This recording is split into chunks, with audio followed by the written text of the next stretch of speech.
I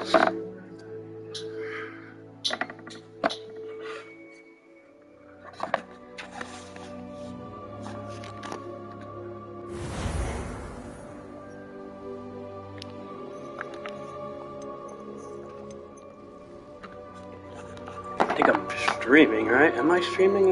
I may have to lower the volume. I may have to lower the volume.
Hello, Lucan.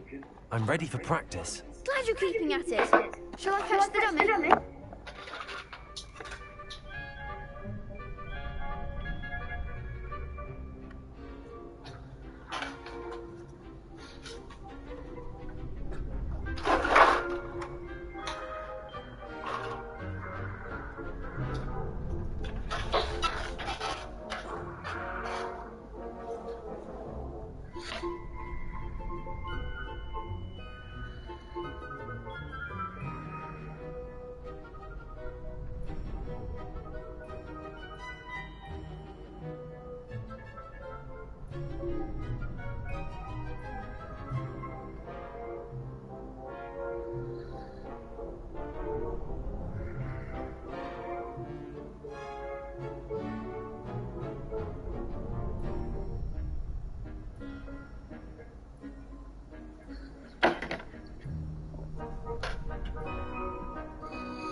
That'd be brilliant. Wonderful.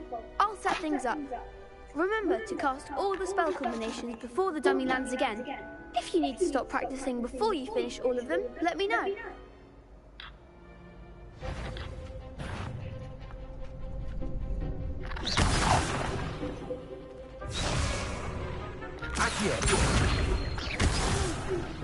Next time, perhaps.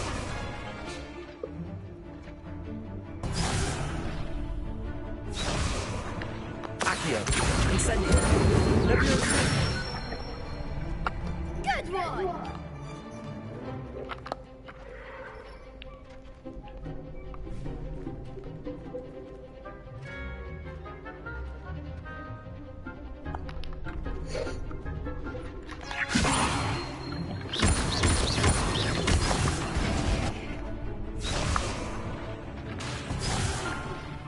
You'll get it. Leviosa. Accio. Incendio. Excellent form.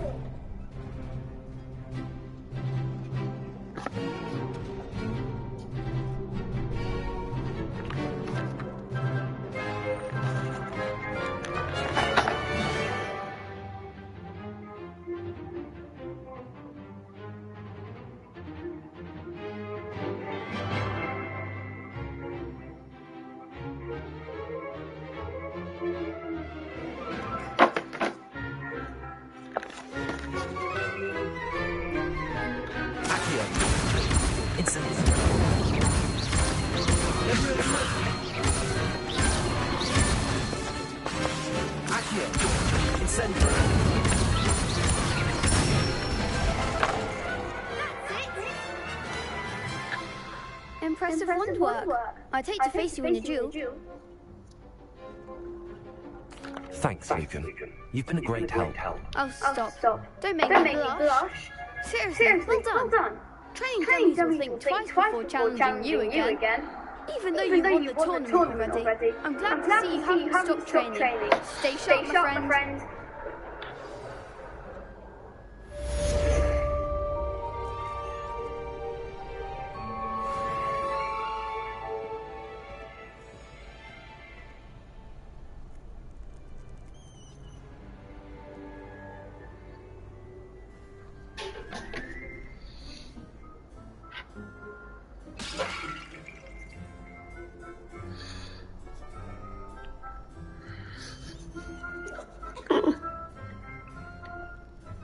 Who's in my stream? I repeat. Who? I said, who goes there?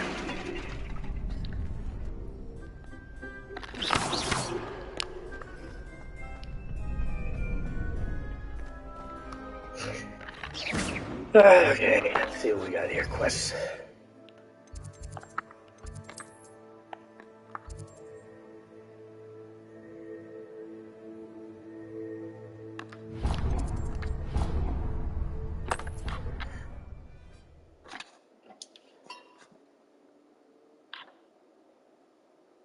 I could test you. Oh, that would be incredible. If you're sure. I'll be tested too. You already Revelio.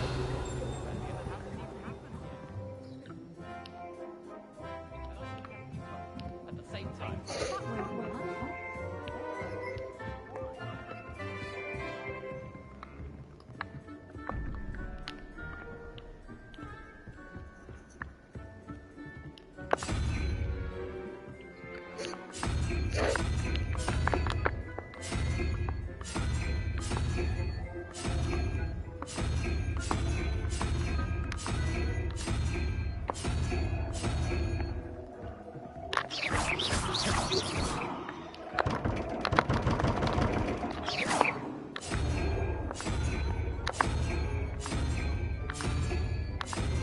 The elephant, man. Where's the elephant?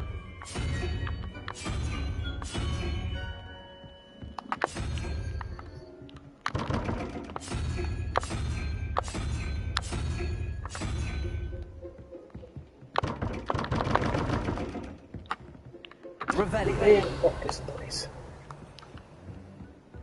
Give me that shit. Accio. Acquire, baby.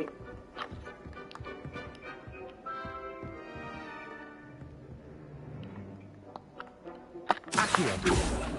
Where is it? There you are.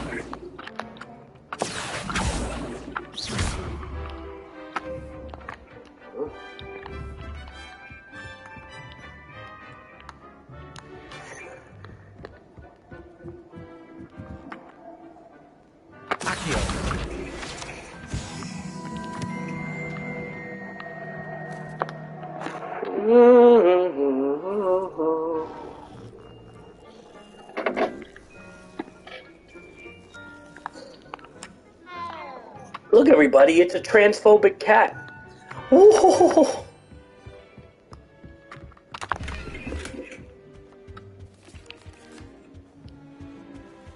Oh, don't joke around like that, crazy. Don't joke around like that, Driftlin. That's fucking transphobic. Don't joke around like that. Were you calling me? I was, yes. Thought you might be interested in joining me for a bit of an adventure. Following a treasure map, to be precise. Slight respite from battling the odd troll, I should think. Asked Poppy if she'd be interested as well, but couldn't drag her away from her puff scheme. I found 2 maps lying about, both leading to locations around Hogwarts. Care to have a look at one? Alright, Stephen Q. Urkel. Following a Hogwarts treasure map. Count me in. Wonderful. Hogwarts fascinates me. You can keep whatever treasure lies at the end of your map. I'll be satisfied just knowing where it leads. Alright. Stephen Q. Urkel. I shall take a look if I can find the time. Fair enough. Meet me back here if you find anything. So there are treasure maps in this game. Okay. How I don't want to do this right now, though. I'm not. My brain is not in the mood of solving a puzzle and wasting ass loads of time. Off on another adventure, are we?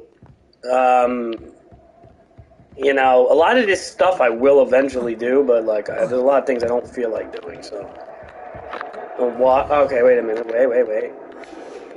If it's simple, okay. There's a whole charms. Oh, charms class. Huh. Is that like something I can do? Is that part of one of my main quests? Revelio. Professor, do you have time to chat? I always have time for my students. How may I help you?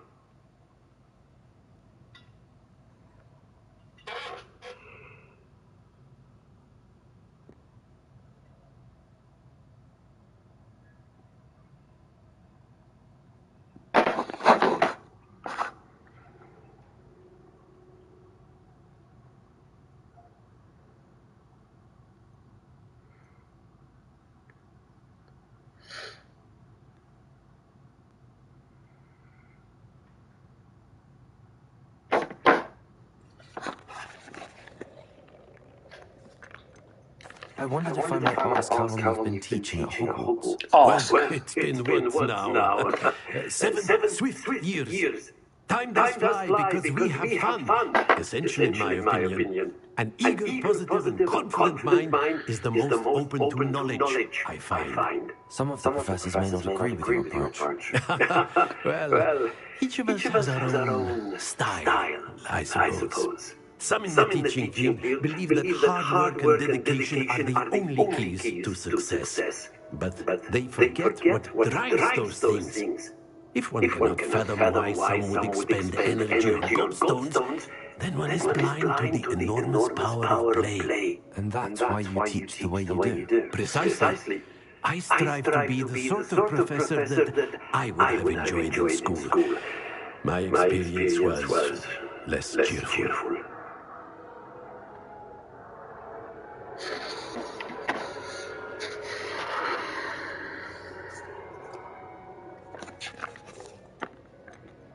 Perhaps you wouldn't be who you are without that experience. Had I received a more traditional education, well, enough about my student days. You are here now, and it would be a shame if you didn't enjoy it. I'll do my best, Professor. Thank you for the advice. You are most welcome. Try to have a bit of fun today.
Revelio.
Expelliarmus!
Da, da, da, da, da, da, da, da.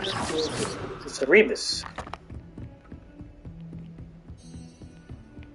You can't imagine how inconvenient travel was before I invented flu powder. Incendiary.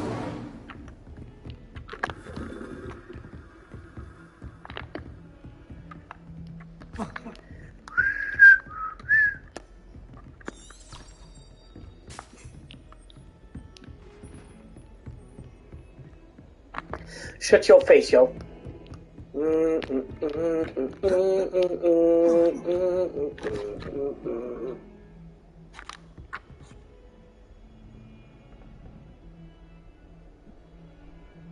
Who in my stream? Nobody comes, right? Unless it's Pokemon. Not even. Lately, nobody's been even coming to Pokemon streams, man. What the fuck?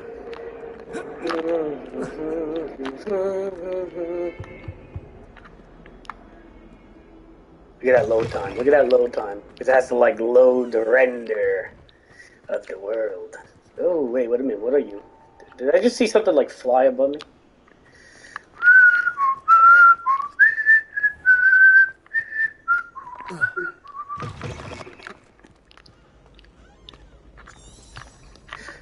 So I found out that this game is actually not for the Switch. So I don't know what my friend Steven was saying, that his sister's playing this game for the Switch, because they have a Lego Harry Potter for the Switch, but they don't have this game. Not yet, anyway.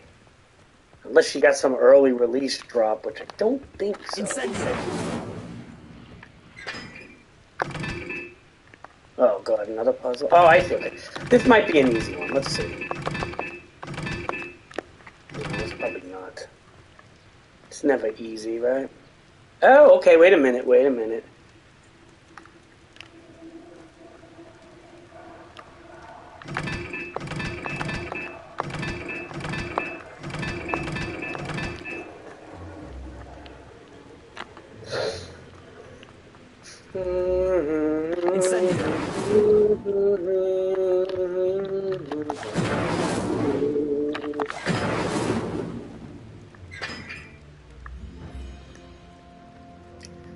Okay. I don't understand what these symbols are. Like, this is one thing about this game, I gotta say. It's very confusing with these puzzles because it's like weird math and shit in this game.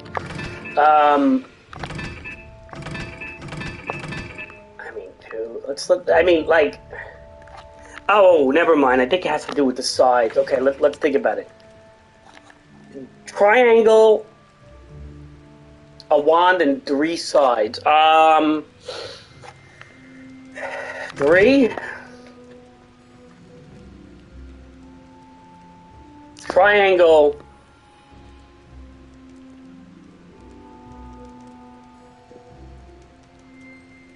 Okay, 3 sides and 3 points. No?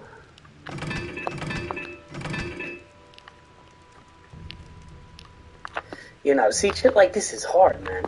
I don't like to do puzzles, but now I'm intrigued. What is this? A circle, 2 circles.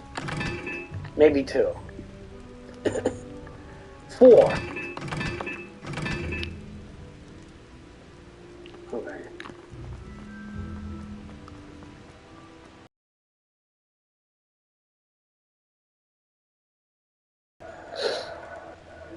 And then this would be 1? Oh, wow, I got it! Hey, look at that. No looking anything up. Used my fucking brain. My wrinkled brain.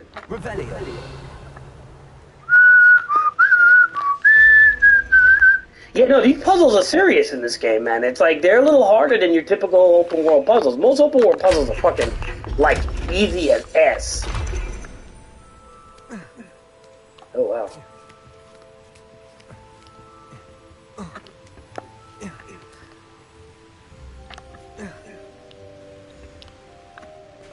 Alright, what's cool about this game, too, is I like how everything is, like, fucking rendered different, you know? Like, there's always, like, a different graphic or something like that, man. Some really cool shit, I gotta say, man. Anybody that's not playing this game because of some bullshit, fucking, I don't know what you call it, political controversy, you're fucking stupid. Anyway. Alright, cool. That's pretty dope. Yes, sir. If you're not playing it for other reasons, because you just don't have time or whatever, that's fine. Or if you don't like Harry Potter, that's fine. Or you don't like the Harry Potter Legacy, whatever, that's fine. But if you're not playing this game because you feel you're supporting some stupid fucking ideology shit or some whatever political crap because of a woman who has the right to have an opinion, you're a fucking idiot. End of story.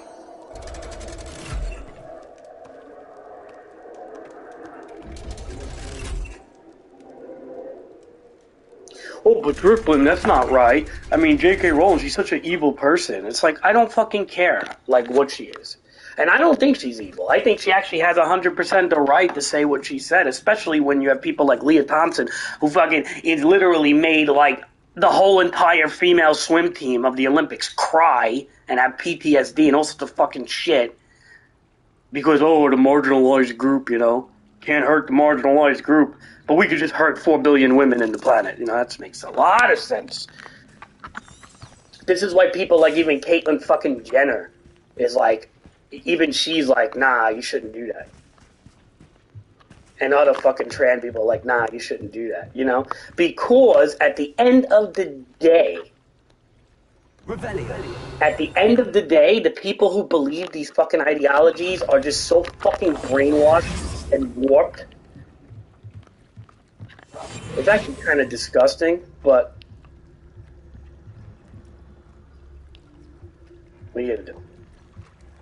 I'm not gonna get in the whole politics things. Anybody, like, again, some of these people are crazy. Like, you gotta see what they did to Asmongold. They're fucking telling him to die and shit. It's like, give me a fucking break, man. These people need to fucking, they give the, they make the left sound ridiculous when I hear these fucking people, man. The far left is starting to get fucking crazy, in my opinion. Not that the alt-right, I always say this, not that the alt-right is better. The alt-right pipeline is pretty fucking dumb, too, at times. Especially when it comes to, like, assault rifles and lobbyists with the NRA and all that stupid shit. I always say that, but... Ooh. What did that do? Why am I doing this? Wait.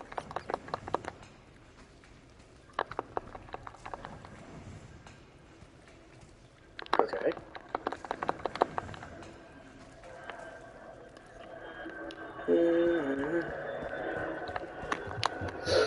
But at the end of the day, I digress, and I will say this. It is awful to... I'm at the point where I don't even want to get into politics anymore because it's just like it divides people so much. I think people should live and let people do whatever they want. You know, as long as you're not fucking physically harming somebody. Enough with this emotional harm bullshit. Because anybody can be emotionally harmed. You get rejected on a dating site, you're fucking emotionally harmed. I mean, please. You know, I'm fucking not the tallest person in the world. If I get fucking rejected because of my height, what am I going to start fucking saying there? A height phobe? Oh, it's not the same thing. How do you compare height and to race and stuff? Oh, please. If it causes the same emotional distress, please. Oh, it's not the same, no. It's not the same, Jeff. Nothing's the same. I know. These groups and people always have to deal with far worse, even though they didn't actually live through anything. Maybe their great-grandparents did, but they didn't. And I'm not minimizing shit, because I know things really fucked up happened in the past. I'm not saying that. I know that to be a thing.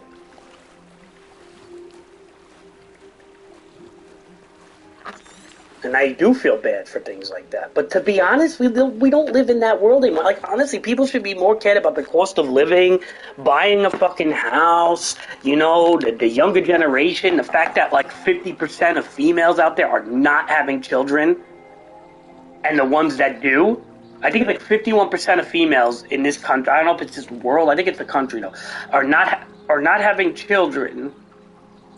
Now, where's my reference point? You'd have to look that up, but I'm pretty sure it's around like 51% are not having children, and then the other 49% of women that do have children are of the age of 35 and up, or something like that, or 30 and up or something, but I think it might even be higher. And then you could say, well, what's the reason for that? Women have careers now, partly. But there's a lot more reason for that. I think the main reason is the cost of a child. Having a child costs money, and people just don't make the level of income that correlates with the level of inflation and things like that. And that's the biggest thing, right? That's like the biggest thing. The ground fundamentals of money and cost and stuff like that. This should be like the number one stuff we're focusing on. Not like some stupid you know, movement or something. Because that doesn't help anybody.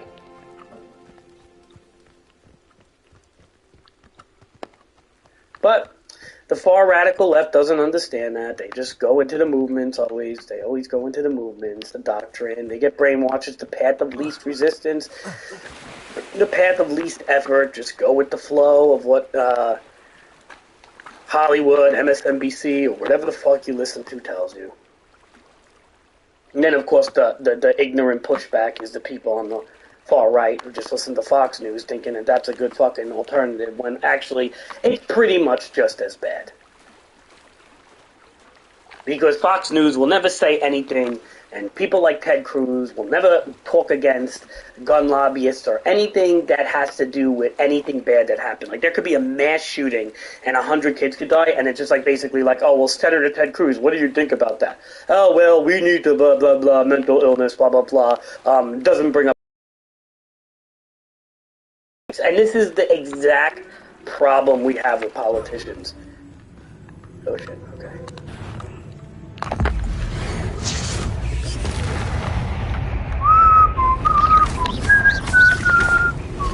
Ooh, alright, this guy does a little damage here.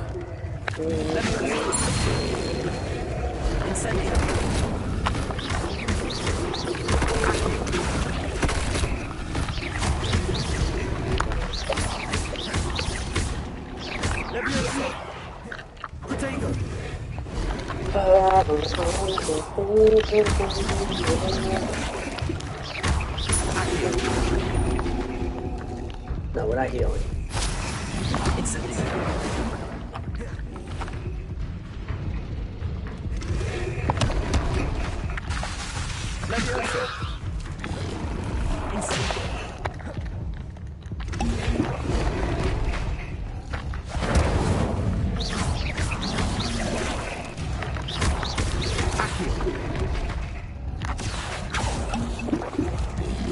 I'm gonna get my ass kicked by these fucking things.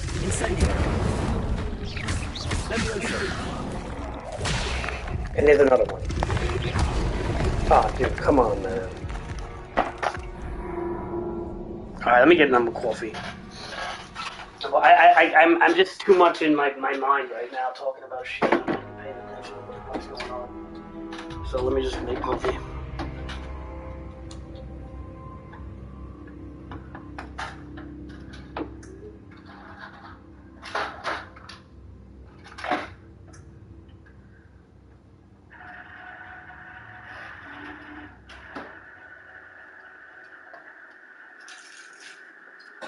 Politic. Remember, the tick in politic is leeching the blood of everybody around you. Alright, hopefully the checkpoint gives me my potions back at least. Because if I don't have them, I'm gonna be pretty pissed. Yes, okay.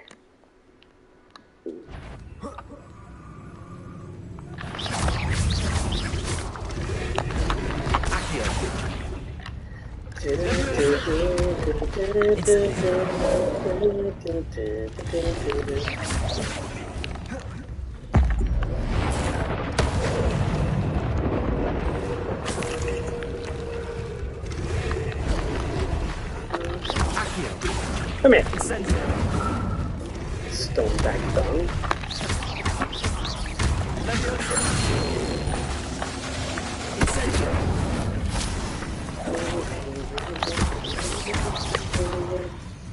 What do you want some of this? Akio. That didn't do shit, huh?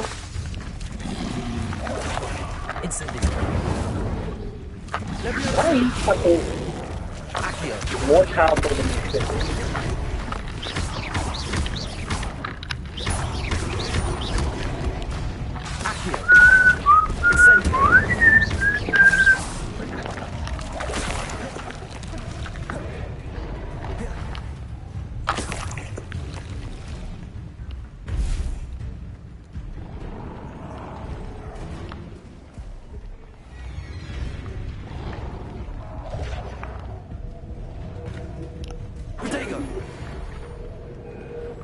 Wait, did he die?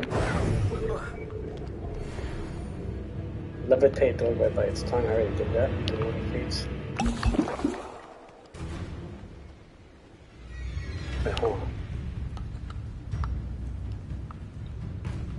What happened? Yo, really? Incendio. Levioso.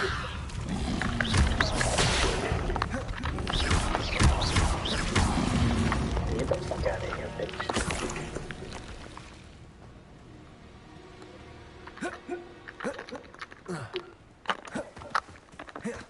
They said I had a twilight robe. Let's take a look at that real quick.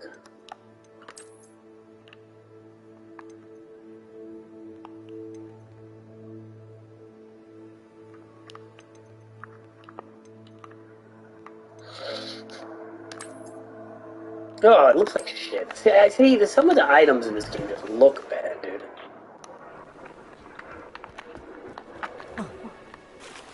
I really want that fucking broom, dude.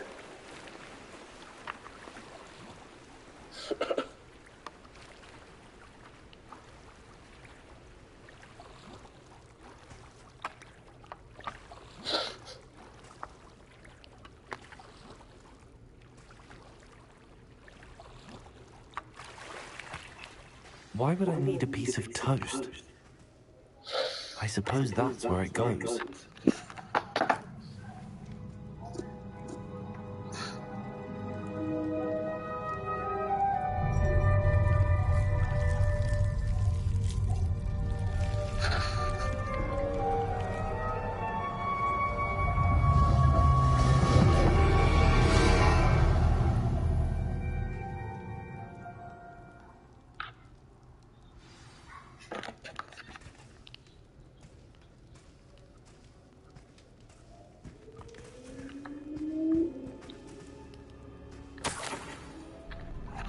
Could it be? A visitor?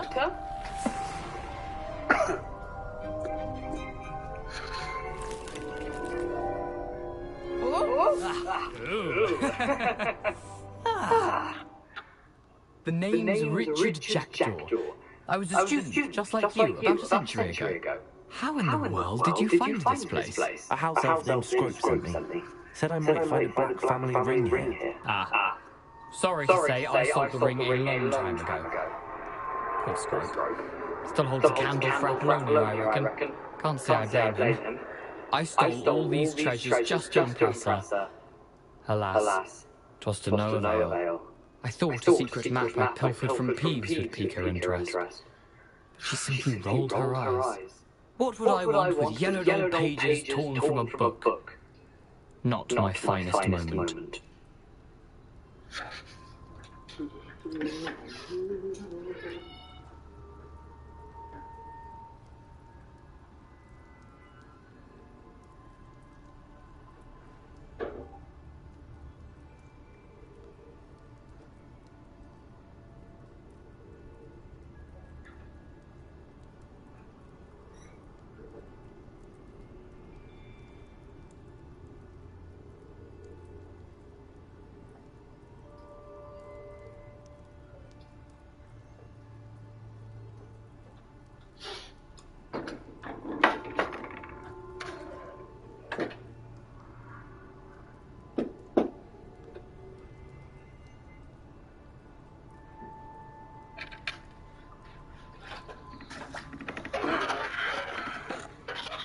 I'd like to have those pages if you don't mind. They're not here. I thought if Apollonia wasn't interested in the map on the pages, perhaps it would lead to something that would intrigue her. So, I followed the map to what I can only describe as an enchanted cave of some kind. And you see what happens next. Here's an idea. Why don't you meet me at the edge of the Forbidden Forest, and I'll show you where to find the pages.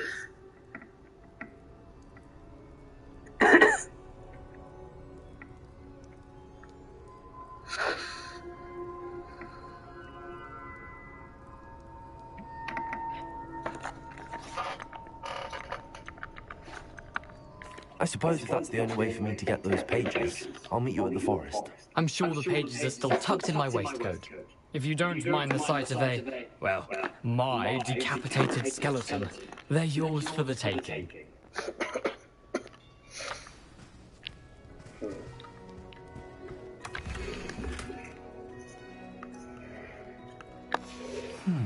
map. It doesn't appear to be connected to the missing pages. Best hang on to it for now. Where did you suggest we meet? Near the Forbidden Forest. Easy enough to find from the castle.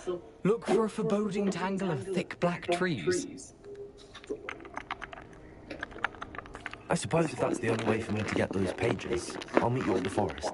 I'm sure the pages are still tucked in my waistcoat. If you don't mind the sight of my decapitated skeleton, they're yours for the taking.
Got that Ubisoft swimming feel to it.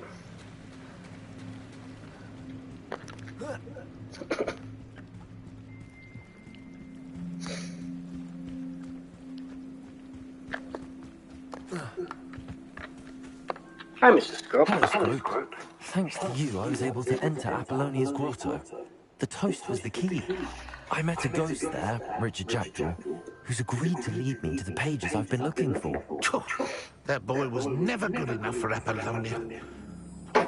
What of the Black Family ring? I'm sorry to say that Jackdaw sold it long ago. Sad news indeed. Scrope shall need to think of another way to impress the headmaster. Scrope takes some consolation in knowing that the young Slytherin found what they needed. I did. Thank you again, Scrope. You're a credit to House Elves.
Travel broadens the mind.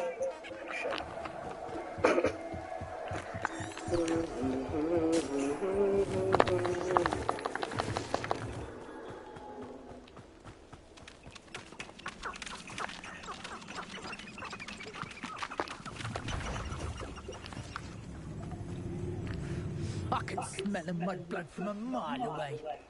Have you ever heard of a mudblood being forced into Slytherin? Surely that should never happen.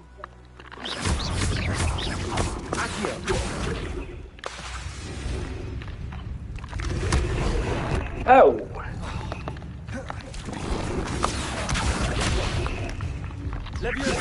Incendio. This guy is fucking so damn strong.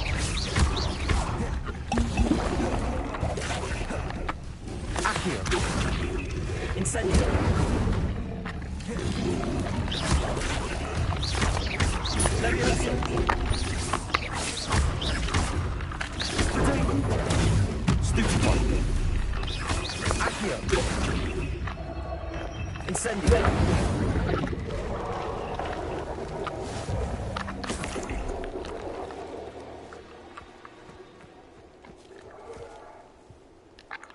Wait, there's a challenge menu? I didn't know that.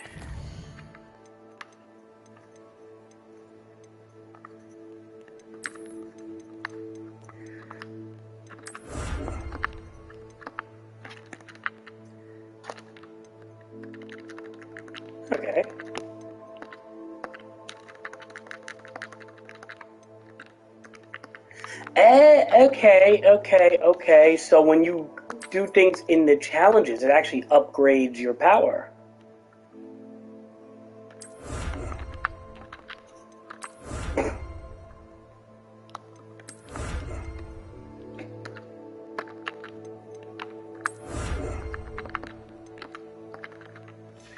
That's actually pretty cool.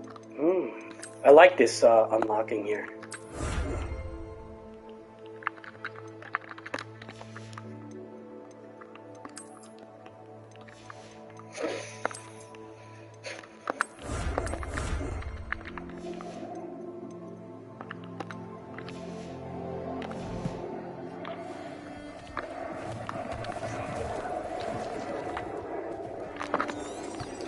Yeah, this game's cool, man. This game's really cool. It's got a good, unlocking progressives. I like that. Like, you get the unlockings by getting challenges, which is kind of different than just getting shit from, what's the term there?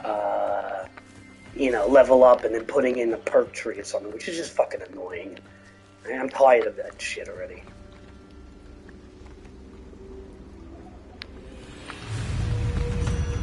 Accurate. Incendio.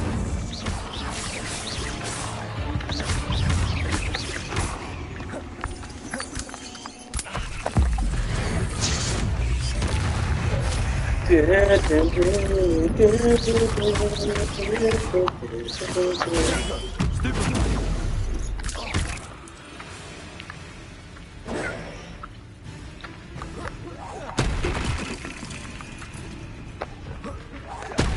there's a guy trapped here. Can I help him? I mean... You're the one who released the treadmill, aren't you? That was a mistake. Yeah.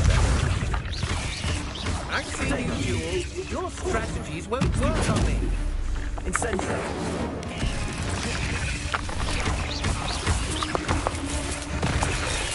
Ow.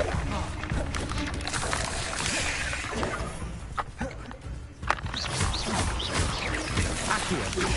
Incendio.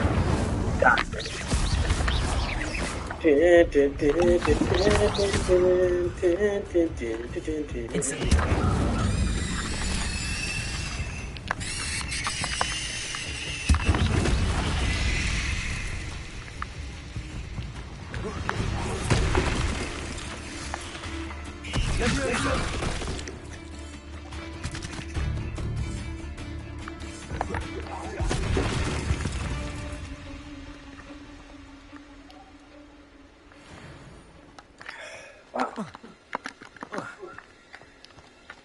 Wait till our health goes up. We're gonna have to brew some potions in a little bit. Incendio. Accio. Potato. Stupefy. Leviosa.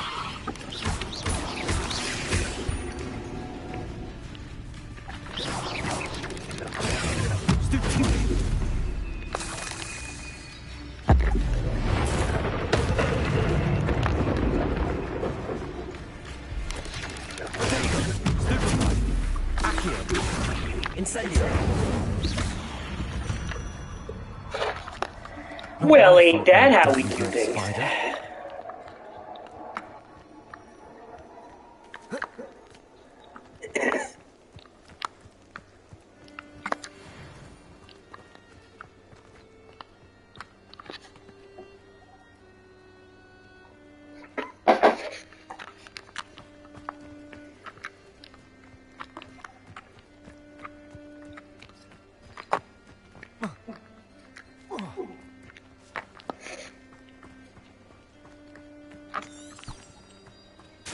No one has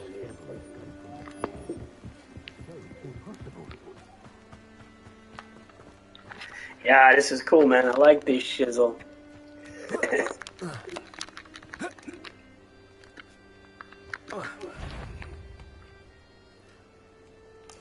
You know, the only thing is that, okay, I wish I had another diamond here of setting up things. I think, again, similar to Ubisoft.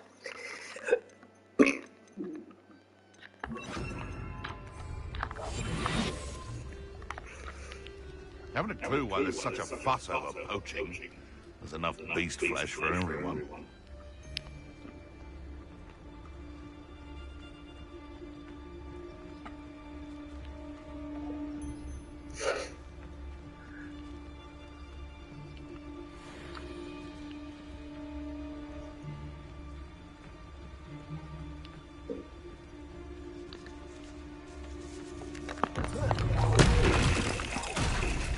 Someone messing about?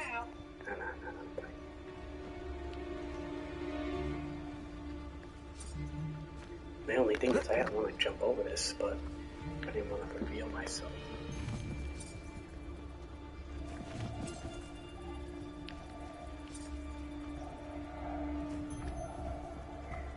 I kind of do want to use... See, I want my stealth to kick in, but the problem is, again, as much as I want the stealth to kick in,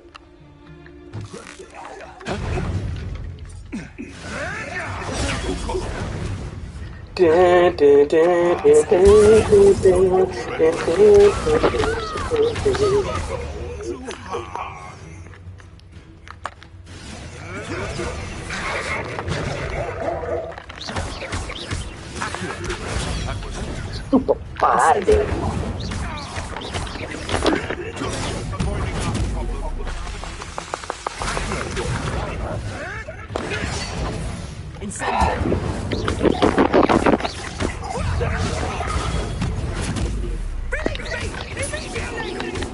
Yeah, release you. Yeah. Oh shit, that's a purple shield, dude.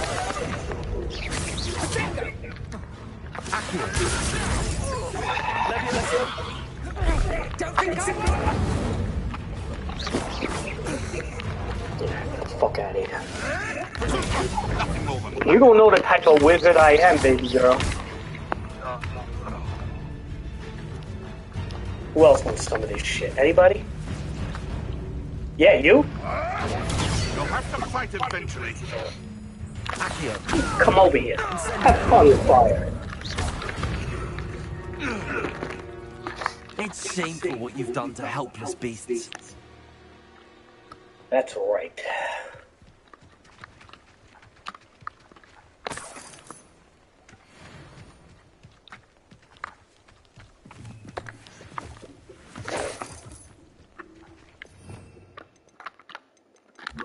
It is shameful.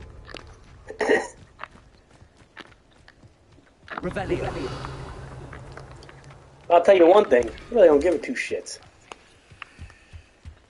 I just wanted to kill. I just wanted to destroy them. Show them that, hey, you know what? Hey, you may be a wizard, but you ain't no fucking Driftblim.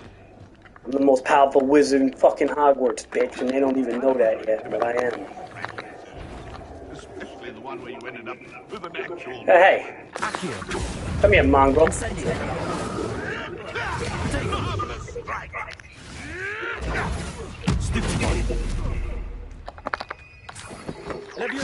Yeah, have fun. And now come to me, and now get burned.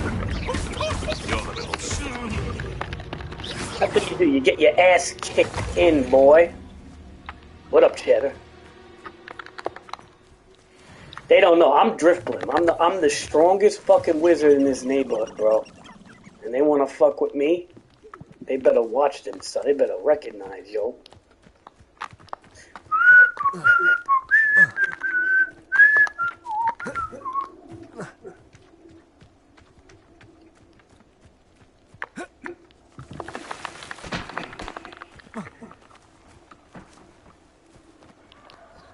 You better recognize.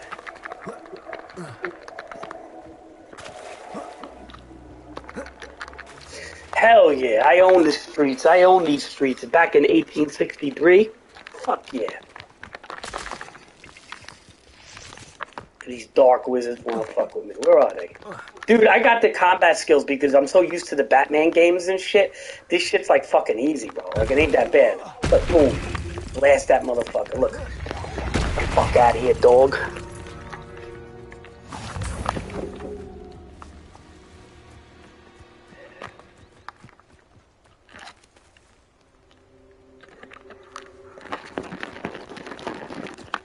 Alright.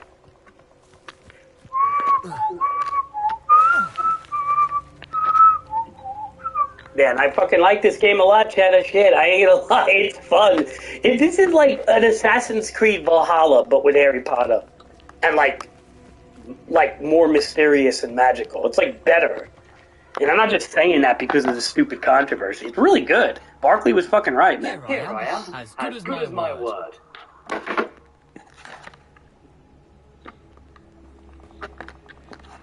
We meet again, Richard Jackdaw. I suppose I shouldn't be surprised to see you. It took the cunning of a Slytherin to track down these pages. Well said. Now where do we go from here?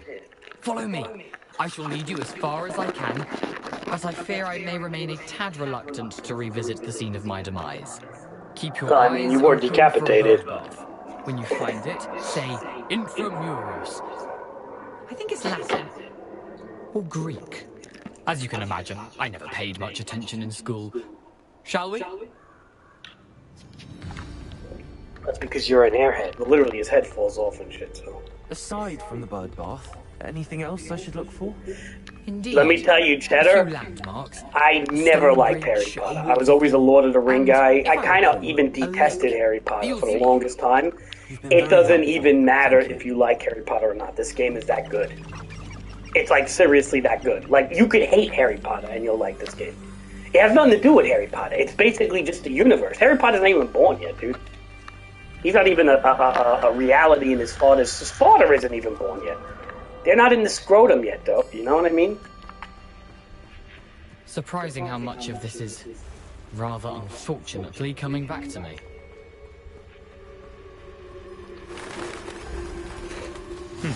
Yes.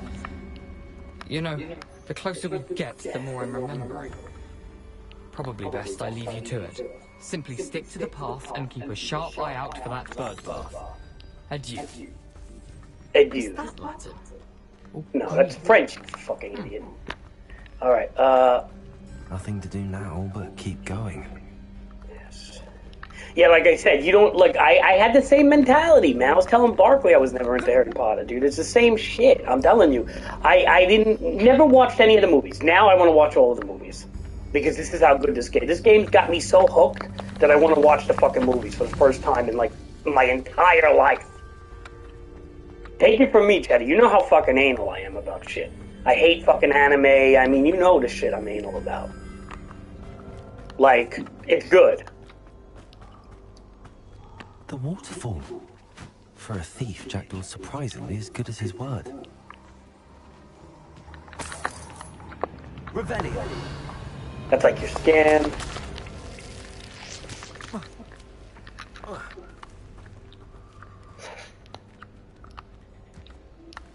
Yeah, so take it from me, Cheddar, man. Like, you know, I mean, it's if you trust me on anything, I wouldn't steer you wrong. You could raise your own animals in this game and mounts and have baby mounts like Pokemon and shit. It's pretty cool. There's a lot of stuff you could do in this game. Make your own potions, spells, etc.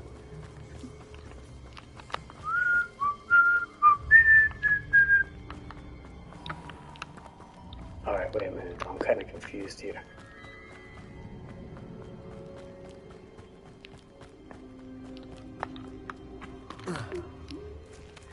I'm guessing this is the right way.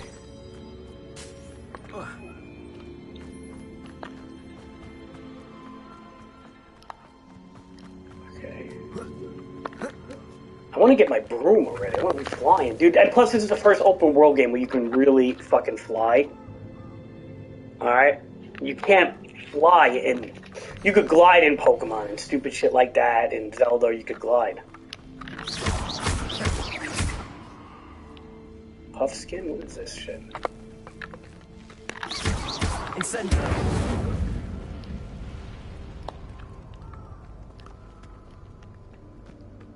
Accio. Incendio. Oh no, I don't want to hurt the little thing.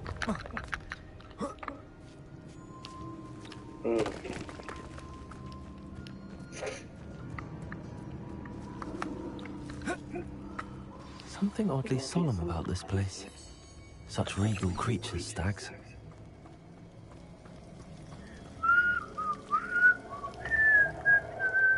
Jackdaw's a toad. Just as Jackdaw described. Revelio. Incendio. I'm on fire, bro. Intramuros. Oh, password, okay.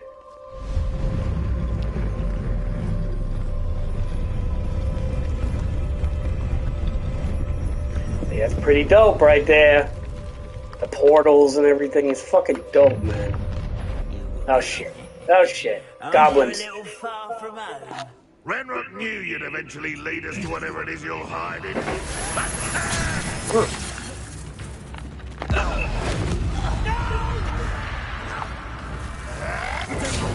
at you. Well done. Now, that's as bad as anything. Stop it! Is that the best you can do?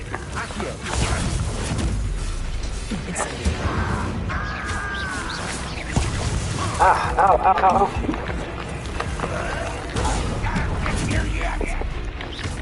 Fucking goblin boys.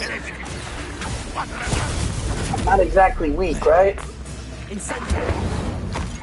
Not exactly strong either. No risk those loyalists will report back to Ranrock now. Let's see where Jackdaw has led me.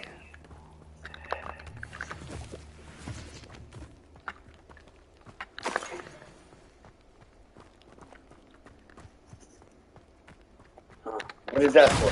Pizza tower? What is that?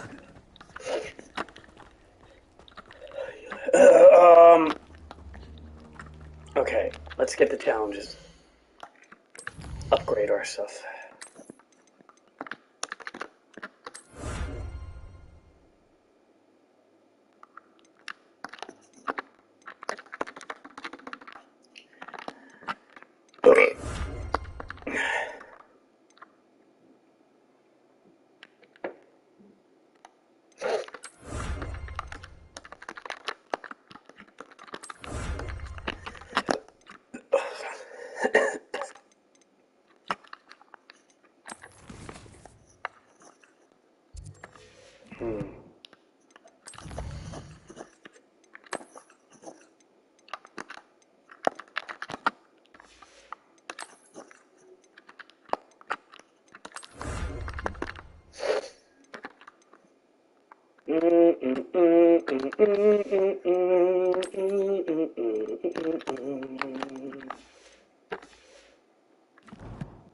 Take a look at our gear. See what we got. I know we have like way better gear now. Handwear. I don't really have much handwear. Face wear. This weird mask looks kind of cool, but I don't want to wear it because it's like, well, it looks kind of stupid too. Headwear. I like my hat. Outfit. Let's see what we got here. I can't even wear this. Would have to be level what? What do you have to be for this? 12 or something?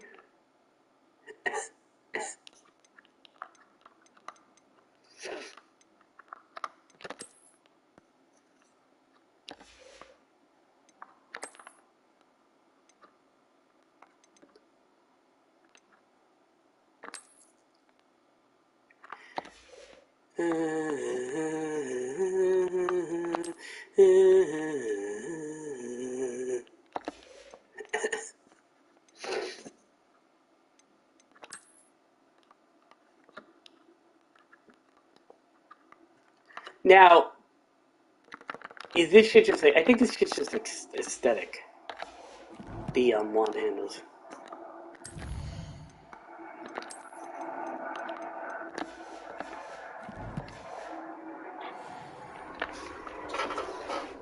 Okay, go. Thank God there's like a transmog thing in this game eventually, because I think like the gear kind of looks like shit, to be honest. That's like the one thing I'm not a fan of. But that's kind of like how all these like Diablo type equip better gear with high stuff will help you. That's like all these RPG games always have like weird. How big this place is. But there is a transmog. It's good. Good, you know, it only took like Assassin's Creed Valhalla like God knows how long to fucking get a transmog. So they have this right in the beginning.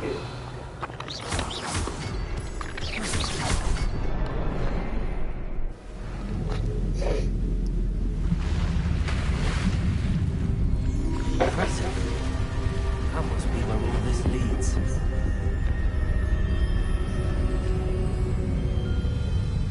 Impressive. Most impressive.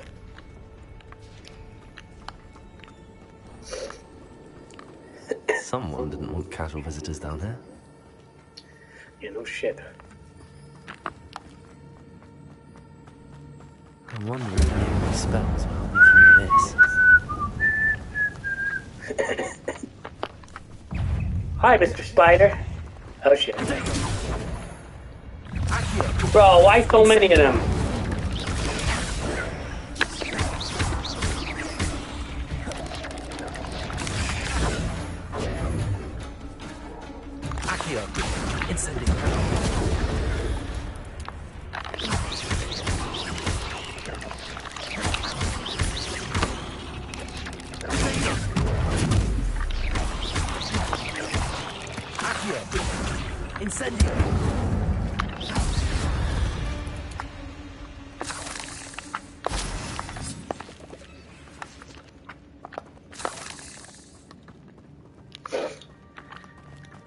Well, that wasn't too bad, Mr. Cheddar. No, I don't like you fucking things. I'm not gonna touch those. Ugh. Yeah, well, come here. You like that? Yeah, I don't think you do. Oh, shit, there's a lot of stuff. Ah.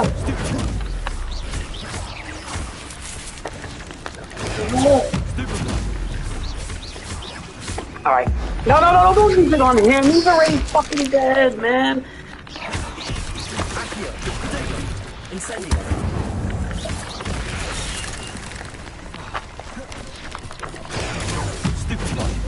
Stupefy, bitch.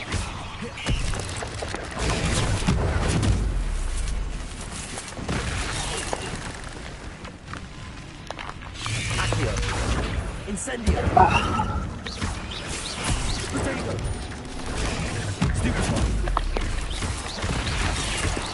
Dude. Oh my god, I'm using all my potions, bro. I gotta brew more.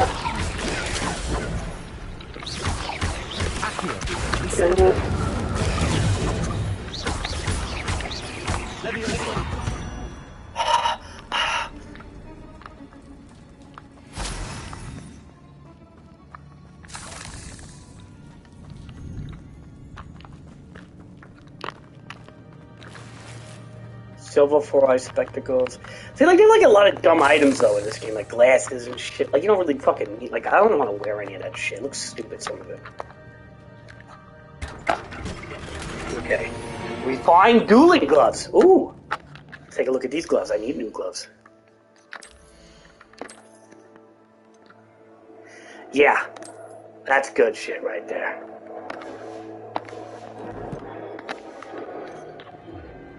That be some good shit, Cheddar.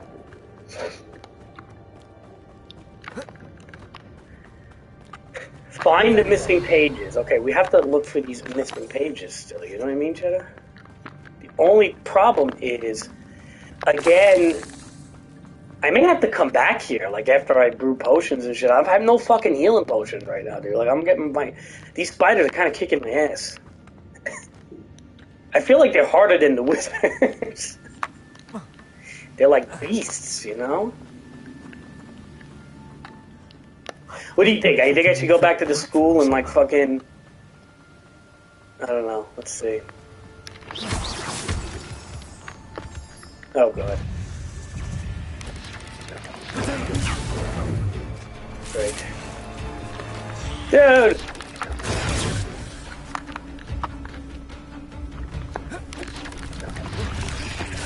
Ow! Don't!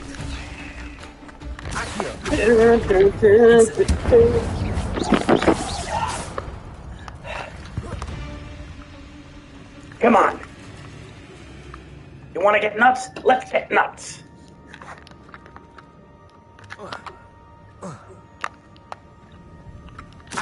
Come here. Incendio.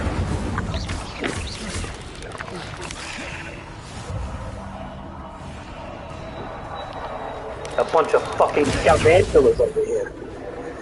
Incendio.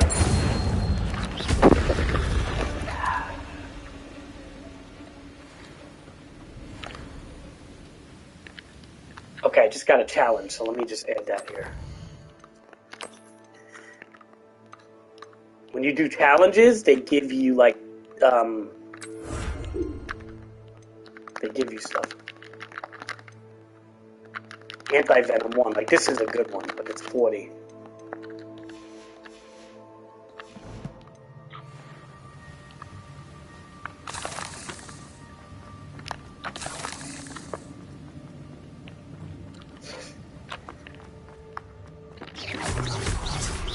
Jackson could solve this, so can I. Well, perhaps the next symbol is hidden somewhere. Okay.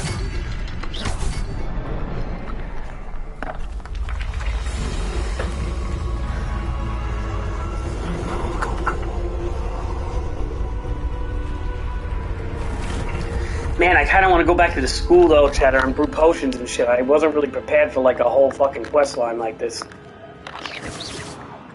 And all this stuff, Horklump juice lets me brew potions, and I got tons of it now. Oh, boy.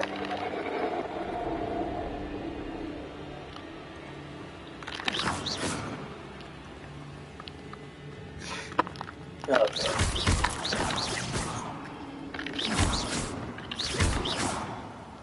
Get out of here, you fuckers!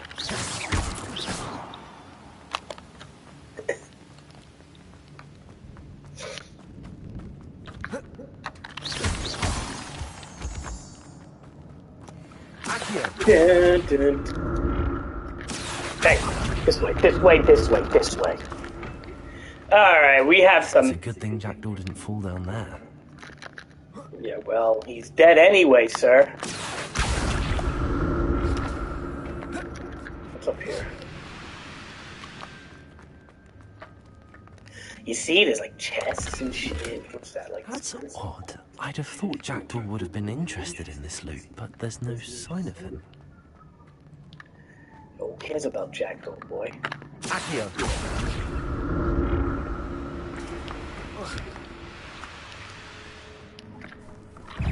Oh, hey, come here. Incendio.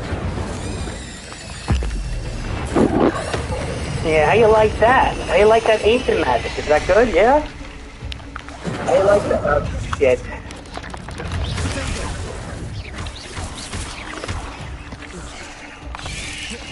Oh! Help me! Get up! Get. What the fuck?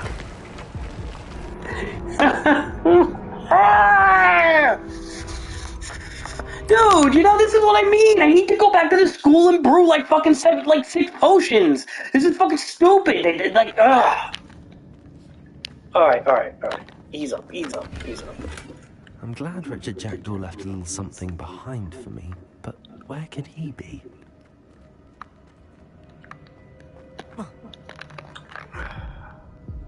Dude.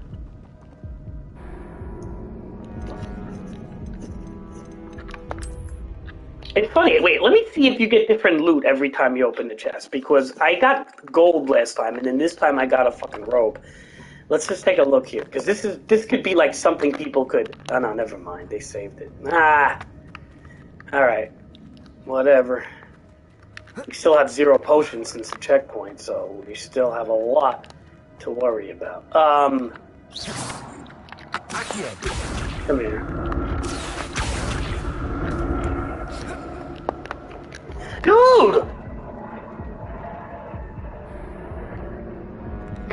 Dude, I'm getting pissed right now. You know what I'm actually like more pissed about is the fact that I can't get potions, and they keep sending like massive amounts of spiders at me, and it's like I have all this Horcum,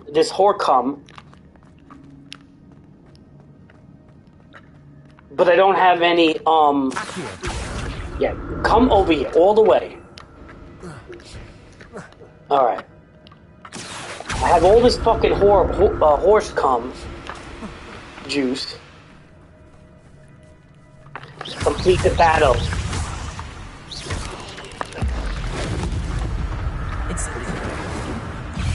In a minute.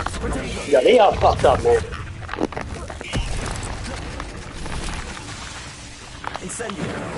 Dude, how the fuck are you supposed to do this in a minute, bro? And you see how long it takes for my spells to charge, bro? Come on, man.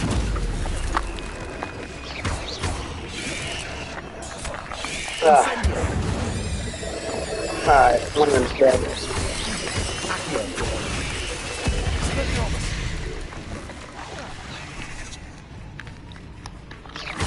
Alright, did it somehow. Right, I think? Yay, I did the dueling feat. Okay.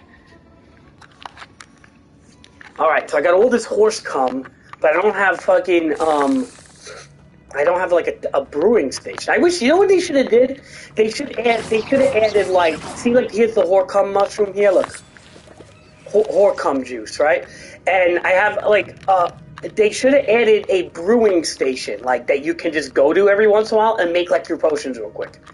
To like keep you on the quest, right? Instead of like having to find, let's just say, a foo flame and go all the way back to the school and brew and all that fucking shit. That's like, or at least give me some fucking potions, man. In sight. But I may as well help myself with this.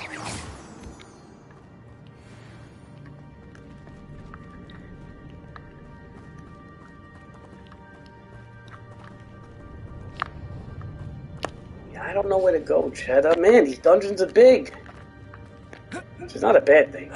Big dungeons are good. There it is. The bridge, it's almost complete. More spiders. These can't be what beheaded Richard Jackson. Dude. Keep 2 enemies airborne for 5 seconds. Hit a flaming spider, blow it up. Keep 2 enemies airborne for 5 seconds.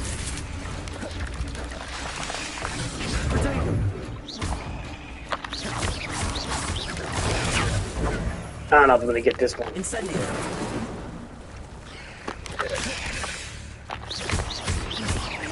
Accio. Incendio.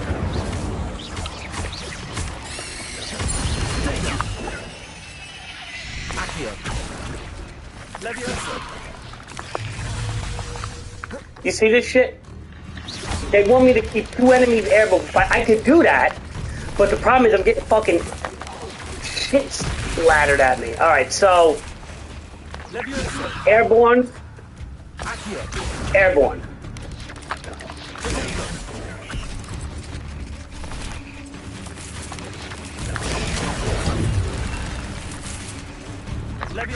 Airborne.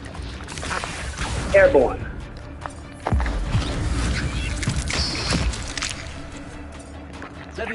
Airborne. Airborne. Yeah, this is a hard one. This is gonna cause me to die trying to get these stupid agendas, man.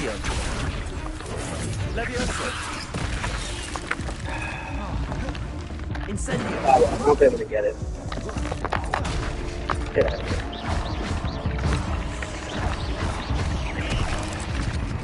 Yeah, that's a hard one, man. Keep 2 enemies airborne like that? Oh, come on!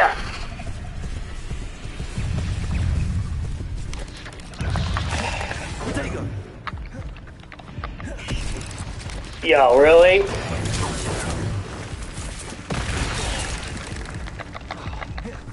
Alright.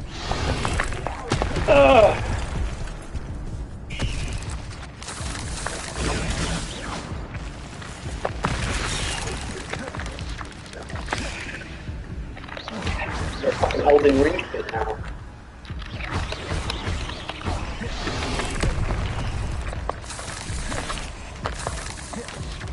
They would get a little bit of health that you would get back. Incendio.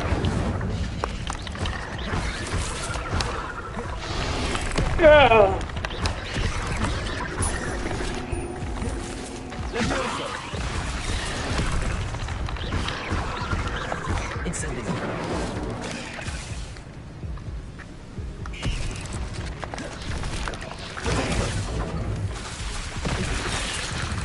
Not dead. Again, I really feel like in this game, you can't just run out into the open world without having potions and stuff. But like, you really have to prep in this game. There's a serious like Batman level prep you have to do, if you want to be like unstoppable and shit. Because right now, it's annoying, right? Because it's like they give me all these options to prep, but yet they make it like so fucking far to do it, right? Like I think about it, I have to like get a food flame. You'd be like, well, Drift, what's a food flame? Well, I have to get this stupid fucking travel flame to go all the way back. I mean, thank God there's like checkpoints and shit, so it's not too bad. But like the level of like, what do you call it? Like hordes and things that keep coming at you is pretty crazy, especially given the fact that you just don't really have the proper shit. Again, the combat is not hard, and once you get used to it, it seems to be pretty fucking generic. And they kind of want you to use the stuff that they're giving you, right?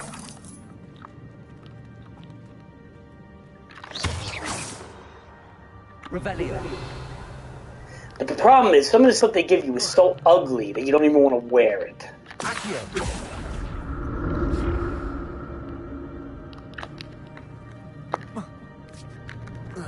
Right? So, oh, let's see. It's like Richard Jackdaw left me something behind for me. But so let's take a look at these items they just gave me. Now, they could be very helpful, right? Let's take a look. So we have headwear, right? We get a better hat now, but we can't even use it because we have to be level 12, and I'm not even level 12. And they gave me some like stupid sweater. And can we use this? All right, defense is up. Pretty much.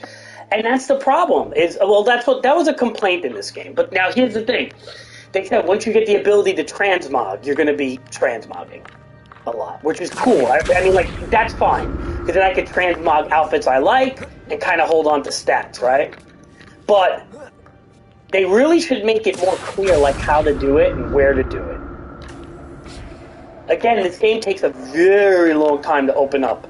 Like, I'm still kind of not even in the open world yet, in a way. Okay, I got 2 potions. That did wonders. I don't have to go back now.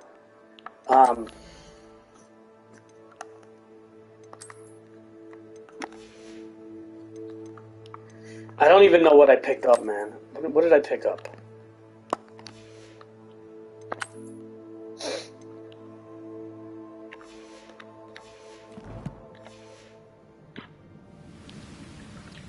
Oh, I picked up 2 potions. That's gonna really help against those matriarch spiders. So I'm glad I went this way.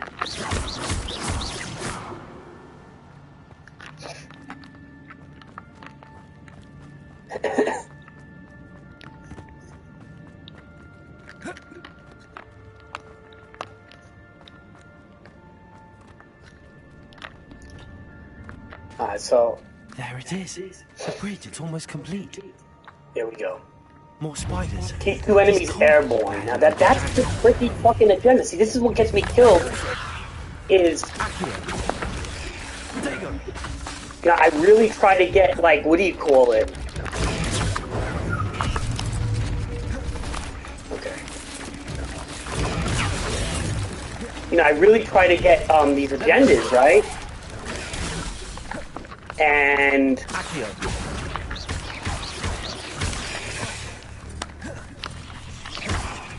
Incendio. Robert. Levioso.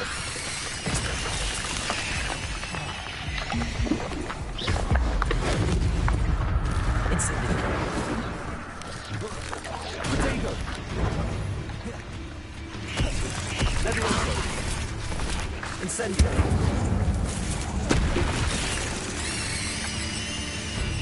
Accio. Again, I don't know how to do this.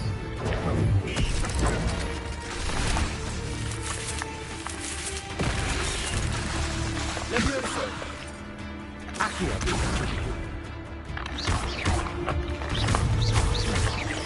I don't know how to do this. How do you keep them up for 5 seconds? 2 enemies. How do you do that? It's simply too many.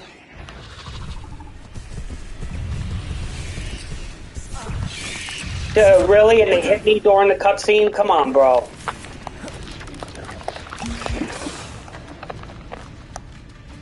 Come on, bro.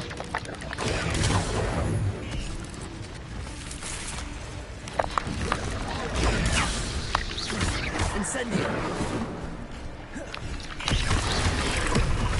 Yeah, this is a challenge I'm not getting, by the way. There's no way. I don't want to get it, even.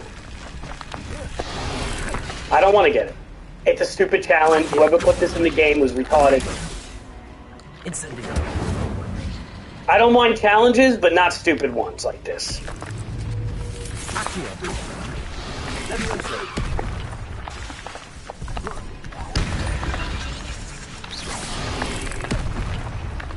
Incendio. I actually like challenges, but not when you can't. You just don't have the ability to do something. You know, it's like it's you just don't. You can't catch Levioso and keep up 2 spiders. You just can't. I mean, I'm sure there's like a weird combo that lets you do it, but it doesn't seem very straightforward. Like, okay, boom, right?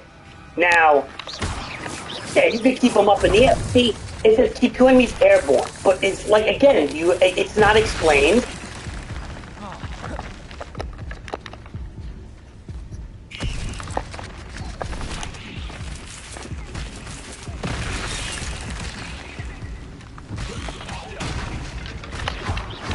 Farewell, monster. I can only imagine how these spiders have multiplied since Jackdaw came this way. Again, that's just not, it's not explained, you know what I mean? Like, there wasn't like, any explanation on how to keep 2 spiders airborne. That's the only thing I just don't like. Because that's kind of like something that should have been explained, as they explain things that you don't need to know in this game. Like, you get, like, stupid explanations for, like, oh, how to cast, how to do that. Oh, press R2, you know, like just typical dumb shit like that. But to keep 2 spiders airborne, what do? Because, look, the recharge on Levioso when you're in combat, there's a timer to it, right? It's not instant. And then the pulling somebody to you doesn't seem to keep them in the air long enough. So if you do a switch with targets to do boom and do boom, right?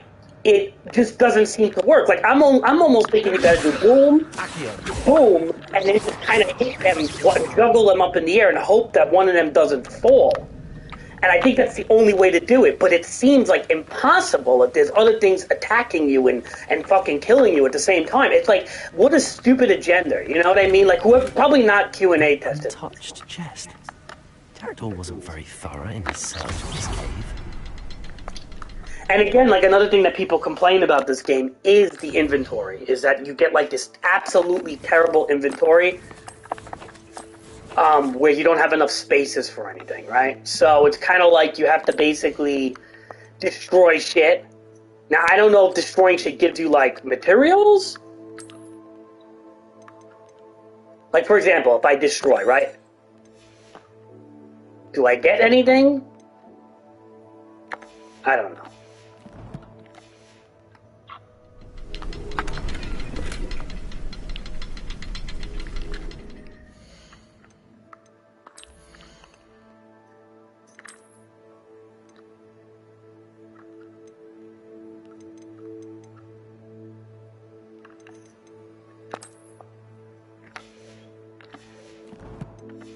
Alright. So we really, again... Shut up. Look around for the symbol. Shut up.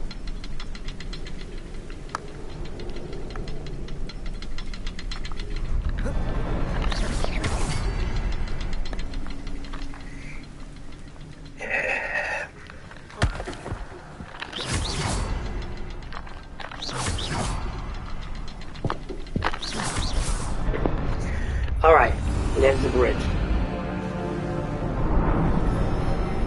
So, again, if I can get any type of flame travel point, I will go back to a town, sell shit, take a little break, you know, make some potions. Like, that would be beautiful and wonderful and superb.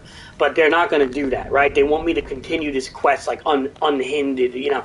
And the whole thing is, like, I didn't expect this particular quest to be this long. So that is kind of like a little bit of a problem, right? Because I didn't expect it to be this long, because if I did, I would have been prepared. Getting closer to Jackdaw's remains. Because, like, the quests before this were, like, 1, 2, 3, so... You know, in situations like this is where, like, I think proper Q&A testing is a big deal. And, as you can see, this is going to be a huge fucking battle in there, okay? All those things are going to come alive, and, honestly, I'm not doing it. So what we're going to do is we're going to go back, get potions, etc. But this is kind of like something you shouldn't have to do in a game. Proper Q&A testing would actually put like a foo flame somewhere nearby, or you know, which is a travel point, or you know what I mean. That's just it's kind of like common sense, really. And this is like where like even like open world people like Ubisoft have like general ideas on how to do an open world. Now again, I'm not knocking this game. I think there's a lot of stuff really good about this game. Obviously, I think the magical elements and the mystery and the exploration is you know, 10 out of 10. But as for basic open world fundamentals, it's lacking a bit. I'm not gonna lie. And it's lacking in the sense where, like, it is... Look, to be fair, it's the company's first open world game. Like, they never made an open world game before. So, like, that is, you know, be fair, right? I'm gonna be fair. Look, they don't even have a fucking map, bro. I can't even access the map in this cave. Come on, bro. Ugh. Bruh. Incendio. So, like, I'm gonna be fair, you know, I'm gonna be fair. To be fair, like, the company did not do many open world games. But I will say that there's just some elements of this that don't fit an open world as good as it should. So, like, for example, okay, so let's go back to, again, I have to go back to this foo flame and I have to brew potions, right? That's like a serious must for this dungeon. Now, I don't even know if they're going to let me out of this place until I complete it. You know, I don't know if you could, again, because of the fact that they're not putting these foo flame things anywhere, I may not be able to do that. You know what I mean? And again, having a small inventory style doesn't really help much. Another puzzle. Well, if Jackdaw could solve this, so can I. Because destroying items kind of sucks, right? It doesn't seem like they give you anything for it. Whereas in other games, they give you materials if you destroy items, which actually makes it worth it. Doesn't seem like you get anything for that here. Which kind of isn't that fun, right? So, with that being said... So, with that being said, you are kind of forced to go back and sell things, right? Otherwise, you're just kind of destroying stuff for nothing. Which is, again, something that's like, you know... will help me through this. Not the exact best of an open world, in that sense. So, yeah, inventory management seems to be a real fucking issue in this game. I wonder how big this place is. As well... Okay, and now if we exit, are they gonna... Yeah, are you sure you want to ban? You may lose progress. We're gonna have to abandon it. Maybe we'll do it again, whatever. I mean, hopefully we don't have to do too much again, right? Here I am, as good as my word. Alright, now we can go back to Hogwarts. And we could go back. I think we got a flame around here. So, okay, so we can do this again. Now,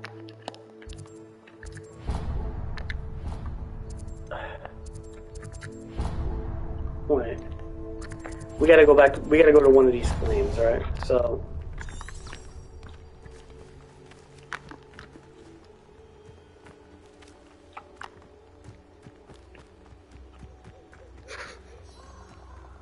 So yeah, I mean, look, I understand that this company Avalanche never really did a open world game. So there's going to be like kind of like some things that are not, what's the word, like not, or little, how do you say, like rust, not like a typical open world in a sense where quality of life and stuff is not going to be in this open world game. It's just not. Like they're just sending enemies at you constantly. You're limited with potions. You're limited with a lot of fucking shit, right? And the inventory is kind of a disaster. So what we're gonna do is we're gonna travel to Hogsmeade if we can. Can we fast travel there?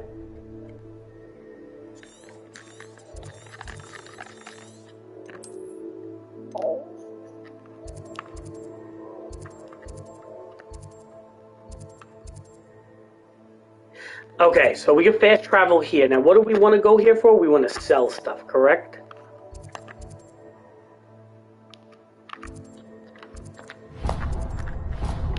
Alright. Yeah.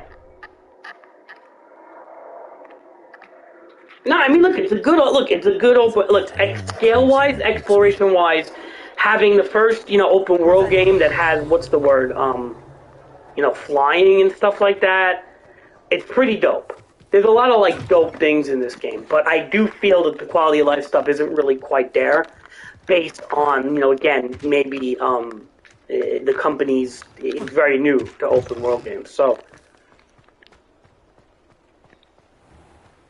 And presentation-wise, the game is a 10 out of 10. Story-wise, it's really good. Like, it has a lot of good lore and stuff. A lot of these...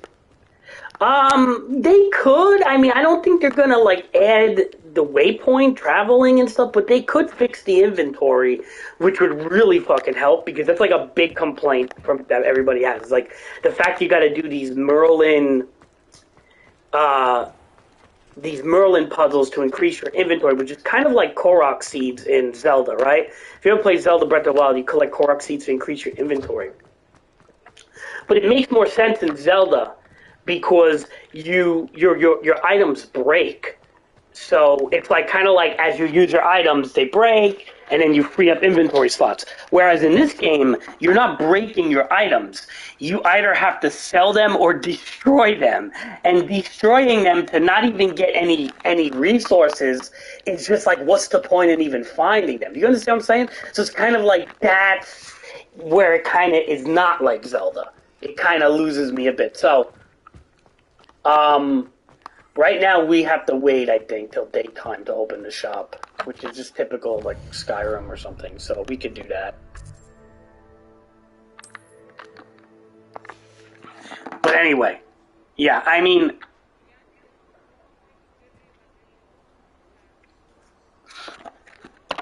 So I don't know if the quality of life update would do that, because it kind of, like, goes against the fundamentals of the game, like the actual...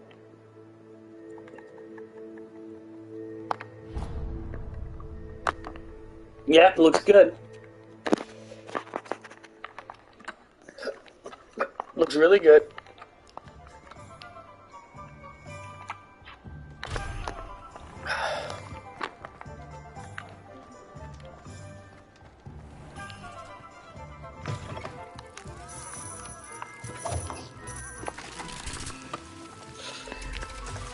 I ain't gonna lie, I'm a little skeptical till I see it. It's just gonna be how it is. I'm skeptical of everything lately, so... God, there's like no shops around here. Where the fuck is that other place then, dude? These shops are like fucking ass over here. There was like that Hamlet town, which was interesting. It had like a bunch of where you could sell like everything. We could go down there somewhere. Hey, I think it's over here, right? Okay.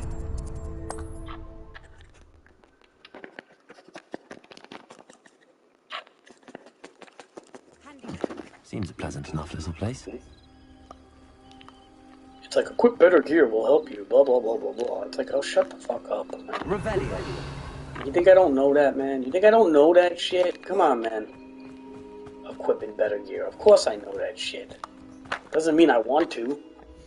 Well, the gear I have is fucking ass, bro. I wonder if they're not going to give me now, like, all that stuff that I found, if those chests are going to be closed now, because, like... Yep. Look at this shit. I don't have any of that stuff they gave me, bro. So as you can see, if you do abandon... Here's the problem. If you abandon a quest, you lose everything. It kind of sucks. Probably all the experience you get too and stuff, so... Is what it is. Oh well.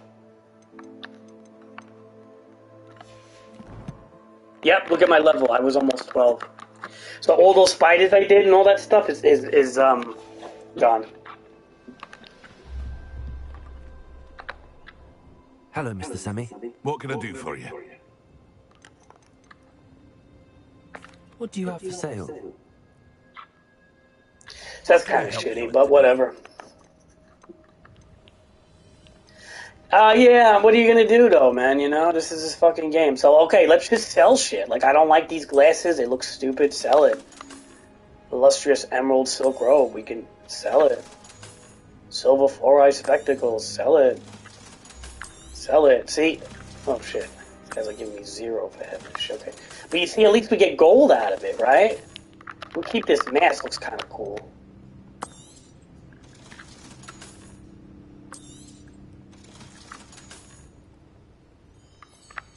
Like, dude, I'm getting rid of everything here because of the inventory. Like, seriously.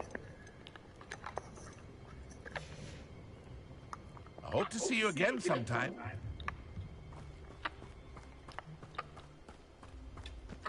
Alright. Daring folk with us. You ran all those goblin loyalists off. Hello, Mr. Semi. What can I do for you? What do you have for sale? Okay. What can I help you with today?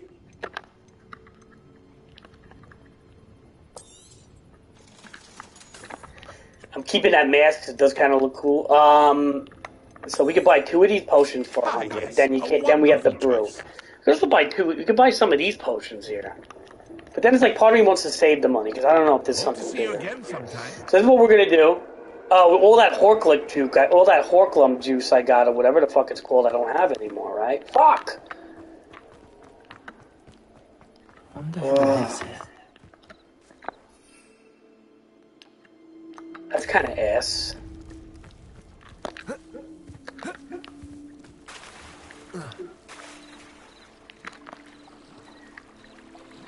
Let's see what we could do in this school here.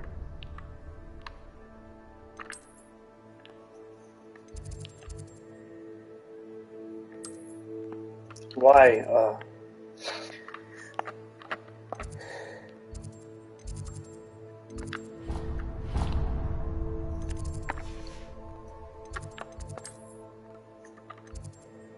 Lower grand staircase, Slytherin common room. Hold on. Yeah, no, I can't play that game, dude. Charms classroom, Professor Fig's classroom, Transfiguration court. Oh, okay, so there is a Transfig courtyard. Huh.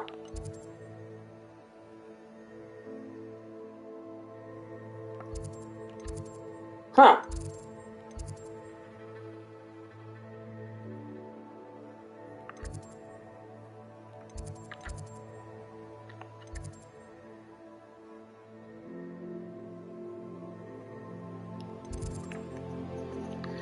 Alright, I feel you, Chad. To each their own, you know, to each their own. I just never liked the idea of it. I don't know. I just don't like the player base. Is like fucking feels toxic and young. But then again, I never really gave it too much of a fucking time.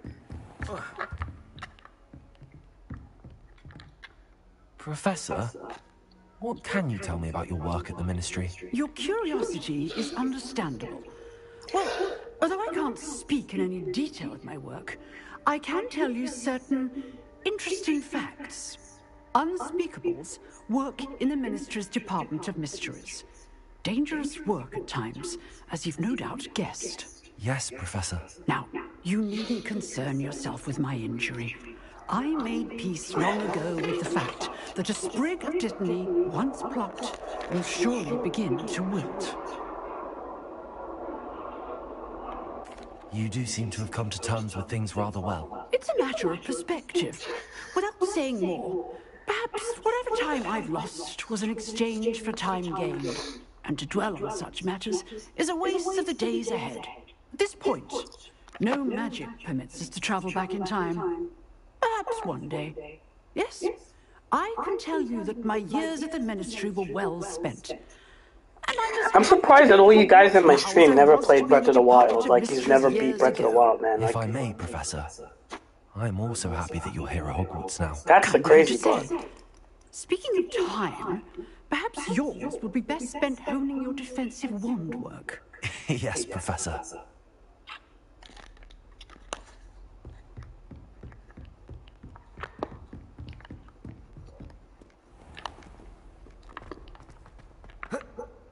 I think Jay messaged me today. He was like, "Oh, should I get a rhinoceros skeleton? I'm on the right track." Jay was like, "Should I get Breath of the Wild before I get the sequel?" I was like, "I don't know if you want to. You know, I mean, it's probably a good start, but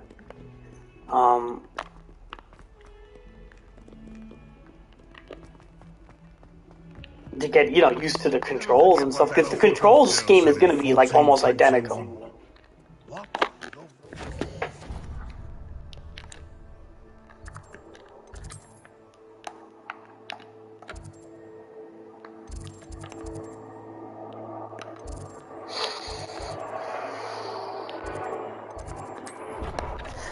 The control scheme is going to be almost identical to Breath of the Wild, so I would suggest, like, it's not a bad idea. I know people just don't have money to throw at things, I get it, but if you had extra money, especially that's on sale now, I would do it. But I get it, not everybody has money, I get it.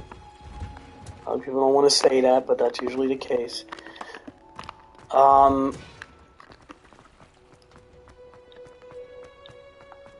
But I kind of think it's worth it.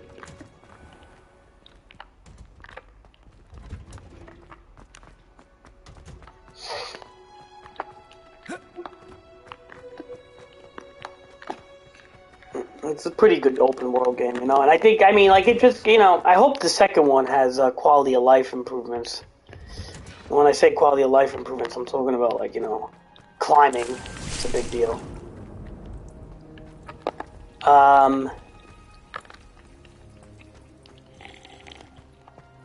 What is she drinking? Oh, tea.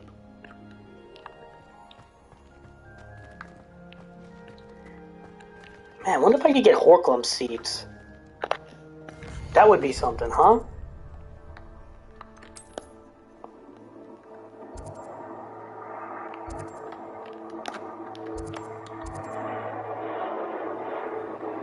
Okay, we're gonna go there. If I can get Horklum seeds, dude, oh man, I could have like 10 potions before I embark on a crazy quest. That would be something. Here I come. You know what I mean? Give me that shit.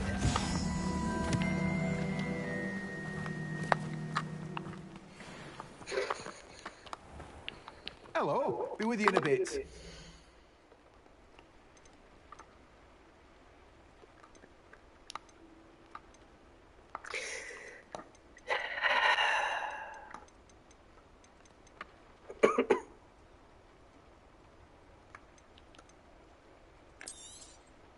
Now, you let me know if there's anything else I can help you with.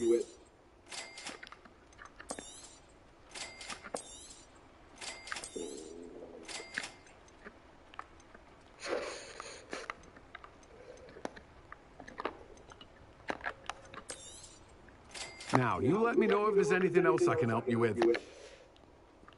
No one can say I don't keep a stacked shelf.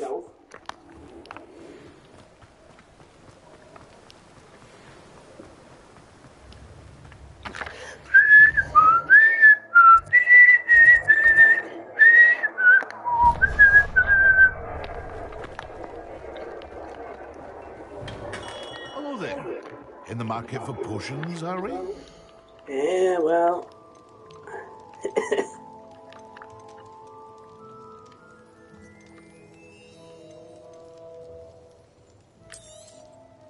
A wise decision. Thank you.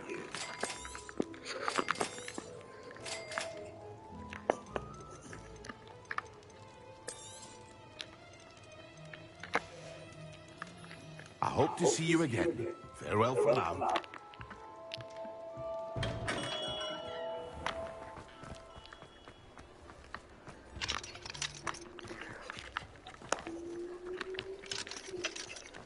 Alright, so let's go back. So we're doing okay now.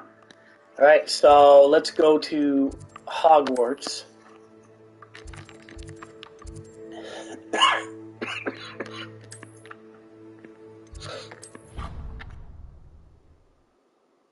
Thank God for this, what do you call it? Oh, nice to see you, my young friend. Who's calling me a young friend? The teacher? That Miss Garlic? Miss Garlic could get bent over, man. Oh, I would bend her over. Wait. Why are you locking the greenhouses up, man? I mean, don't fucking lock these doors, bitch. Who be you locking these doors? So now that I got all these seeds and fertilizer and all this fucking shit,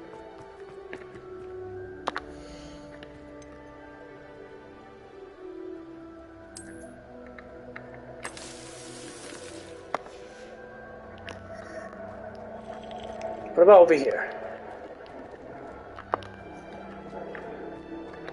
I bought all these seeds because I want to plant stuff. Why are you being a bitch? Not letting me plant. What, I need a pot or something?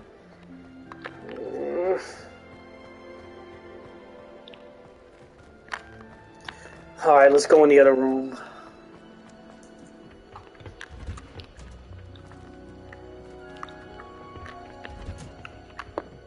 Here, maybe? Can I get one pot?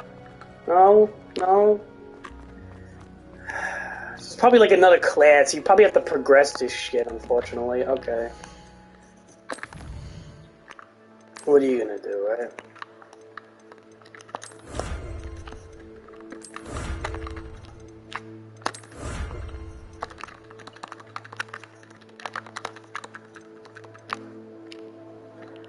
What are you gonna do?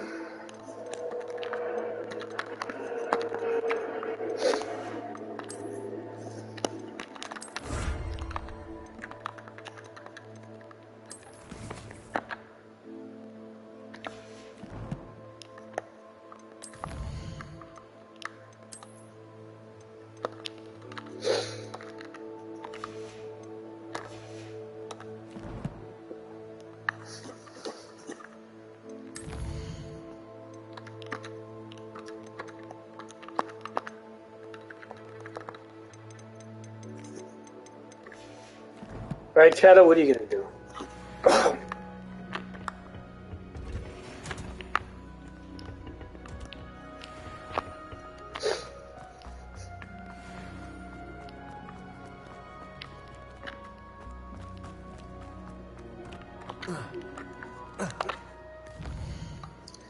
So is life, Cheddar. You know, you can't always get what you want.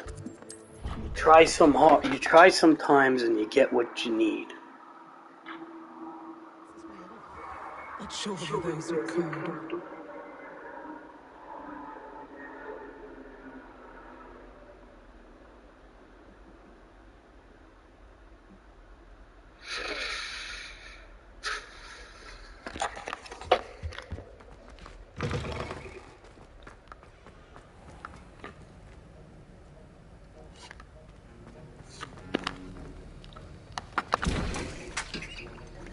All right.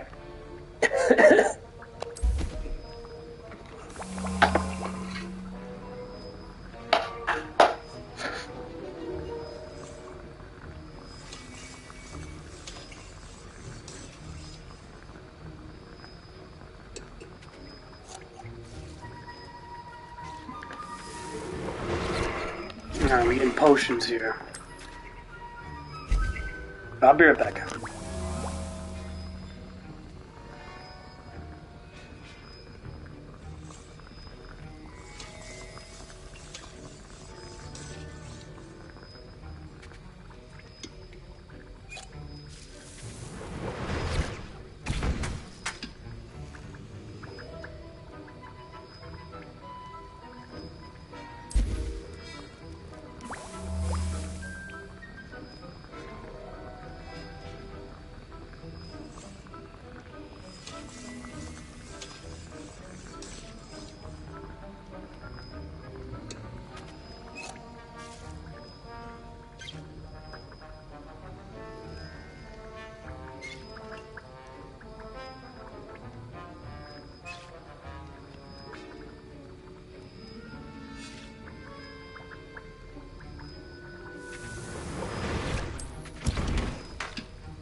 Not sure how I'd fare in a little place like this.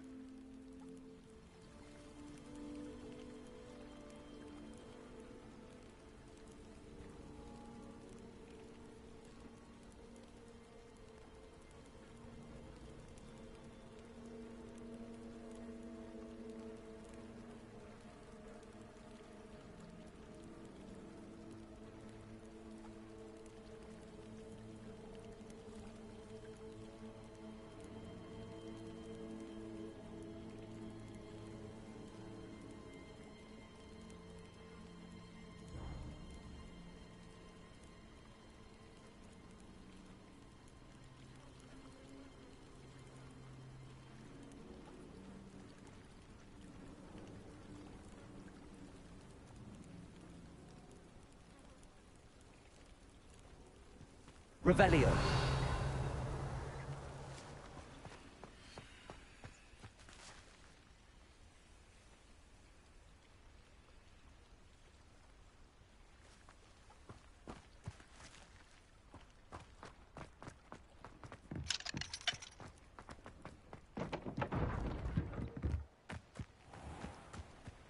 Aren't you the student who ran all those goblin loyalists off? Hello, Mr. Sammy.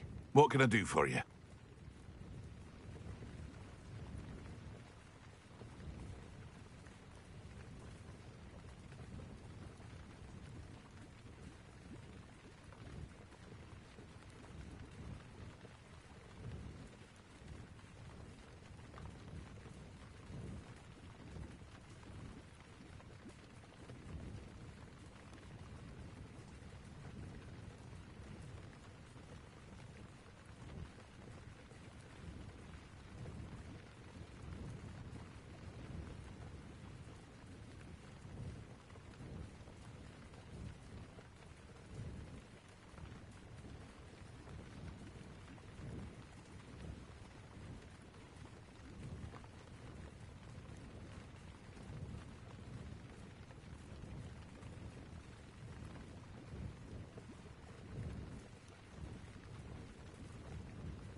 What do you have for sale? What can I help you with today?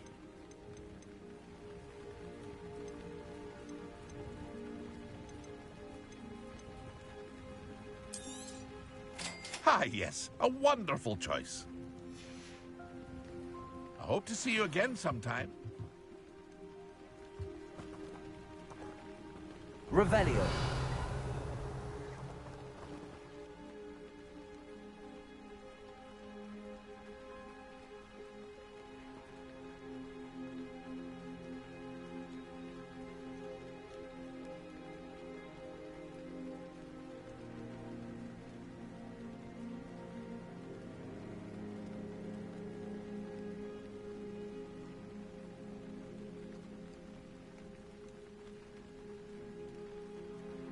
Aren't you the student who ran all those goblin loyalists off?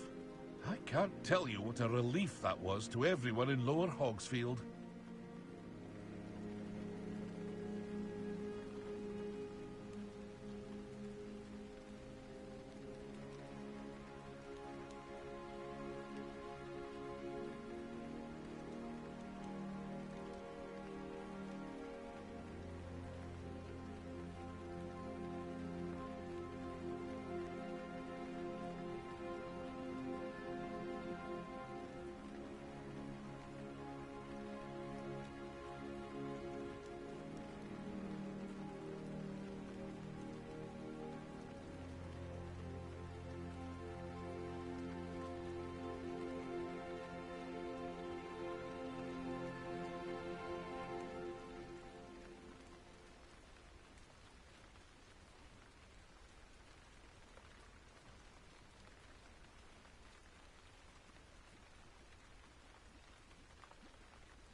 Aren't you the student who ran all those goblin loyalists off? I can't tell you what a relief that was to everyone in Lower Hogsfield.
Aren't you the student who ran all those goblin loyalists off?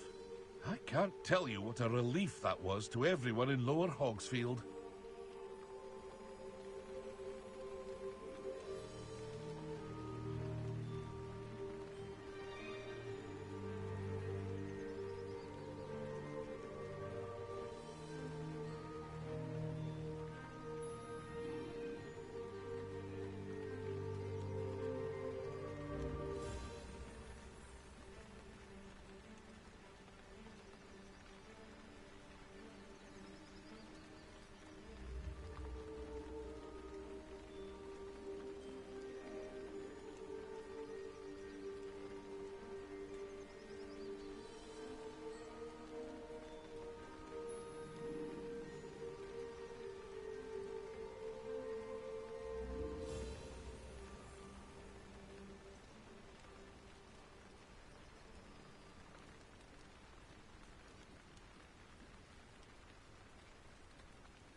Aren't you the student who ran all those goblin loyalists off? I can't tell you what a relief that was to everyone in Lower Hogsfield.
Aren't you the student who ran all those goblin loyalists off? I can't tell you what a relief that was to everyone in Lower Hogsfield.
Aren't you the student who ran all those goblin loyalists off?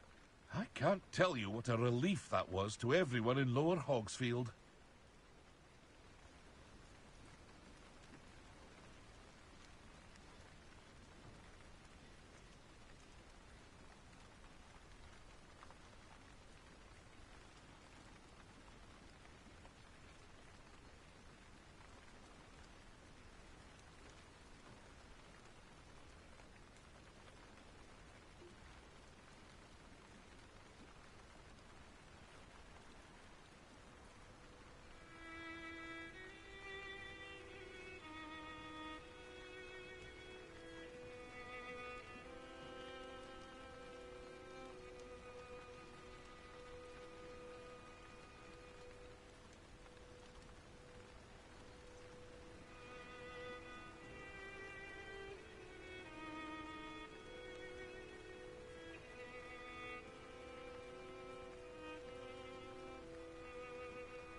Aren't you the student who ran all those goblin loyalists off?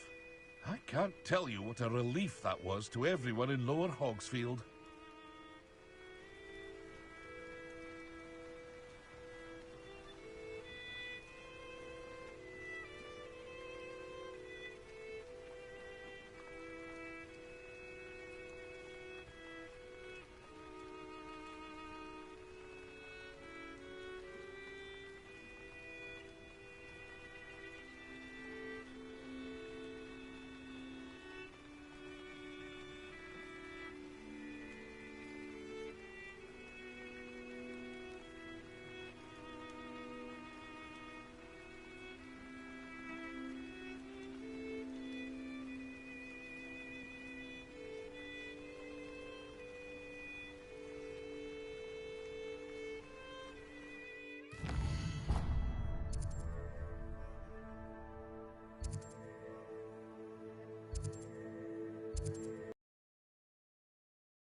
It's like a place right out of a storybook.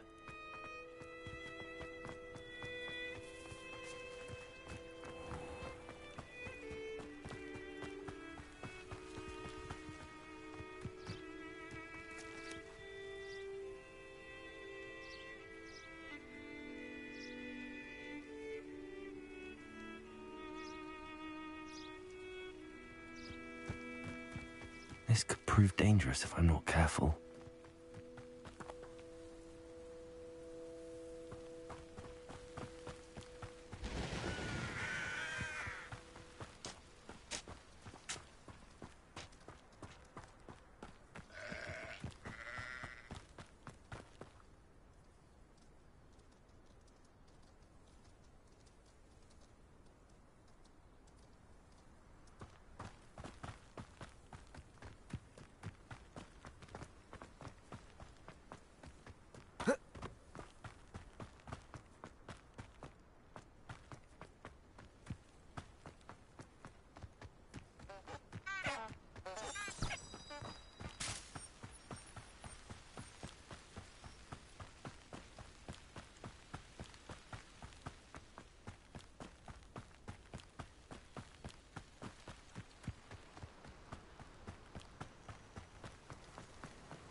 Handy resource indeed, your field guide.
could it be? Incendio!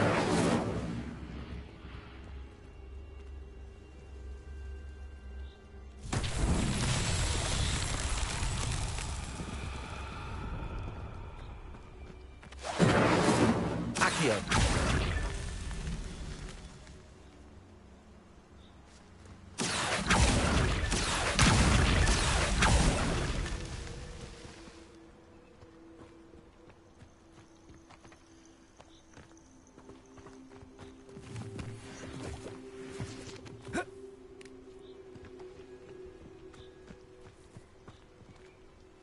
Incendio!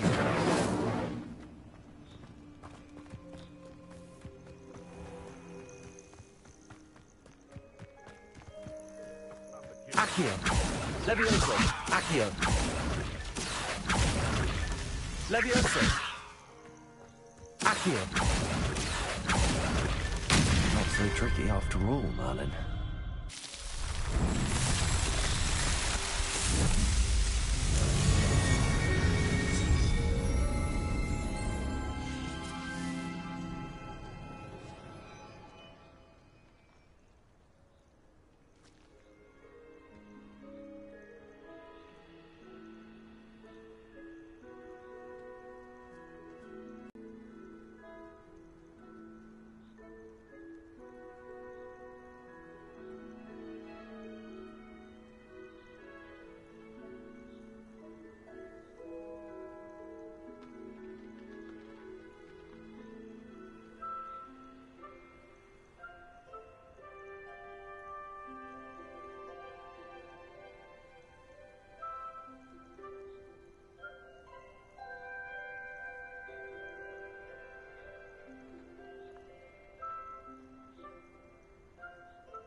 Surprising how many nifflers you could find down there. Mind you, I do have a knack.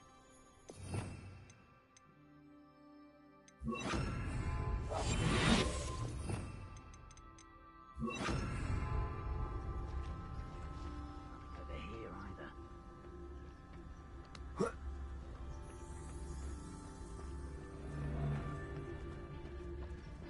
You can feed a beast, or it can feed you, if you get my meaning. Right here. Gringo! Leviosa! Well done! If I have so much as a scratch on me, you're the little sod that saved Treadmill. Incendio! Keep still! What have you done?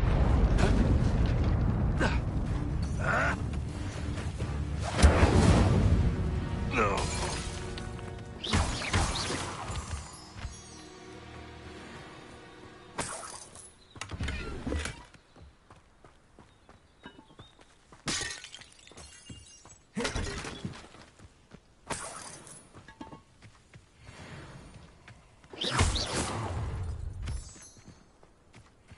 Allow me to put you out of your misery.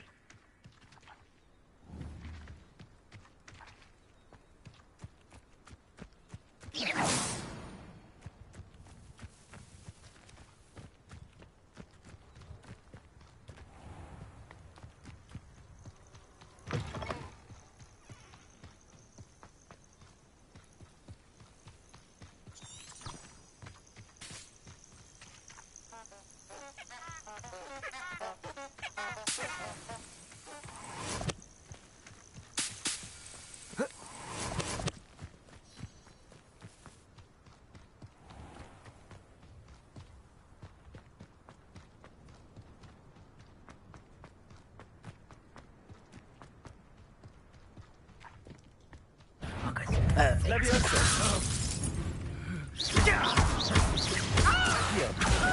Incendio!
Incendio!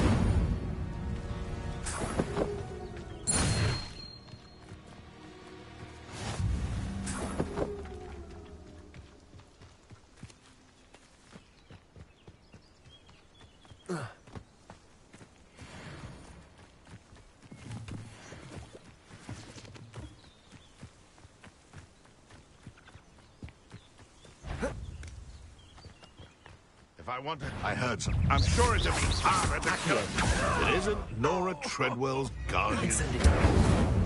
You're a stick. Potato! No! No!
They come after me. I'll stick 'em like a nogtail. Accio! Incendio! Levioso!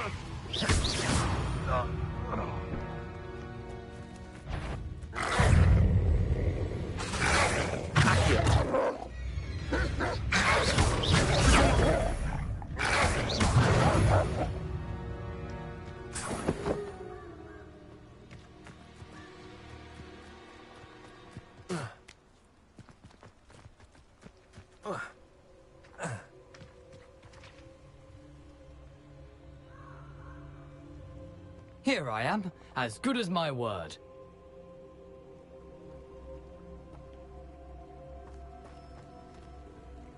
We meet again, Richard Jackdaw. I suppose I shouldn't be surprised to see you. It took the cunning of a Slytherin to track down these pages. Well said. Now where do we go from here? Follow me. I shall lead you as far as I can, but I fear I may remain a tad reluctant to revisit the scene of my demise. Keep your eyes open for a bird bath. When you find it, say intramuros. I think it's Latin. Or Greek. As you can imagine, I never paid much attention in school. Shall we?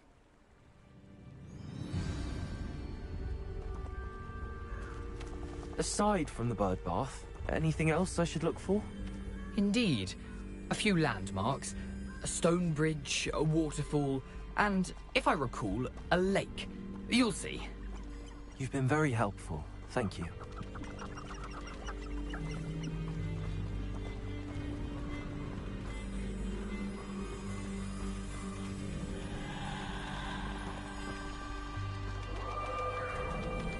Surprising how much of this is, rather unfortunately, coming back to me.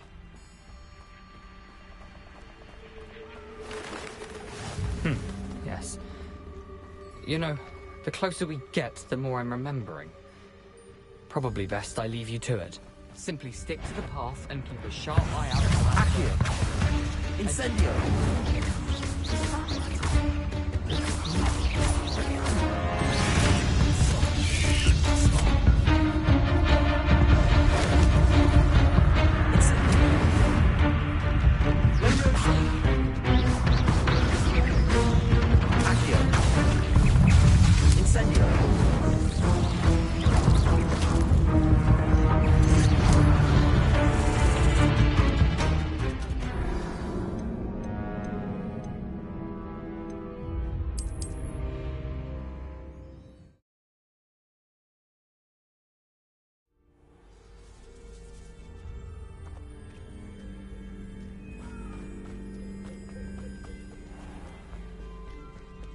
Nothing to do now but keep going.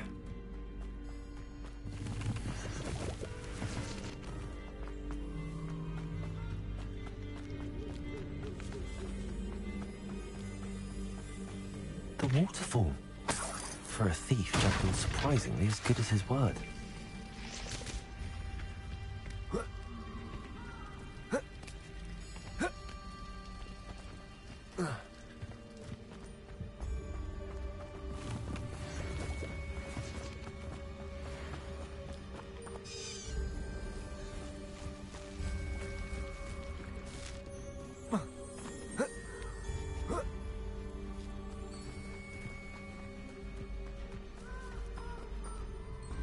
Something oddly solemn about this place.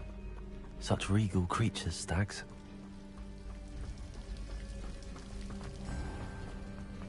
There it is, just as Jackdaw described. Incendio! Intramuros. Revelio!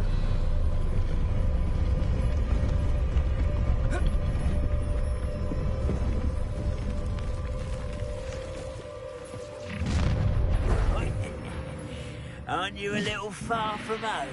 Ranrock knew you'd eventually lead us to whatever it is you're hiding. But you've been paying attention in defense against the dark.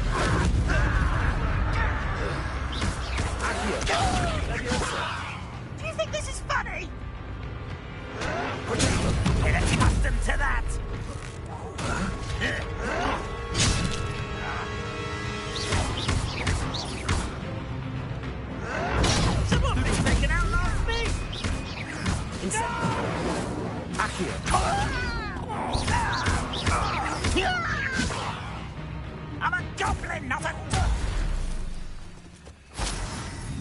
No risk those loyalists will report back to Ranrock now.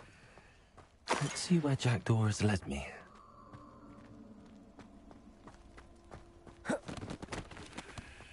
Revelio.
Wonder how big this place is.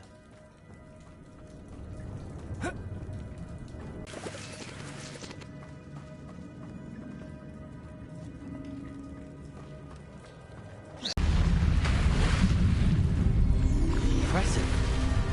That must be where all this leads.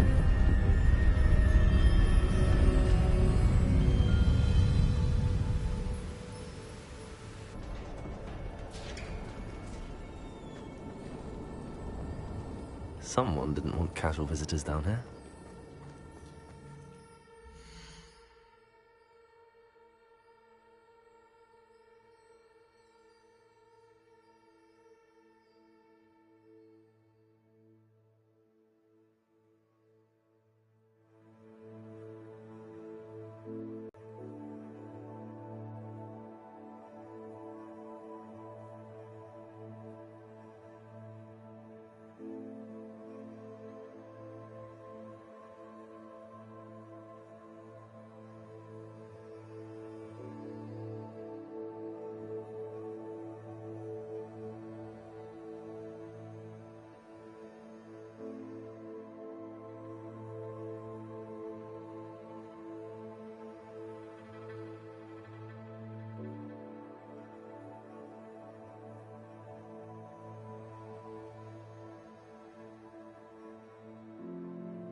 I wonder if any of my spells are from this.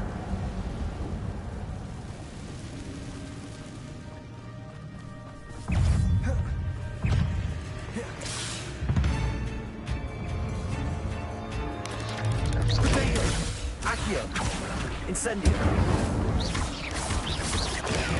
Stupefy! Expelliarmus! Incendio! Accio! Levioso! Expelliarmus! Accio! Dago! Incendio! Levioso! Accio! Incendio!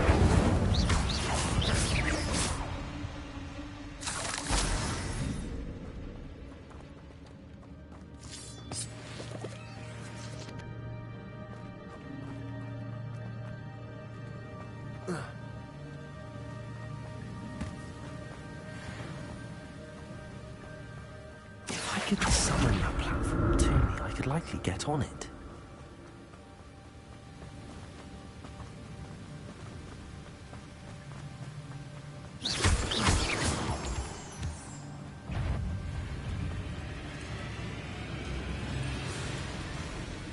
Accio!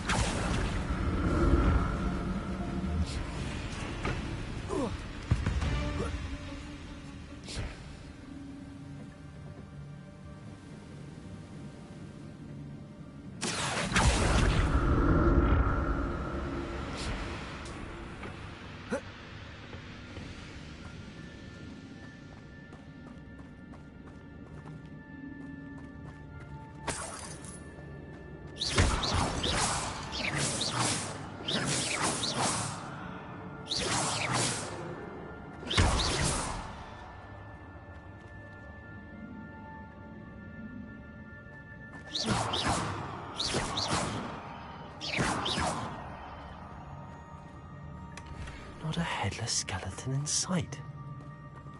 But I may as well help myself to this.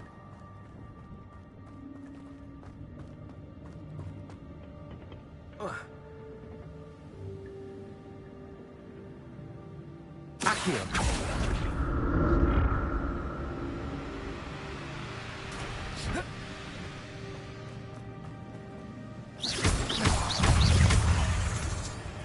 Accio! Incendio!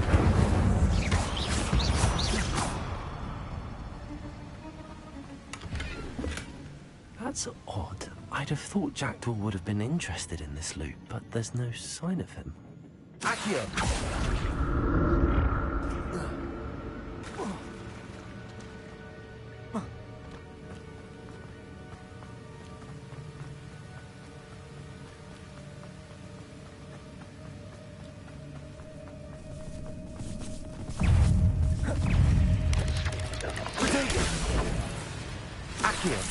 Incendio! Stupid one!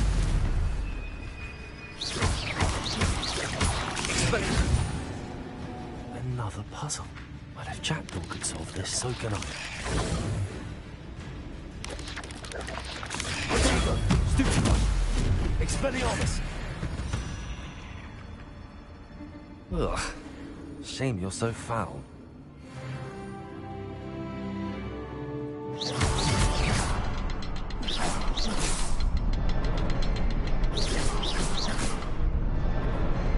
Perhaps the next symbol is hidden somewhere.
An untouched chest.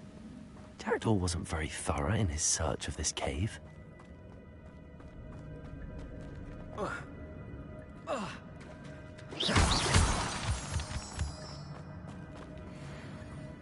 Accio!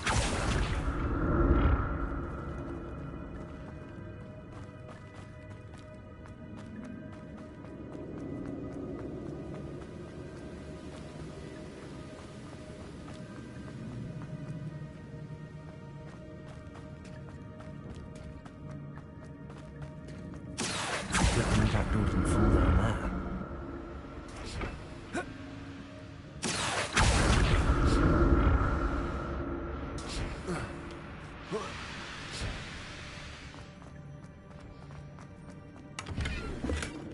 Not a headless skeleton in sight. But I may as well help myself to this. Accio!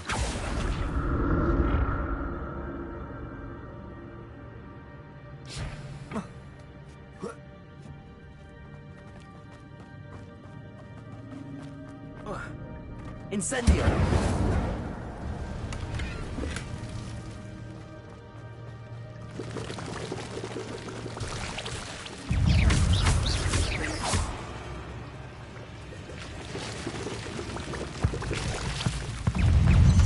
Protego!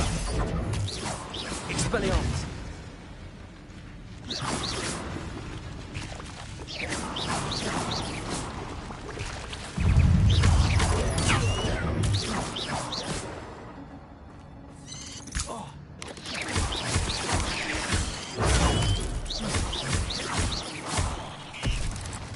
Accio!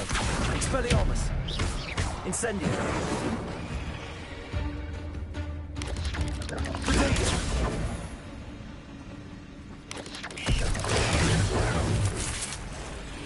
Incendio!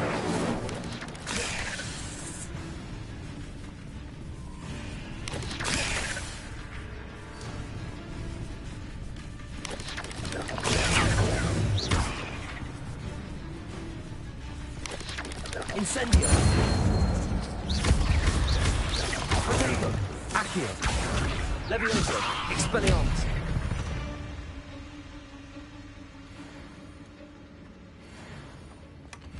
That's odd. I'd have thought Jackdaw would have been interested in this loot, but there's no sign of him.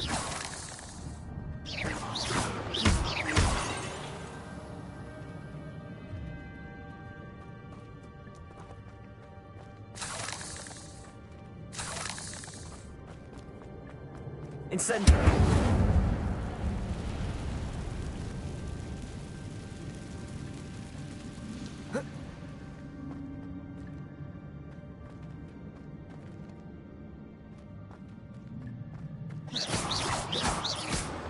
Expelliarmus!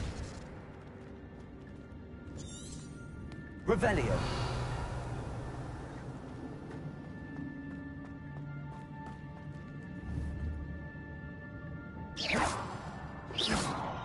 Incendio!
Accio! Incendio! Expelliarmus!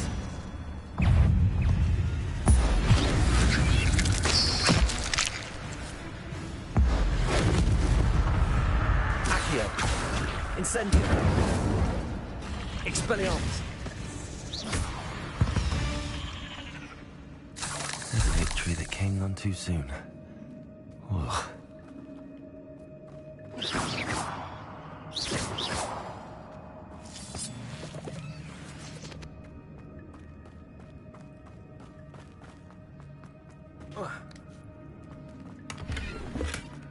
An untouched chest. Jackdaw wasn't very thorough in his search of this cave.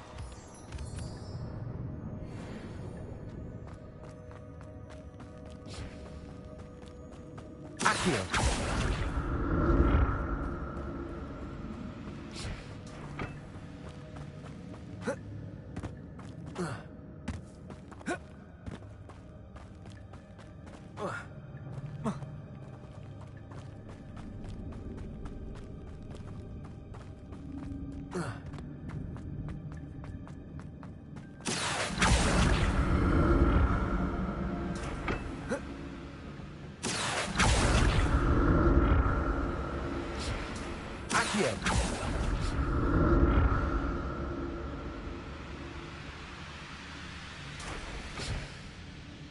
Incendio!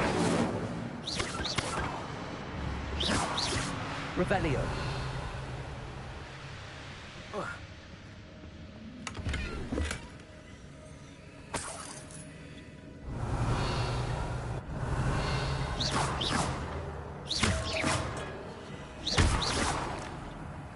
Revelio!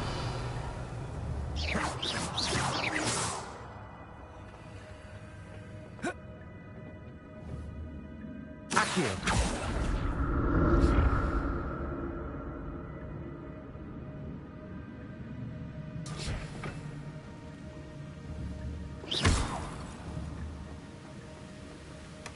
Not a headless skeleton in sight.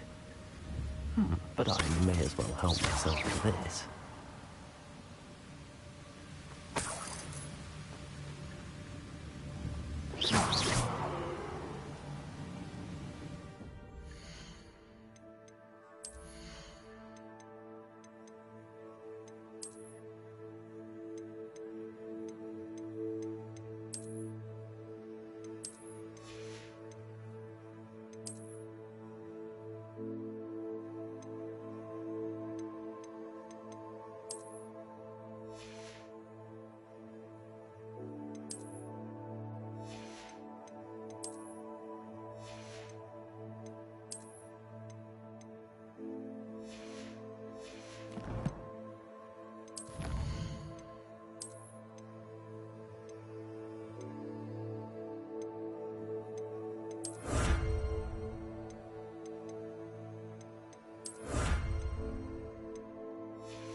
There it is. The bridge, it's almost complete. More spiders. These can't be what the hell is this jackal. Accio.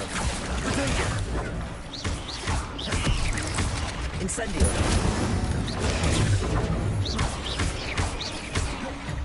Accio.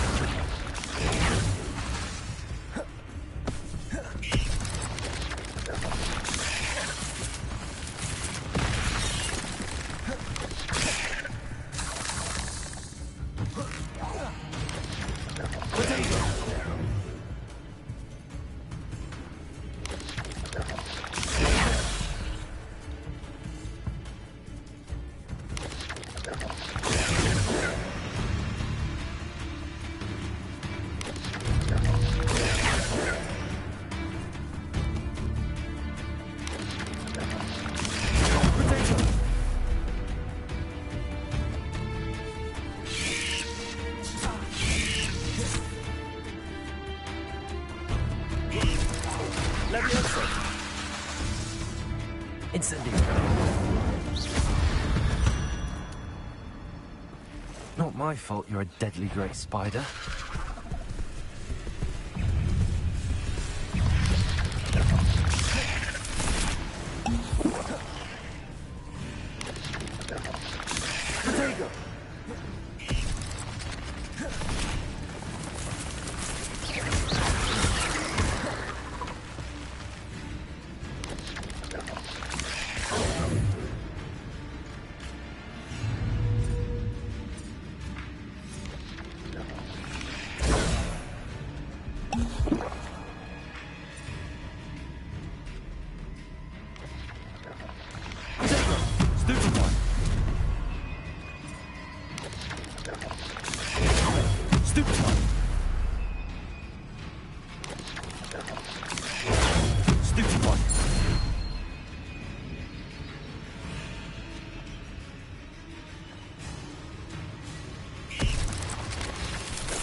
Incendio.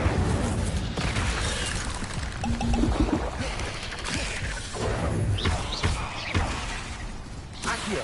Incendio.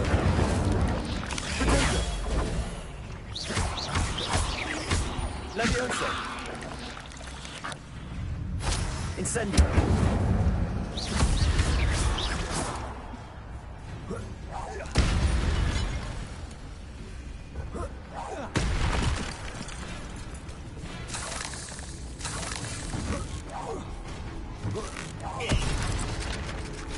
Levioso. Incendio. Accio. Levioso. Expelliarmus. Farewell, monster. I can only imagine how these spiders have multiplied since Jackdaw came this way.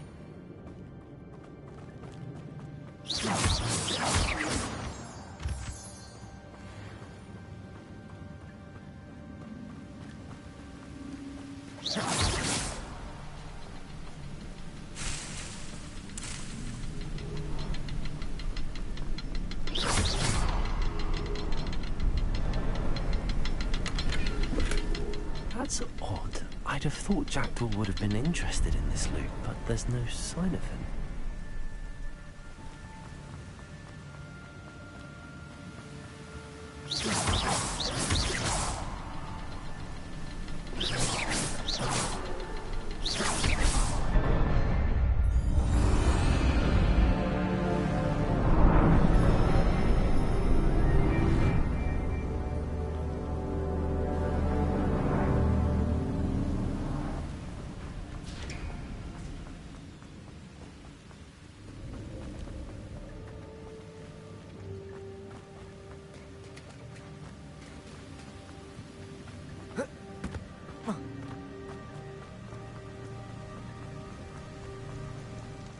must be getting closer to Jackdaw's remains and those pages.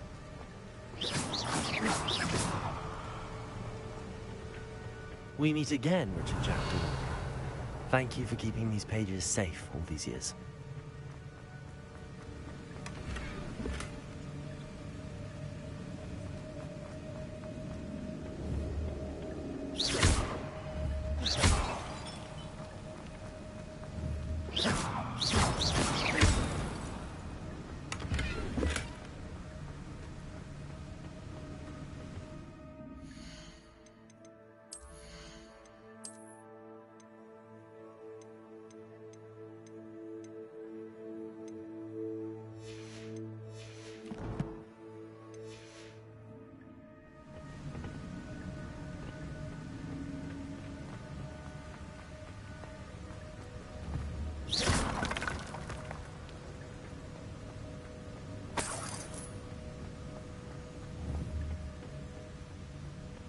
Here it is, the map that brought your doom, Jackdaw.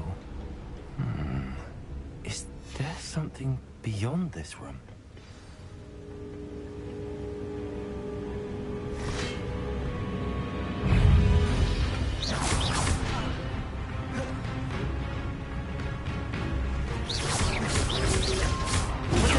Stupefy. Incendio.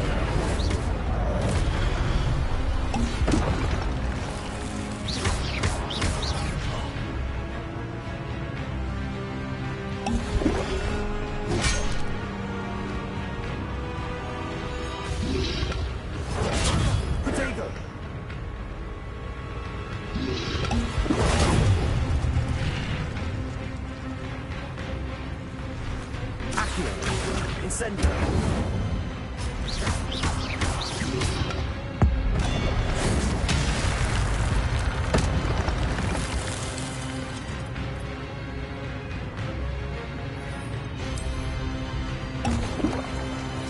Expelliarmus. Accio. Incendio. Levioso.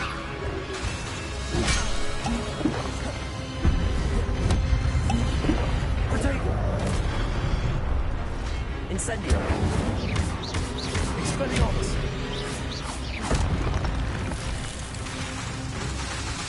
Levioso. Incendio.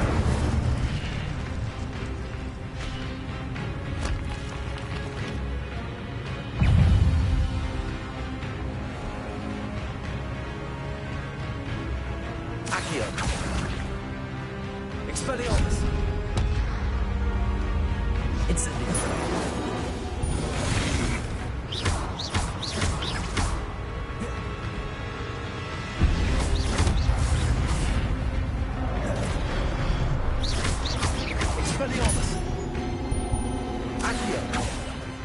Incendio.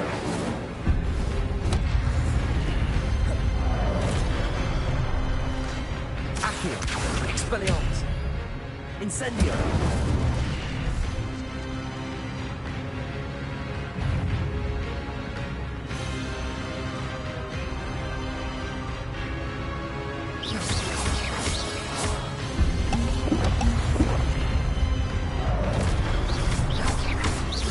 Expelliarmus. Accio. Incendio.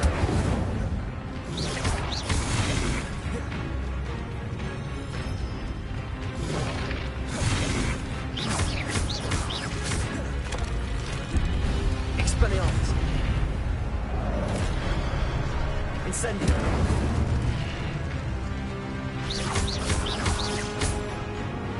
Accio. Expelliarmus.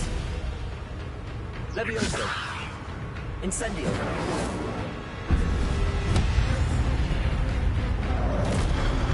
Expelliarmus. Incendio.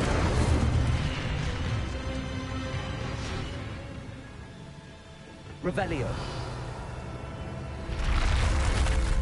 But that's unnerving. What's happening?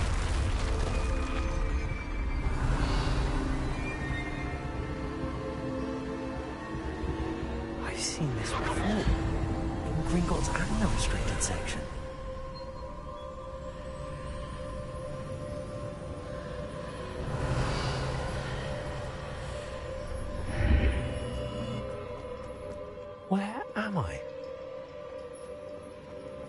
Oh no, the room's starting to flood.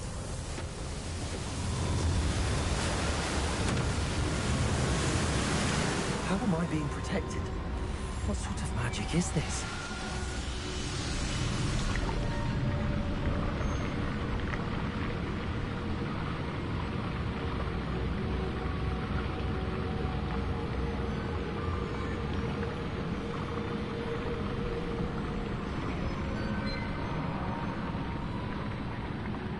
I can only hope this magic protects me until I'm able to make my way out of here. What is this place?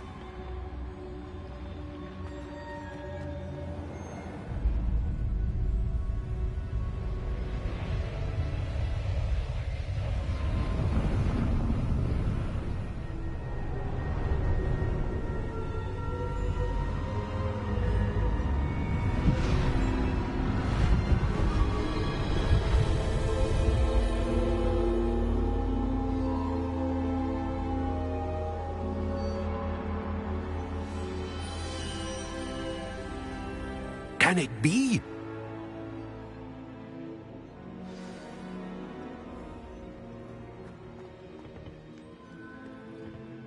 It's you. Has someone finally found our map chamber? I recognize you from the Pensieves. You're Professor Rackham. I am indeed. I must confess that I am surprised to see someone so young standing before me. I'm the same age that you and Isadora Morganach were when you started at Hogwarts. You've paid attention. And might I presume you share our ability? To see traces of ancient magic? Yes, sir, I do.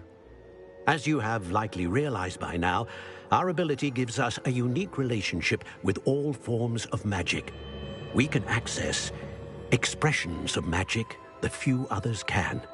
Opportunities will arise that allow you to sharpen this rare talent. Do not squander them. I won't, Professor. Thank you. We have much to discuss. But first, a map found in a certain book led you here. Place the book on the pedestal. I don't have the book with me, sir. That is unfortunate. I'm afraid we must pause our conversation until you return with the book. I'm a bit confused, sir. Why is this room called the map chamber? I assure you that all will be clear once the book has been placed on the pedestal. The statues and carvings in the house on the cliffside, those are of you. Are you a seer? I am. Did you know that I would be here? I cannot say more at present, except to say that your presence here does not entirely surprise me. Very well. I'll retrieve the book right away. Good. We shall speak again once the book is in place.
Revelio.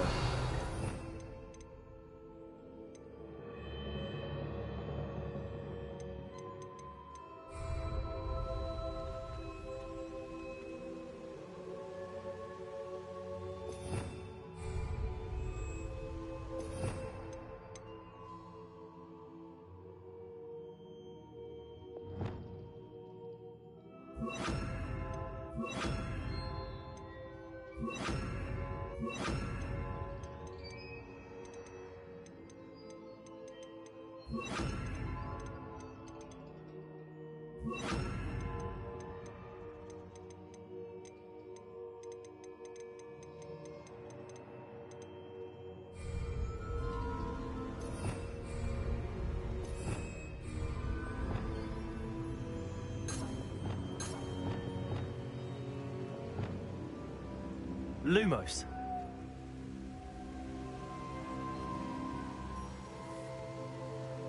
Reparo.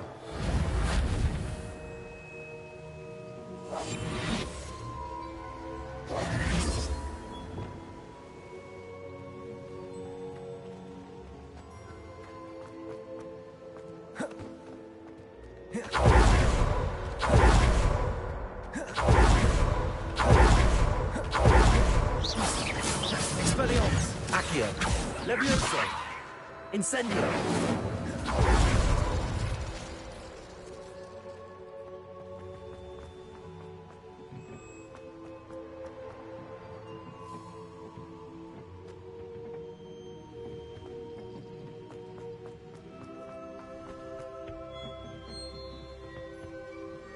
Yo, Steve, this I don't know what your sister's playing, but this game is not out for the Switch, by the way.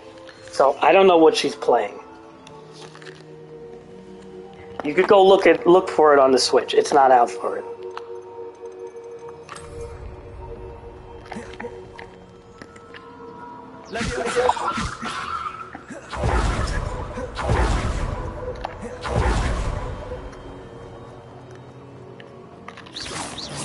Accio.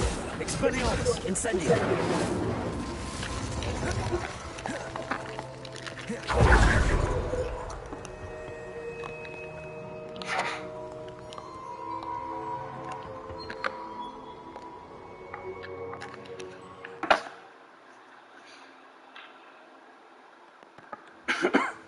I found the pages and the map chamber.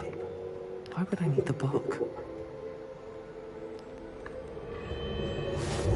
Off on another adventure, are we?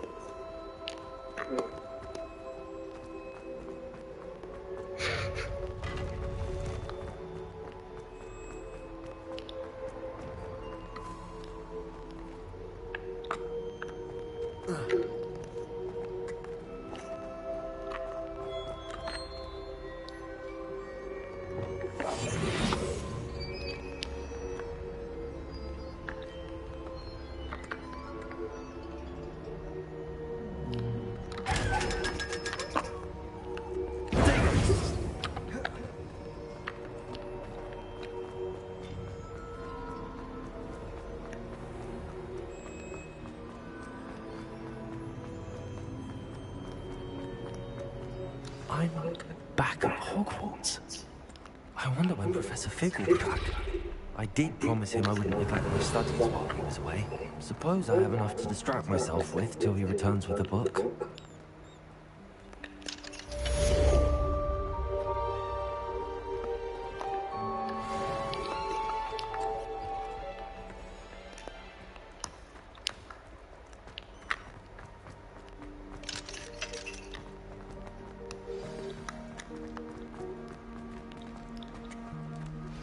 You need to learn the pulsar, the banishing charm, useful for pushing objects, adversaries away. Complete the required tasks and meet me in my classroom.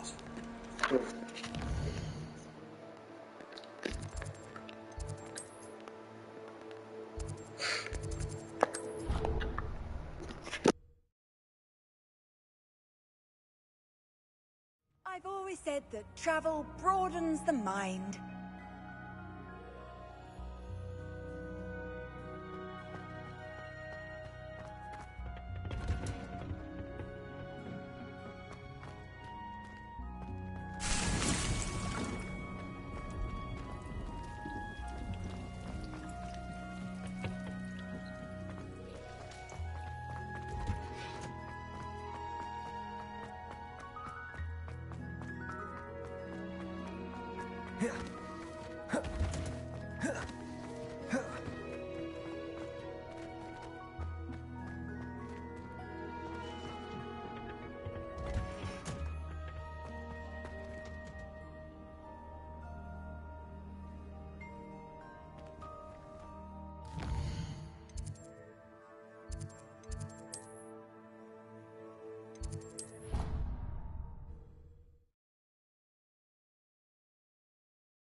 Pinches of Angelica, all three.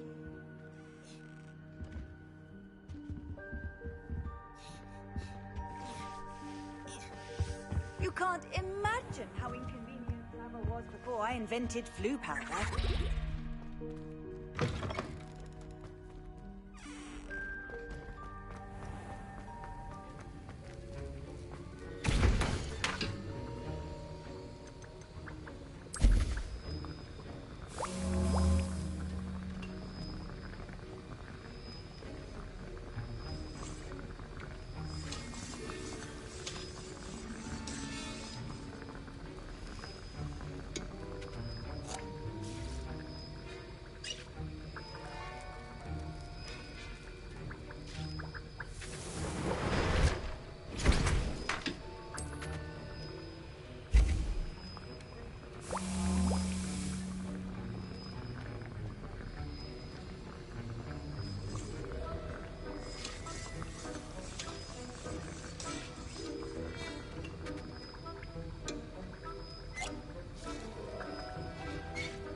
last time I have a potion idea that I don't write down?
Everybody grab a broom, and we shall get started.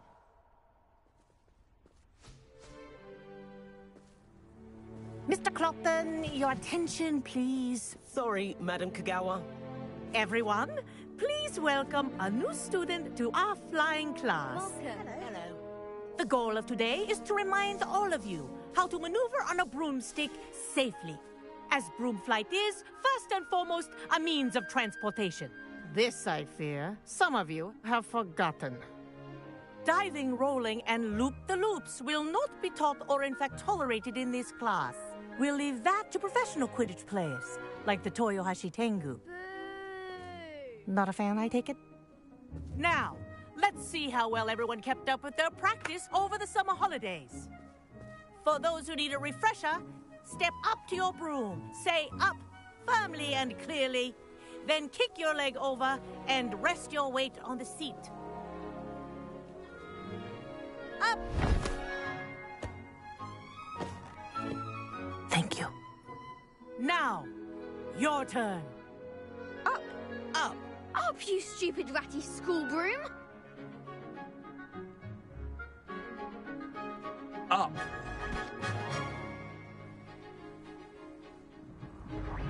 One leg over, so there's a leg on each side. None of that side saddle nonsense. A gust of wind will throw you right off.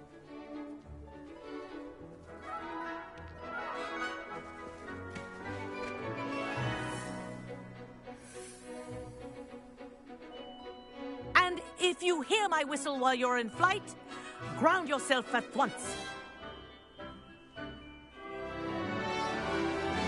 Good. Now, for your first lesson, fly through each ring in the courtyard. Do take care. The brooms are school property. I want them returned in one piece.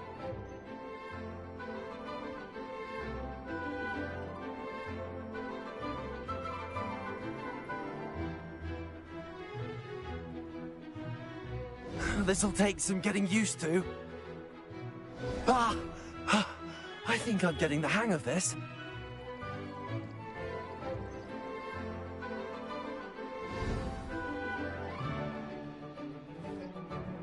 Well done.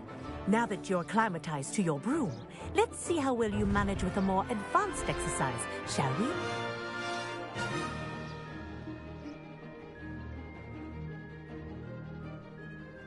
This next set of rings will take you around the grounds for more of a challenge.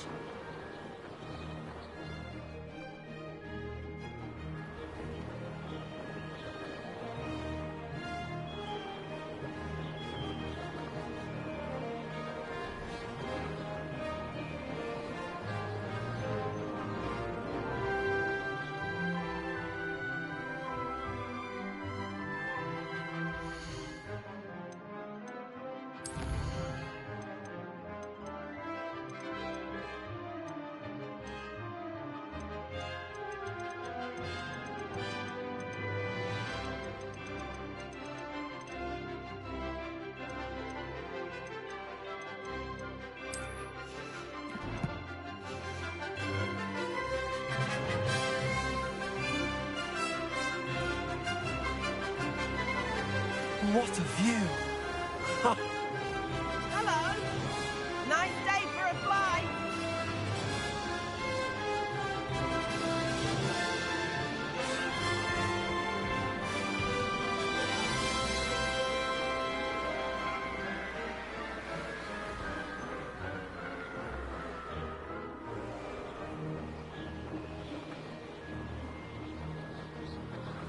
Ah, the old boathouse.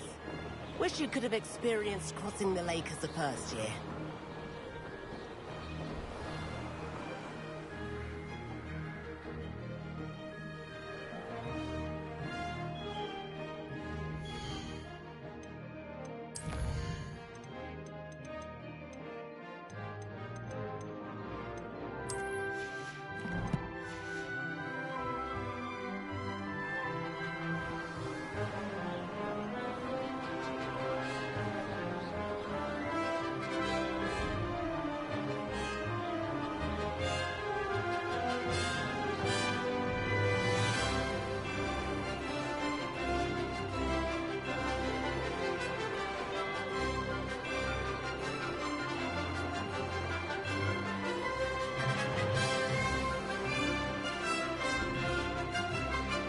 Whoa, our aquatic resident likes to make an appearance once in a while. That wasn't too bad.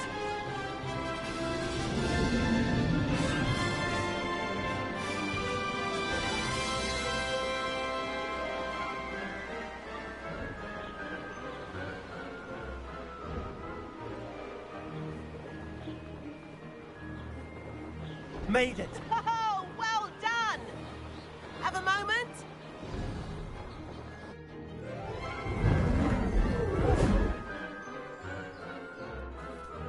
I say, I watched you fly through those rings. You seem to handle yourself on that dusty school broom well enough. I'd imagine you're ready for something a bit more challenging. But I'm getting ahead of myself. We haven't properly met.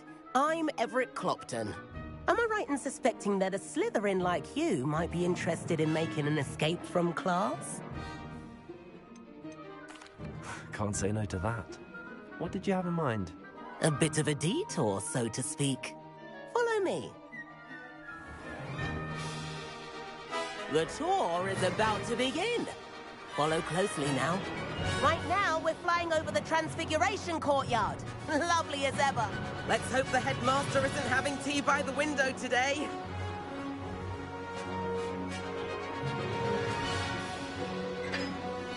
Nice to get above it all, isn't it?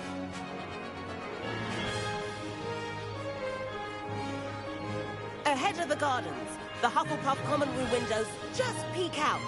Bit claustrophobic for my taste. How is Everett flying so quickly? Here's something handy to know. Lean forward for a burst of speed. Helpful if you need to escape a tricky situation.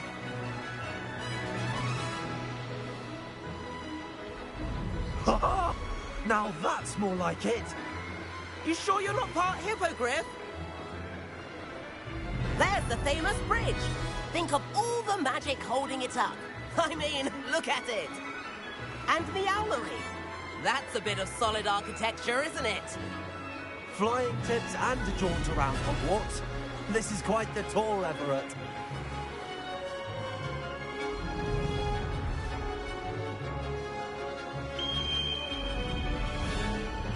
That's Kagawa's whistle. This concludes our tour. Best hurry back.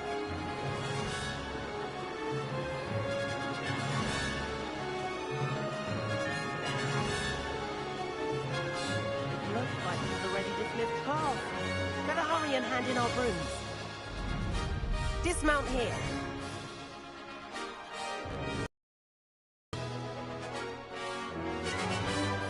Revelio.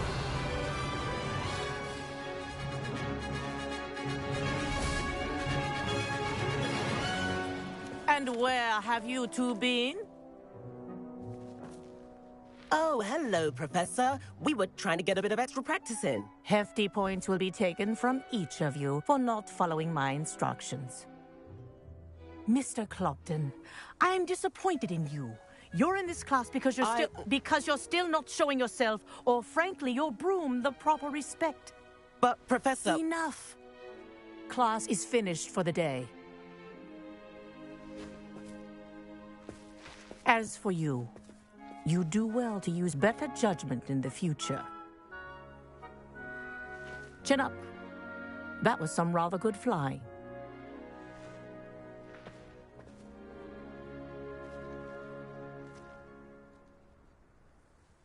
Sorry about that business with Kagawa, but you have to admit, those views were worth it. It was worth losing a few house points for that detour. You seem at home on a broom. Bet if you had a fancy model, you could fly laps around Imelda. She's Kagawa's favorite. I could show her a thing or two if I had my own broom.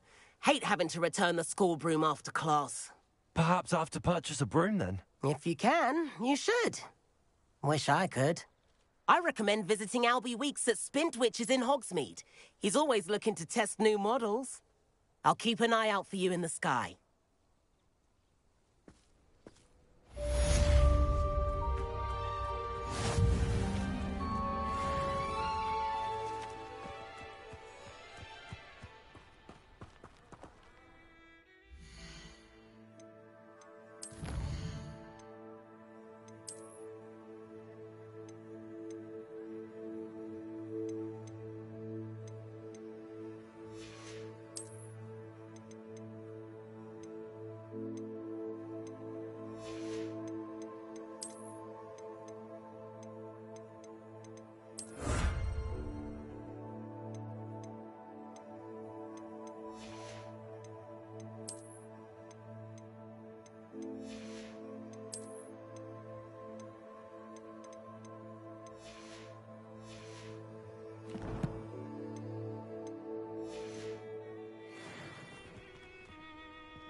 Sometimes it seems all wrong.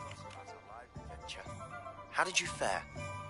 If you're keen for some illicit spell practice, meet me outside the Defense Against the Dark Arts classroom. I know a discreet place near there.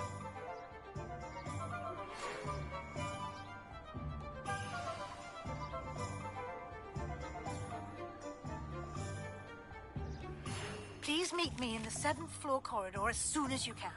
I have an idea for somewhere you... Revelio. Away from prying eyes and distractions. Expelliarmus!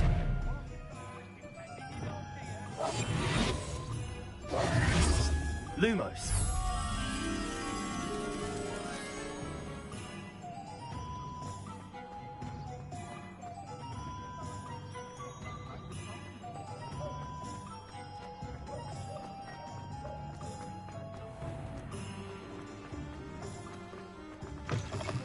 Ah, new face. Wonderful.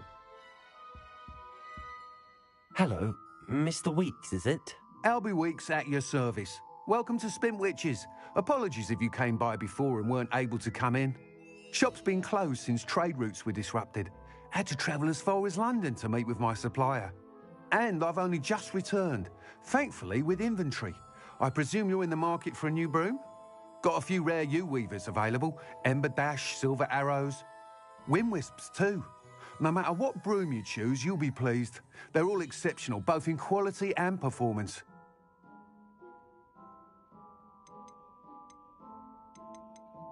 Sounds quite the array of brooms.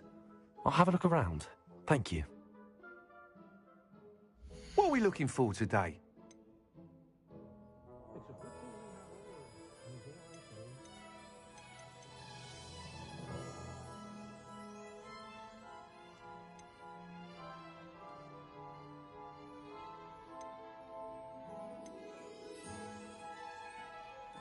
That item is of the highest quality.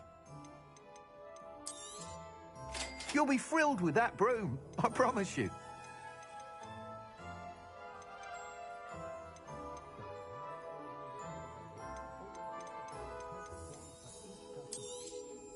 Nice doing business with you.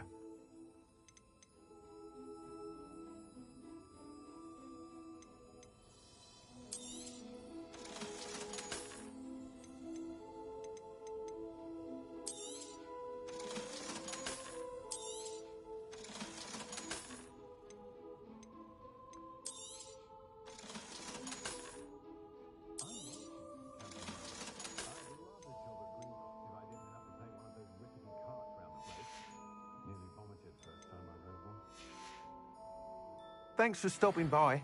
Whilst nearly any broom will certainly be a step up from the practice brooms in Kagawa's class, they all have their limitations. You seem to be a flyer who might be interested in, say, some enhancements? Go on. Ha! Knew I was right about you. I think you'll be quite happy with the performance of any broom at lower altitudes. But you may notice that speed consistency tends to falter as you rise. I believe I can remedy this issue. I have some ideas for enchantments, upgrades, if you will, that will improve the performance of any broom you fly. What I need is someone to conduct a broom flight and report back to me so I can perfect the upgrades.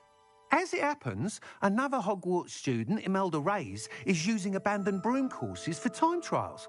Clever girl. An ideal situation for collecting flight statistics. If you were to compete for the best time and succeed, then report back to me with how your broom behaved, I could complete work on my first upgrade. What say?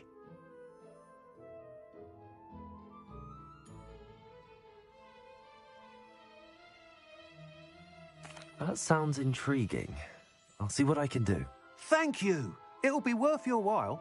If I'm right, the new upgrade ought to enhance brooms in every regard. And I can give you a special price. The time trial should be a bit of fun too. Go to the Quidditch pitch and Imelda Reyes will sort you out. Once you've beaten Imelda's time, be sure to let me know.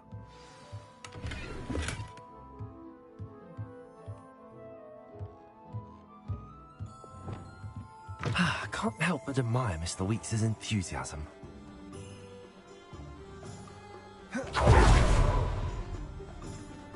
Leviosa.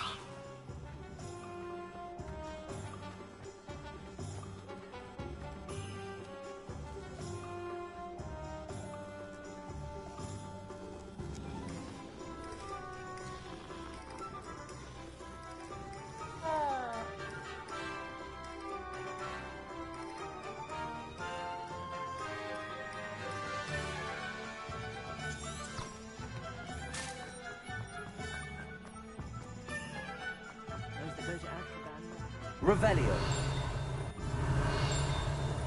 Does it get any more cozy than Hogsmeade?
Revelio.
If it isn't Slytherin's newest broom talent. Hello, Imelda. Albie Week sent me. Did he now? Still tinkering with his broom upgrade, no doubt. I tried to help him once. He nitpicked my flying technique, and that was the end of that. The nerve. Why is he roping you into his broom testing silliness? You've barely started flying from what I know. Caught wind of you showing off in flying class with Clopton. Seems someone's jealous of my skills on a broom. Me? Slytherin Quidditch captain. Jealous of you?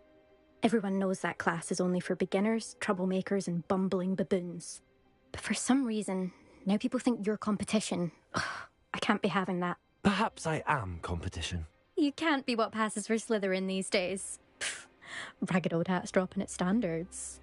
Enough of this. Only one way to find out who's the better flyer. I hold one of the fastest times on this course. Let's see if you can beat it. Slytherin versus Slytherin.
Actually, why not?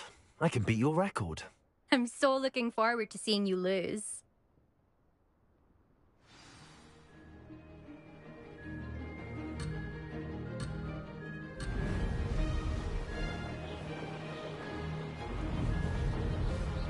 Success.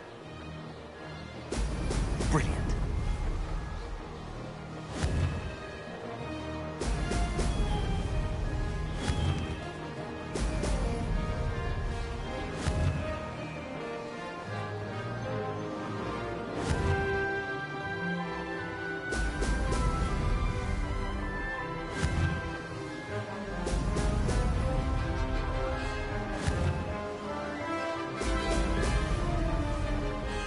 Did it!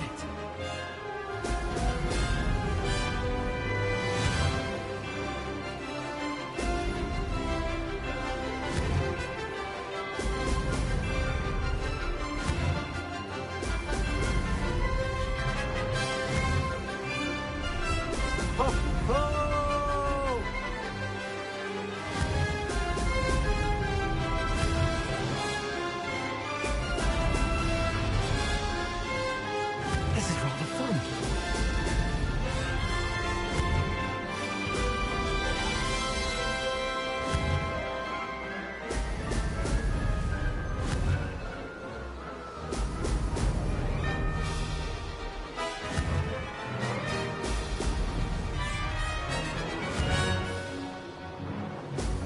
Excellent.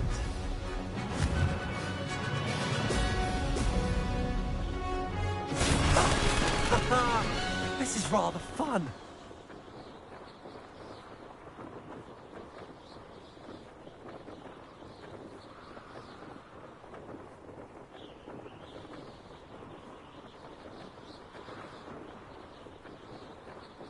Oh, Omar, this game's like really fun, man.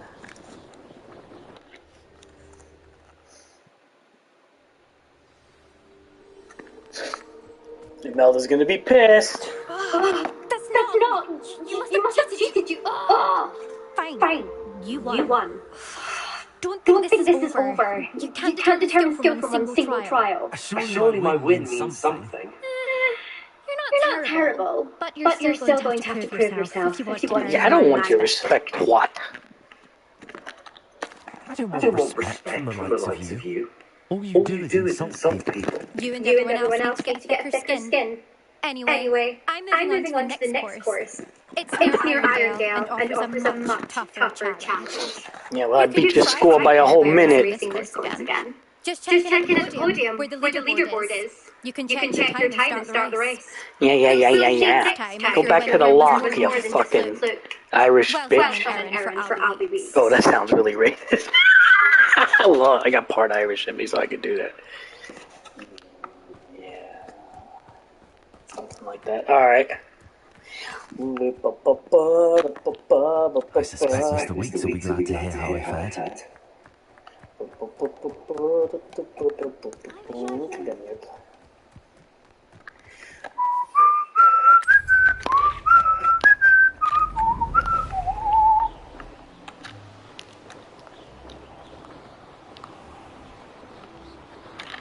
Wait, there's a chest over here. Revelli. Where is it?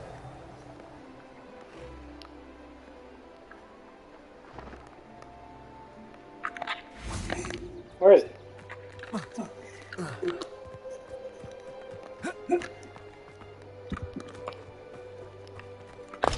What's up with these locked doors everywhere? I know there's like a spell that I can get that probably breaks them. Look at this guy walking around. He's got books around him. Dude, flying is... I just got the fly, man. It's really good. The build-up to it, man, was pretty damn good, too.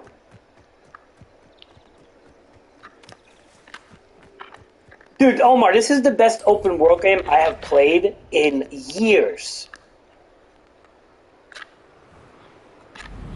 Like, this game blows away Assassin's Creed, and it's definitely on par with Ghost of Tsushima. I dare even say possibly better. Story-wise, more involved, it's got more exploration.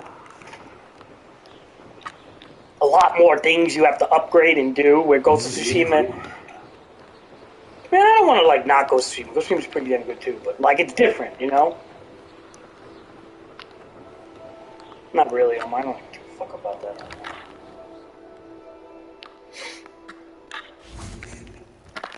I need these eggs to make those potions. Look, Omar, these little things. I think eventually you could capture these things. They're like little animals.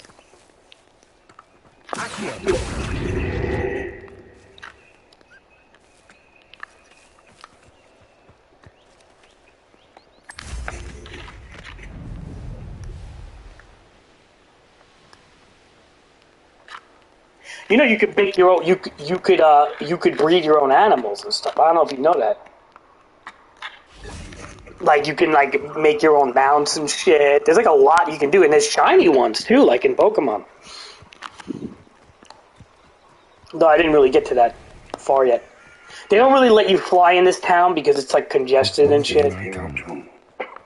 Maybe there's like a lore against it in this Hogwarts world.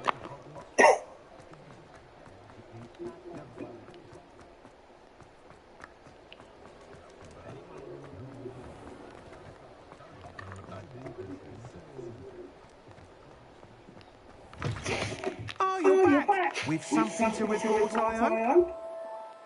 Sure. Mr. Weeks, I was able to set a record on my broom. Incredible! Miss Ray's must have been shocked. Tell me, how was the broom? A little turbulent and it's wanted a bit of speed, but it fared well enough. I will say that it tended to drift a bit to the left on certain turns.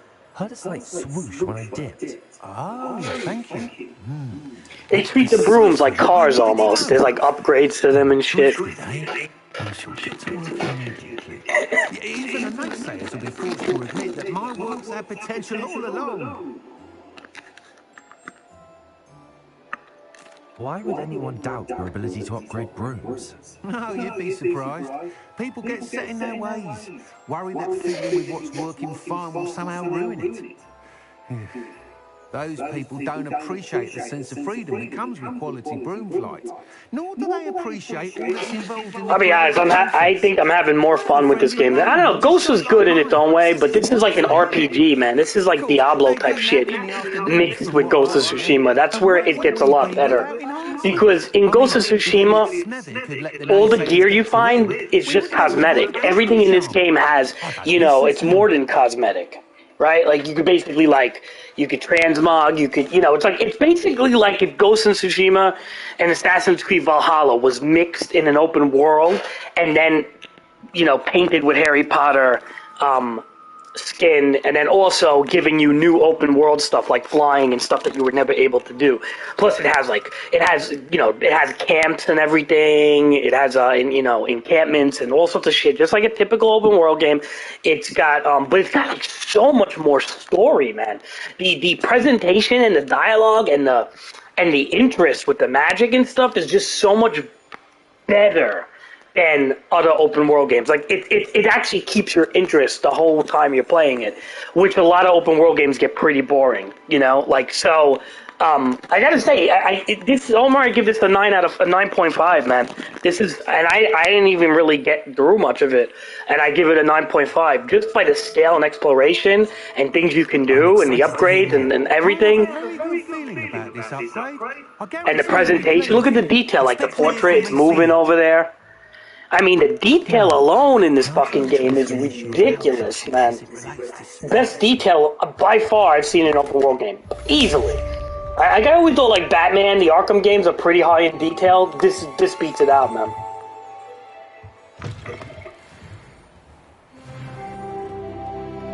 Nice, we got a talent point. Okay, so I'll show you, like, some of the upgrades and stuff you do, Omar.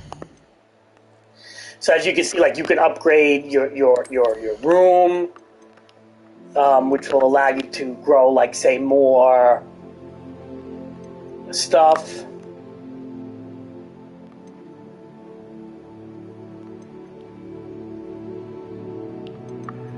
Or you can upgrade your spells. You can learn different spells, and then you can master them.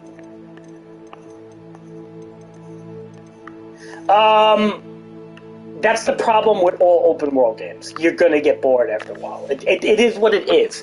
There's no open world game that's going to be fun the whole time. Like, even if you look at, for example, like, okay.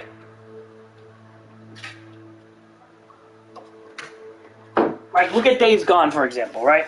You play Days Gone, it's really fun in the beginning, but it does get boring because all you're really doing is you're on a motorcycle, you're killing hordes, whatever.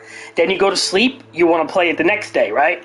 That's basically how open world games are. Same thing with Assassin's Creed Valhalla, same thing with fucking Ghost of Tsushima. Ghost of Tsushima, after a while, fighting Mongols of the same kind over and over and over for 2.5 hours, you get bored.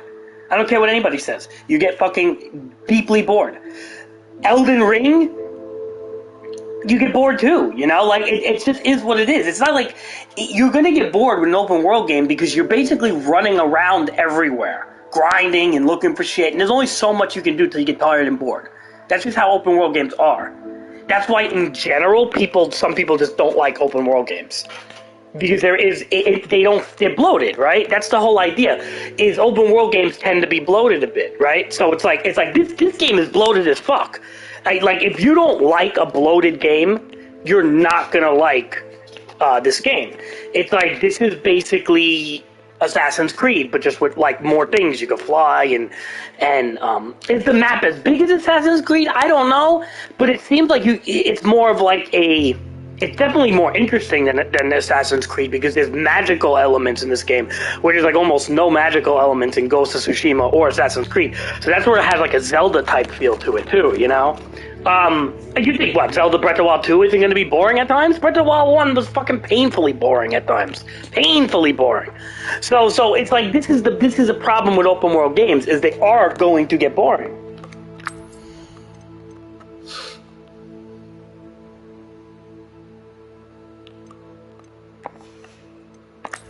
But to me, what I do is when I get bored of an open world game, I just basically shut it down for the day, right, or the night, and I go play Age of Empires, play Pokemon, play basketball, do something else, or I go out for a ride, I get food, whatever. And as you fall asleep, you want to play the next day. That's how open world games are. It's like you don't marathon them, right? Because a lot of people just don't know when to stop fucking playing.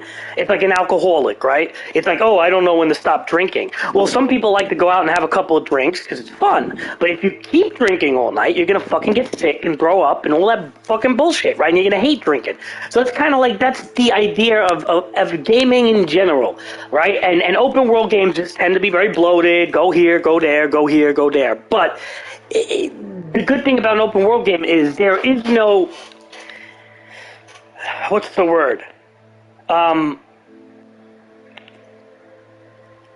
There's no game that gives you the exploration enjoyment more than an open world game. Okay? So like if you like to explore, and I am a big fan of that as I played No Man's Sky, for God's sakes, which is like the ultimate exploration skybox. There's no game that's an open the strongest part of an open world game is the exploration feature. That's the strongest fucking part. Okay? Combat and everything else takes a back seat. Is it fun to explore the world you're in? That's number one. So far, being able to explore with flying and all sorts of shit is really fun. It's good. And the art design and everything, the draw distance, everything is pretty good. So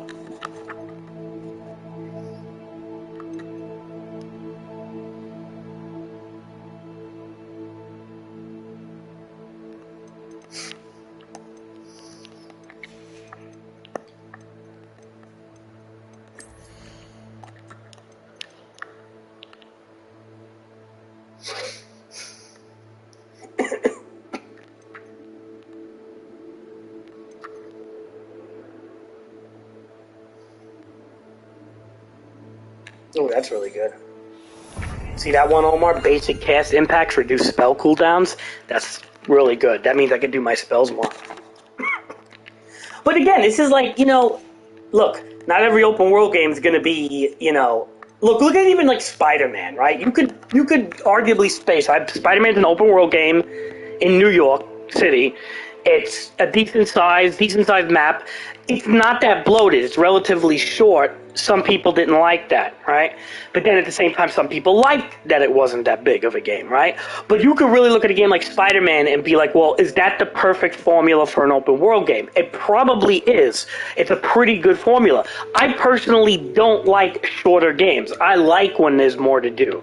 Okay? That's why Assassin's Creed didn't bother me when everybody's like, oh, it's so fucking bloated. It's so fucking bloated. I can't finish it. I got work. I got school. Blah, blah, blah, blah, blah. Because it's just like kind of like, well, for me, my work doesn't consist of me all the time working. So for me, like, I don't mind having a bloated game, even if it takes me a year to complete it. Like, I really don't fucking mind.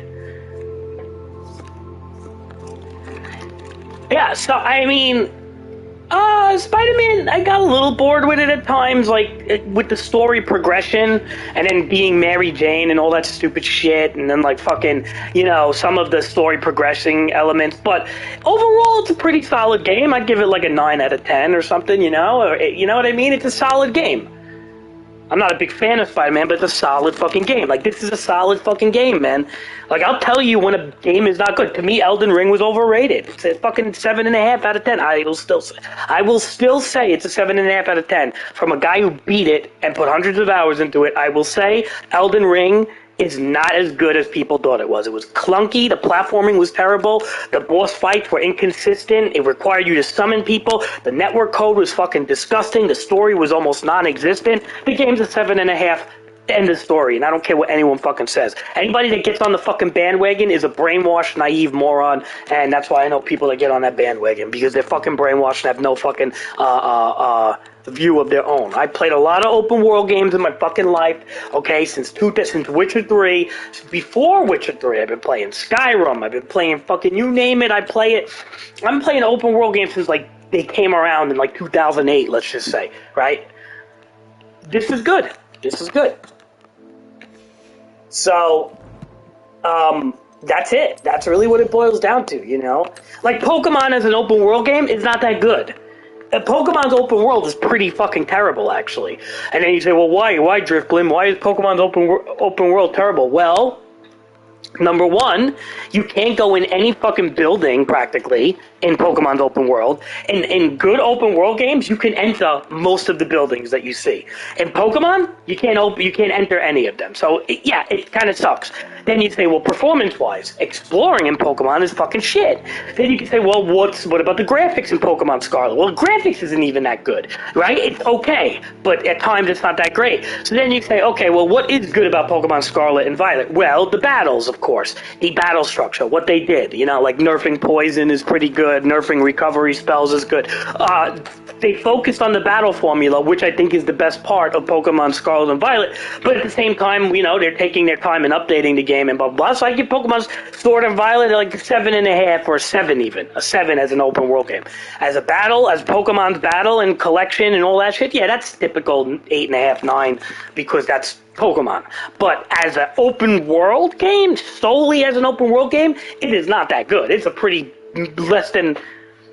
It probably did. I probably agree with you, even though I never actually played Arceus. From what I've seen in Arceus, that people do say it has a way better open world. I kind of believe it. I've seen footage on it. It looks more streamlined. It doesn't seem like it lags. Pokemon, literally, the open world from Pokemon Scarlet and Violet is just not good. It's a bad open world game. I'll give them credit for being like the first truly open world Pokemon game, but it's just not the best execution. It felt rushed. It felt all that shit. And I love Pokemon for obviously the strategies and everything, but I and building your Pokemon, all that stuff. But the open world is weak as fuck, man. The weak AF. And yeah, that's not how you do an open world game. This is how you do an open world game, you know? Spider-Man's how you do an open world game. People want to rip on Assassin's Creed all the time, but they do open world games pretty fucking good. I don't care what anyone says. I know people hate Ubisoft, whatever. They do a decent open world game. People are like, oh, God of War or this one. Well, I don't know if God of War is truly open world. I don't know. I have never played it, but like I said, most of the truly open world games I played, like Days Gone, did not get the best review, but I don't think it was a terrible open world game. I liked it. This is better than Days Gone, I think, as a whole, but I like Days Gone a lot. I like open world games. I just like the progression, and I like the exploration factor, and that's why I think there is a market for it, you know? Like, people want to bitch and complain about open world games all the time, but there's a serious market for them. And I don't understand why... Omar, it comes to the point where people just like to bitch and complain about everything and anything so people can hear them.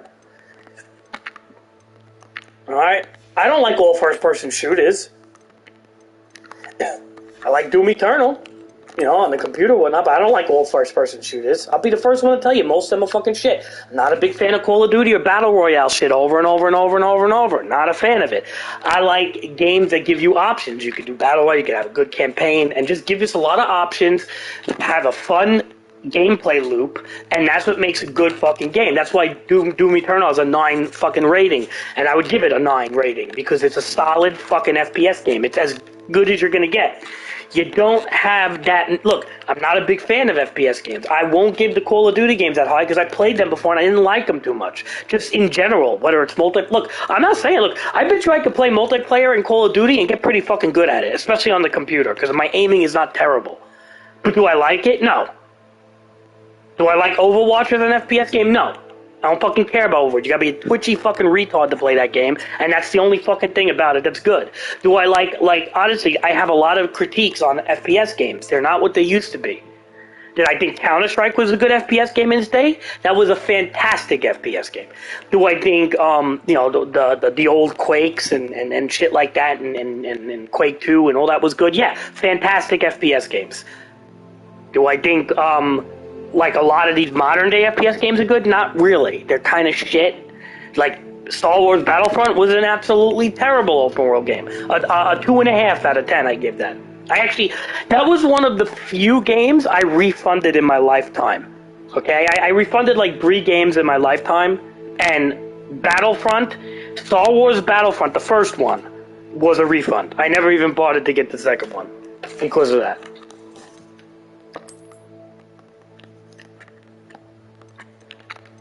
So that's my view of open world games. Is like, open world games, yes, not everybody's going to like them. They do get boring at times, and there is a bloated element to all open world games. But I'd rather it be a bloated element and give you things to do than not.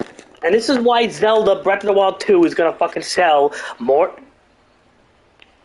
Oh my god, dude, that I don't even know what the fuck that was. I don't even look at that as an open world game, dude. That was a fucking indie game made by like 3 people with fucking like horrible real-time strategy click mechanics. The optimization was fucking brutal. That was like as bad as they get in games. Like that, and ironically it has like a huge cult following, that stupid fucking game, where you can't even like critique it, but yet at the same time, not many people buy it, right? It never like made any type of sales records or anything like that. It's a kind of people that don't like that game have good reason not to. And people that do like that game are like fanboys looking for an exclusive club to join. Because there's no way that Kenshi, I'm sorry, is a good game. Like, I don't care. I just don't fucking care. Like, you know what? It's a waste of time, that fucking game. There's no real fucking story. There's too much reading involved. There's the random generation of shit is garbage. The graphics are PlayStation 1 level, but yet requires you to have like a fucking supercomputer because the optimization is as dog shit as possible, I think, that you can get. So in general, Kenshi is a really fucking bad game. Like that's a 1 out of 10 for me. I don't care what anyone says. I played games a long time in my life. Sonic Frontiers is better than Kenshi. Yes, Sonic Frontiers I would play for 20 hours more than Kenshi, because at least I would beat it, or I'd get some fucking story out of it. Where Kenshi is like, I don't even know what the fuck I'm looking at. And you know what's so bad about Kenshi is you gotta have like 25 mods going to even make that game fucking run. Because like without mods the game is broken. Like you can't place buildings and shit. Like it's so bad that you actually need player mods to even play the game. It's unplayable without mods. Literally, it's unfucking playable. Like that's it. Yep. So Kenshi got a nice refund. I would buy Kenshi again to fuck with it because I did think it had an okay idea if it was like $3. All right, $2.49, like something like that. I think $5 would be overspending for it. And yet they charge dirty, the fucking jerk-off guy who worked in like a CVS or some shit. Like, bro, you worked in a CVS your lifetime. You're not a game developer. Like, dude, you fucking suck. All right, and I don't know why he's got some weird fan following. He hyped the fucking game up since like 2011 or 10 or whatever the fuck it was, 12, and hyped it up like until it finally got a release in like 2018 or 19. And he hyped the fucking piss out of this game for like 9 years or 8 years or whatever the fuck it was. That was gonna be this like expansive fucking open world game. The guy works in like CVS, had like 2 other people helping him with the fucking game. It's an absolute tragedy, that game. And you know who fucking recommended me to buy that game? Fucking Rick. Every game Rick recommends me was fucking shit. From Divinity Second fucking whatever was a horrible fucking game on the port, on the Switch port, to fucking what other fucking games did he tell me to get? Fucking that other fucking game, Ogre Tactics, not really a great game. What other fucking game he told me? He told me to get like a bunch of fucking shit games. For a guy that's such a fucking game player, his fucking choice of gaming is absolutely dreadful. But then again, he plays Overwatch, so that's the answer. Anyone who plays Overwatch, you gotta literally question if they even know what a good game is. But in general, I don't listen to his suggestions of gaming anymore. I think he just doesn't know what the fuck he plays whatever the hell he plays, and that's it. But me personally, I'm not buying games that are fucking shit anymore. I'm not doing it. Like, if the game is good, it's good. You know, of course he got on the Elden Ring bandwagon and was like, it's a 10 out of 10 game, but he'll never play it again, right? Because, well, why? Because the replay value in Elden Ring is dog shit, even though it has so many fucking builds. Nobody gives a fuck about it. All the exploits and the hacks and the bullshit in Elden Ring was so fucking horrible. The network code was so unbearable, and the fucking boss fights was so fucking tedious and annoying that the game wasn't good.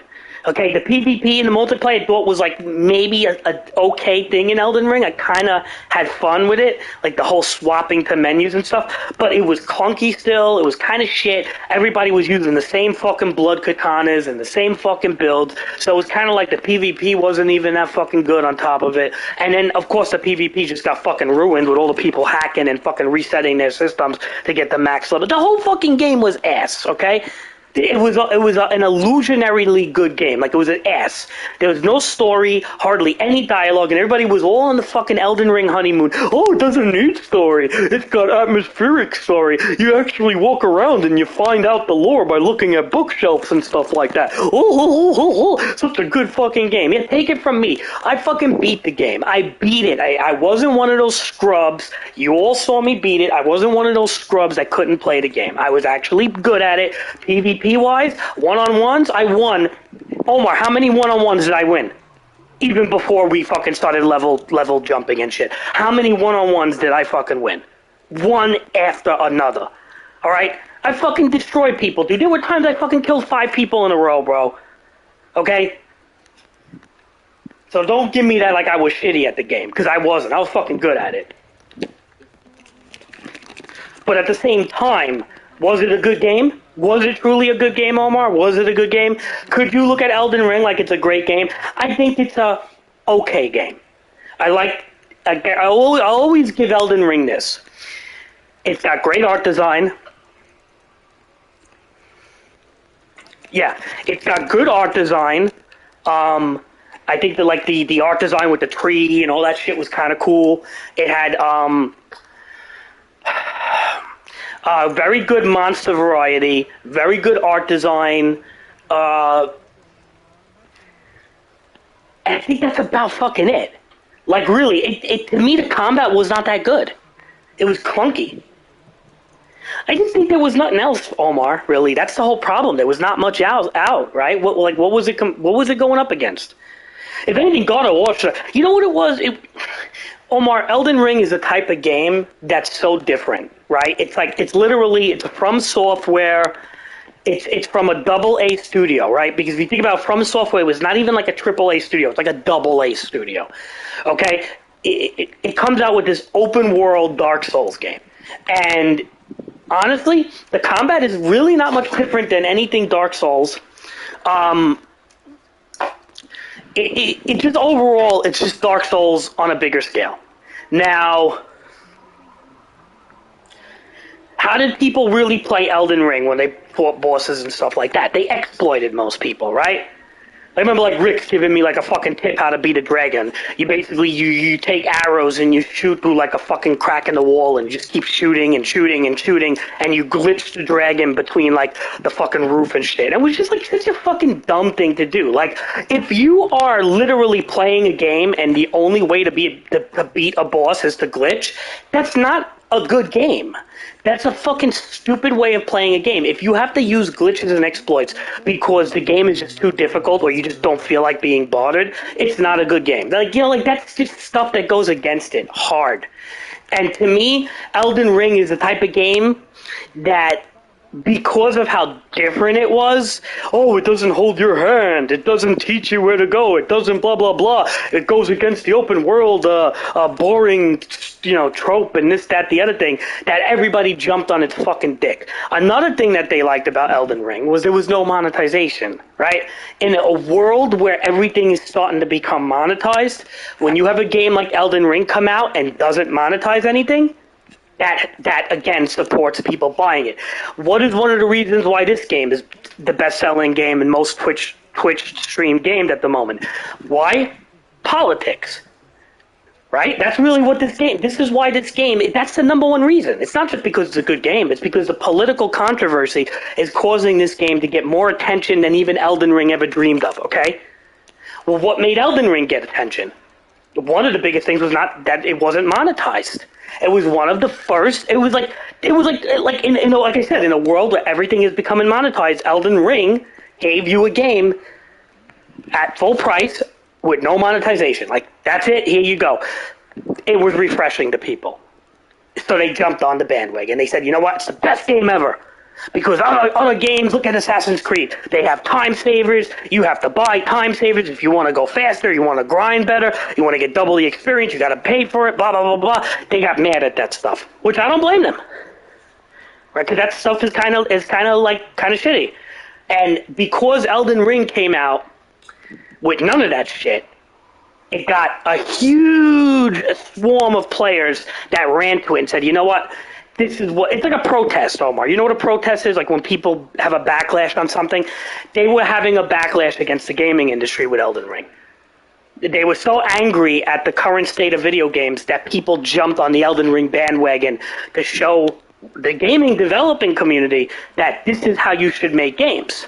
Now, to a degree, I agree with them in the sense that, yes, games shouldn't be monetized the way that they do it and stuff like that. So I understand some of the backlash and why Elden Ring got popular. But if you really play Elden Ring and you play any other open world game, I don't care who you are, you cannot tell me that Elden Ring is a better open world game than Zelda Breath of the Wild. You cannot tell me Elden Ring is a better open world game than 75% of the open world games I played. You cannot tell me that.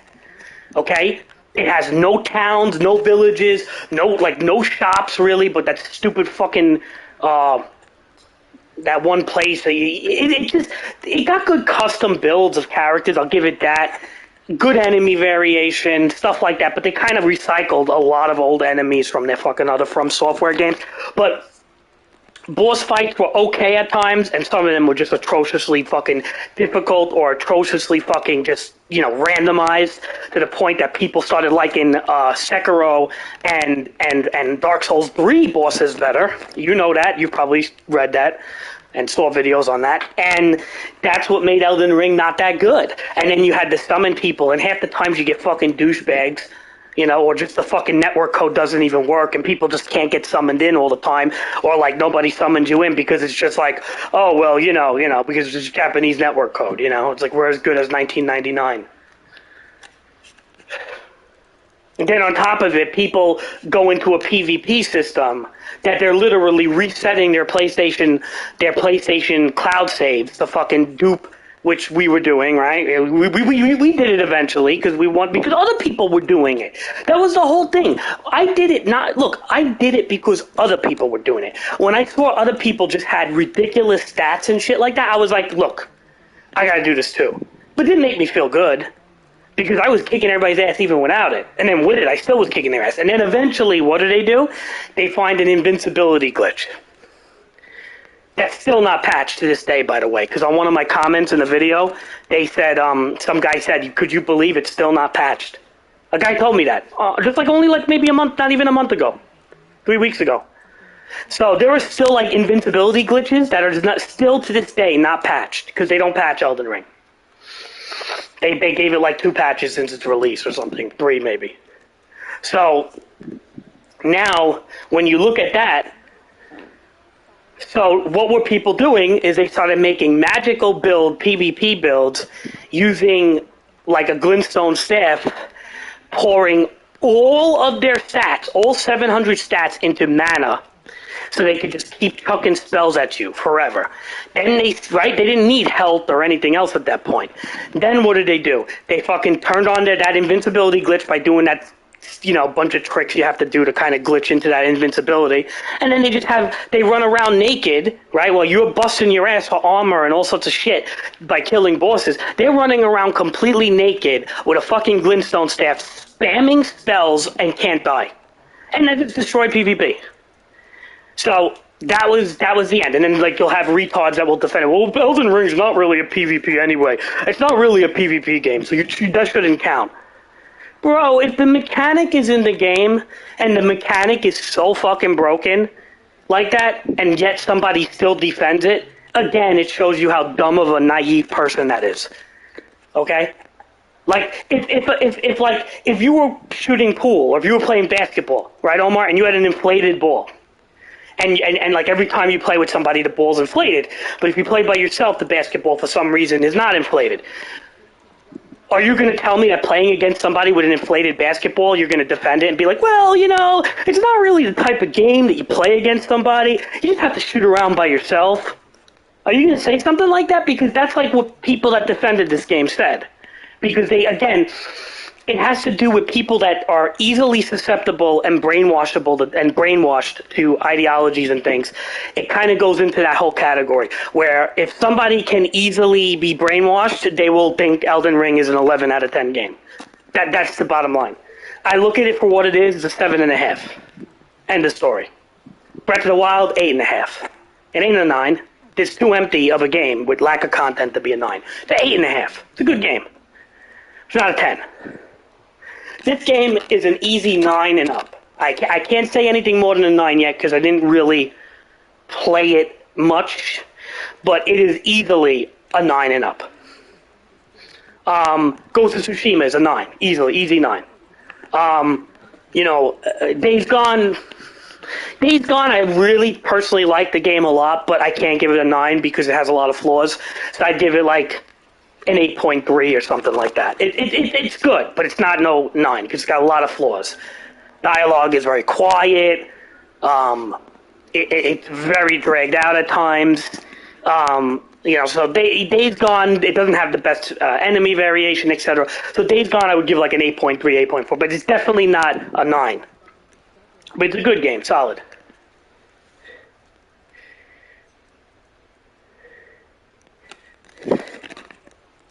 Right, exactly. Then the game isn't that good. Like, to me, Days Gone is a better game than Elden Ring. I'm sorry, but it is. It just is. It's a better game as a whole. I know I would get such fucking flack for saying something like that by the gaming community, but it's the truth. In my opinion, and I'll still say it's in my opinion. But yes, exactly. If 100% what you just said, Omar, if your defense for a good game is to remove one of the game elements to defend it, then the game is, it loses credit, man. It doesn't mean the game is bad, but it hurts it. Tremendously hurts it. Like Pokemon, Scarlet and Violet, look, we all like Pokemon Showdown and the battle system. Nobody has a problem with the Pokemon battle system. What is the bad element of Pokemon? The open world is not that good. It's actually really bad. Now, I'm not going to knock the entire Pokemon structure because of that, because Pokemon has the best turn-based structure that I've ever seen in a game. So, and I know it gets boring to people at times because it's been around for 30 years or whatever the case, but the point is that Pokemon has an extremely well done turn-based battle structure, like really the best in the world for turn-based. In my opinion, it's like chess, but it's even better than chess, right? And chess survived for so long. So Pokemon is a great example of a great system in a not so good open world game. So that's why I like Pokemon, again, for the battles and the strategic element of it. But do I like Pokemon as an open world? No.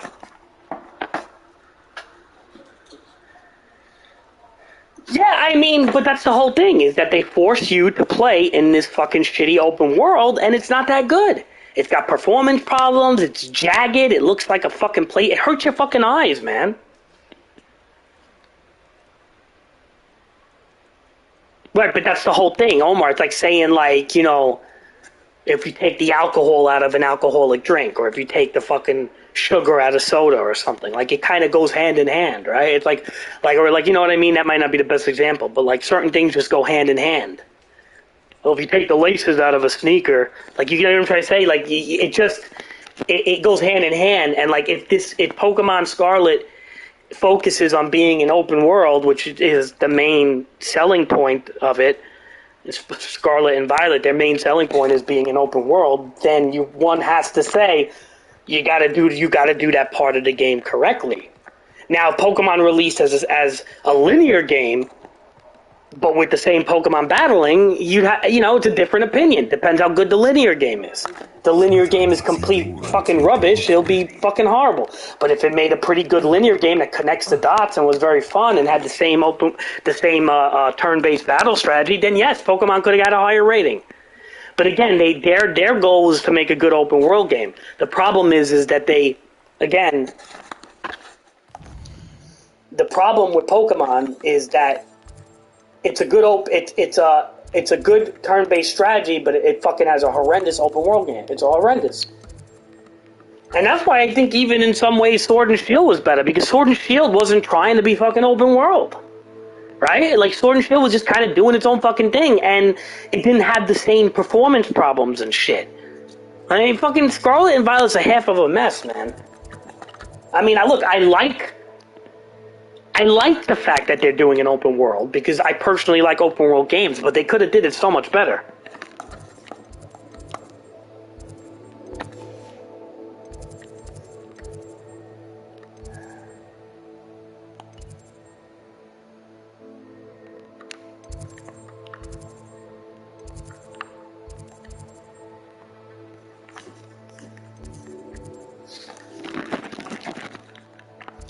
You know what's sad to me too is I really thought, and this is what like kind of upsets me so much about Pokemon, is that I really personally thought. Oh, nice to see you, my young friend.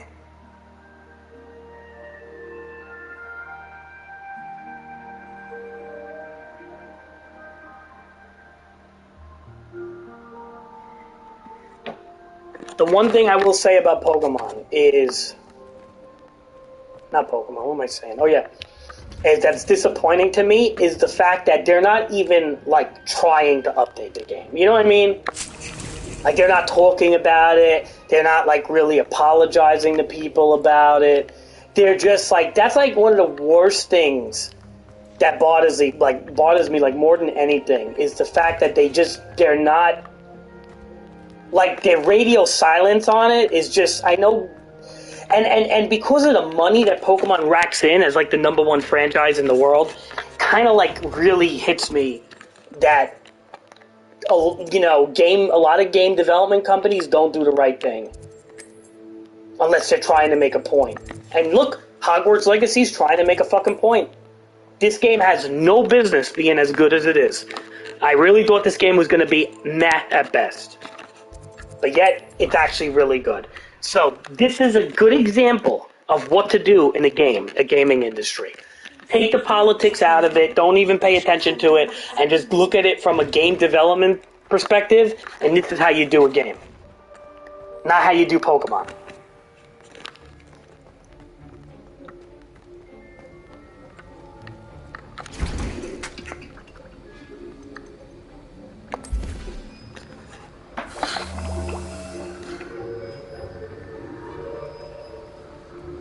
Yeah, it was like December 1st or something, right? When they did that first patch, they sent like a stupid apology saying like, we are listening to you or something. But then it's like, okay, that's December. We're getting to the end of February. They haven't even done anything. Like, you haven't even patched a little bit. Like, you know what I mean? Like, if they would even just do like a patch to show that they give a shit, even if it doesn't do anything, it would make me, okay, at least they are still alive.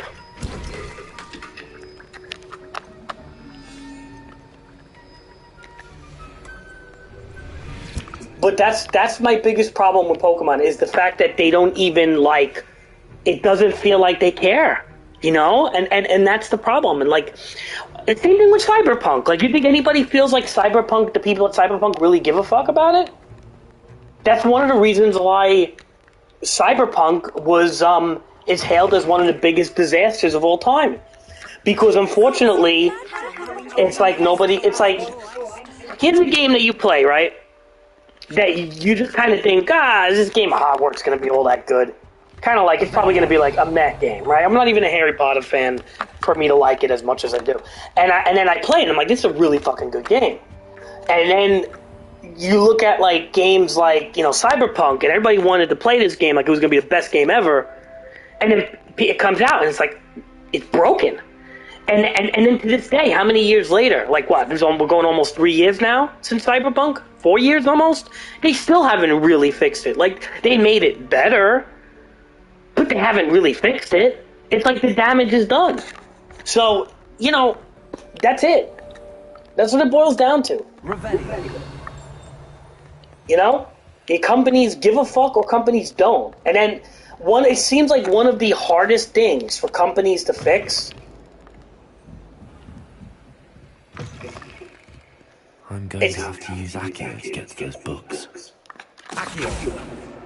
Got it. Only 4 more to go. So what I'm trying to say is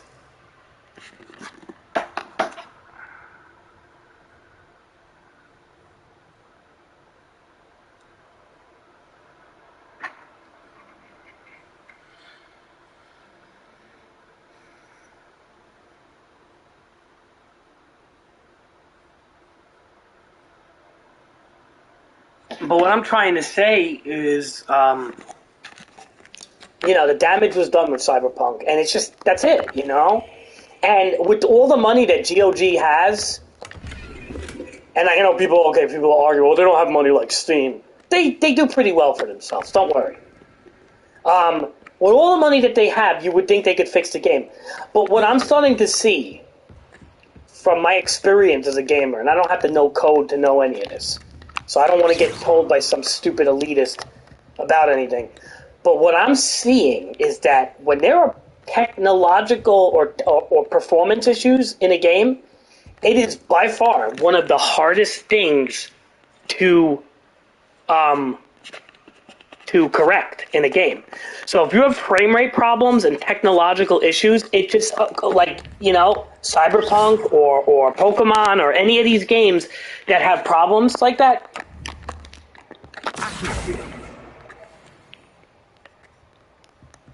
Any of the games that have performance issues, in my humble opinion, until newer hardware comes out, like a PlayStation fucking 6 or something, or whatever, or like a new Switch, a new Nintendo Switch,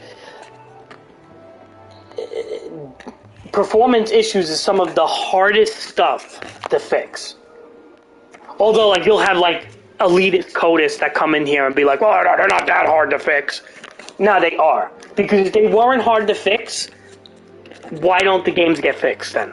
How many games, Omar, have you seen with performance problems that truly get fixed? How many years does it take? If it ever happens. So that's why when I see like somebody who, is, what's the term? An elitist or has a fucking obnoxious view of their coding abilities or something, saying that it's not hard to fix performance issues in the game, to me, I think they're completely wrong. And the reason why I think they're wrong is, again, because of if something is built from the root up, like, it has a whole structure to it, developers are not going to rewrite, years worth of code to try to get a game to run better on legacy hardware. It's not going to happen. Okay, they could try to do little tricks here and there to try to make a game run better. Like they could do like the DLSS, the dynamic learning, super sampling, or they could do these little elements here and there to try to make a game run better. But Omar, look at your computer as a good example, and look at Age of Empires, and just look at how, for you to finally get Age of Empires 4 working good, you needed a new computer, right? Because you were using legacy hardware to a point that it didn't matter. It didn't matter what type of update Age of Empires did. Your computer was never going to run it that good, right? Now you have a new computer, you will never have that problem. That's how code is. Code is very reliable on the hardware that is out. Okay? Now, if you work with code from the ground up, you can make miracles happen. Like Super Mario Odyssey is a good example of a miracle. It's a 60 frames per second game on the Nintendo Switch, and it looks good. It's a fucking miracle. To do that from the bottom up, you gotta have some fucking dev skills. That is good coding right there. Okay? A lot of people can't do that. EA can't do that. Nobody that works for EA could pull that shit off. How many companies could do that? So, Nintendo is a different kind of company where if they want to make magic happen, they can do it. They've proved it time and time. A lot of companies can't do it, especially when you're making multiple port systems, because how Nintendo codes is Nintendo will strictly code for the Nintendo Switch. Strictly. And their coding style is so different than, let's just say, a game that's ported to every system.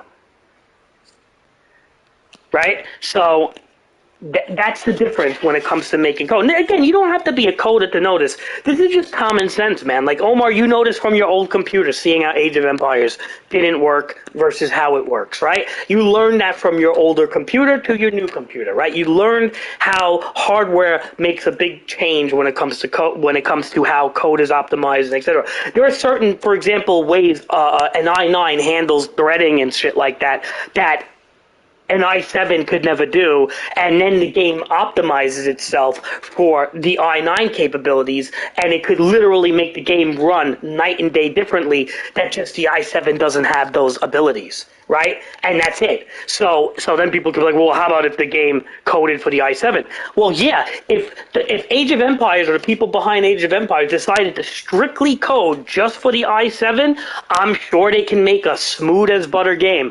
But the thing is, they weren't strictly coding for i7. They're coding for newer machines for the most part. And i7 just happens to be an older processor.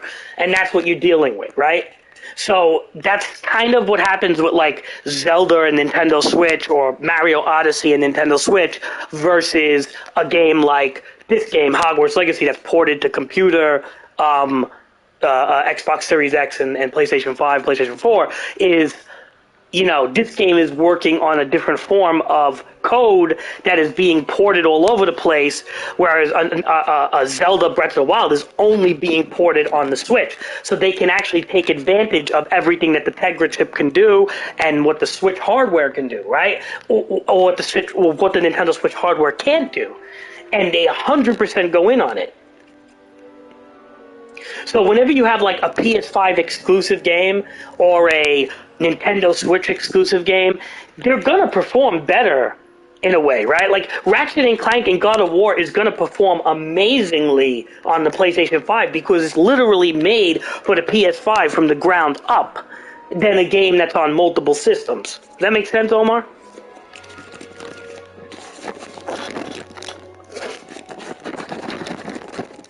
I mean, this is like Code 101. Like, you don't have to know much about code to know these things, right? This is kind of just like common sense more than anything.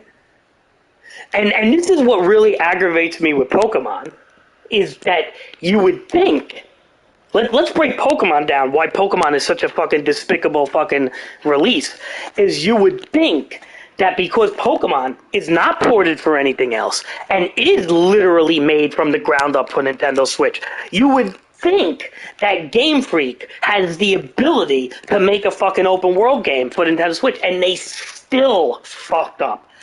They still fucked up. That's when you know what the fuck, what is Game Freak as a company? They're like a half a shit company. Like, they're good, okay, they're good with their rule sets and their turn-based combat. Nobody's denying them on that. But Jesus Christ, it's like when it comes to like experimenting with game formulas, I don't think they've ever done a great job. Like, they did good on the 3DS.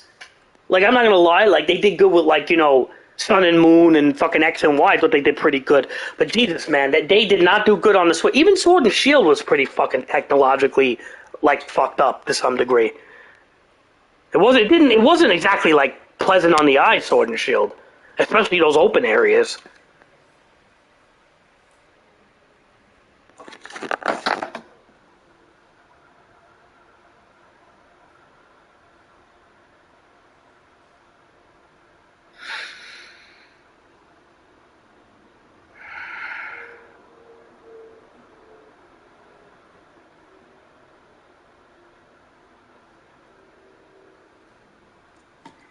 But Omar, like, some of the smartest people I know, I'm starting to realize are not all that smart, you know?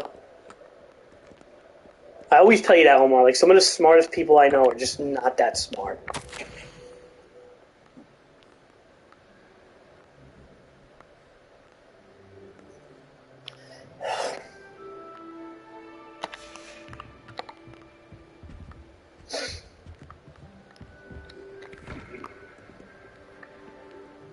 It's a shame, but that's just how it is, man, you know? You gotta be well-rounded, Omar, in this life. Like, you know, when you get older, be well-rounded. That's why you're telling me yesterday about the regret. You don't want to regret not doing your best, blah, blah, blah, blah, all that shit, right, Omar? I'm telling you right now, Omar, you don't want to regret not having a childhood. Because at the end of the day, Omar, What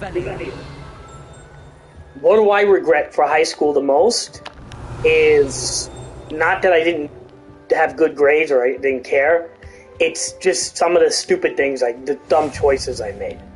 You know what I'm trying to say? Like not talking to a girl that went out of her way to talk to me. Or not, you know, trying to do things.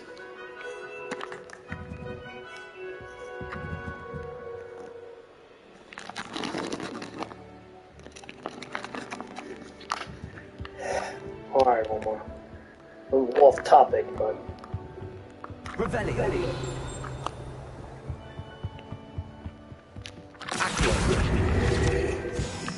But what I'm saying, Omar, is that, like, you don't want to regret having a childhood. You don't want to regret, you know, oh, wow, like, I put all this work into fucking high school, and I got, like, you know, great grades, and how did life repay me, you know? So that's why I always say, like, don't stress, don't be like, school is killing me, you know, and stressing me out, because I always tell you, you gotta ease up on it, man. Don't fucking... I bet you didn't even talk to your teacher the way, I told you to. You probably didn't even do that, I'm sure. But you gotta talk to your teacher and tell her what would be manageable. I wanted you to tell your teacher what would be manageable for you to make that scaffolding, you know, without, like, you know, requiring some crazy display that she's not telling you about. And maybe she would give you some good ideas, you know, in a manageable fashion, being that your mom has 2 jobs and you can use that as an excuse. Now, it's not really an excuse because it's the truth. So, it might be worth bringing up. But the looming anxiety of the project itself is causing you stress. And I kind of know about that since, like, high school days and stuff. Like, that was usually the case a lot of times. But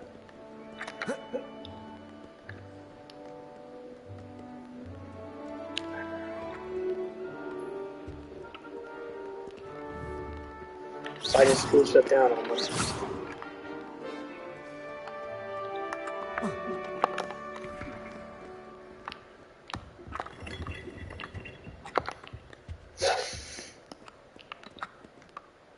So again, you have to kind of like focus on what's manageable. You know, you don't want to, you know, stress yourself out and then be like, well, what, like.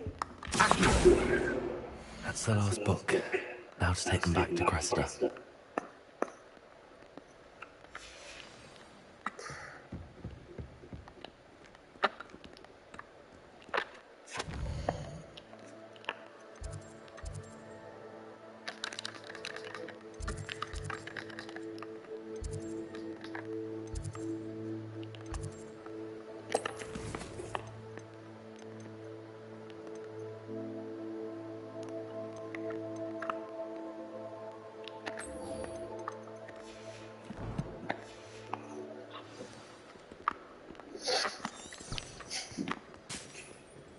That's what it really boils down to, you know? It boils down to that.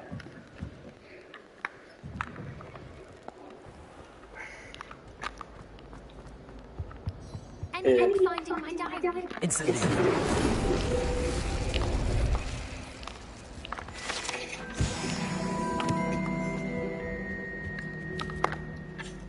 Hello, Cressida. I collected your books, including your diary. Oh, what a relief. Thank you. I'll happily take the heavy load off your hands now. Here you are. Well, lesson learned. I certainly won't be practicing any charms in the library again anytime soon. Now, to work out where I went wrong. Perhaps I should start brushing up on my Latin. Thank goodness some people are trustworthy. Certainly wouldn't want anyone but me reading my diary.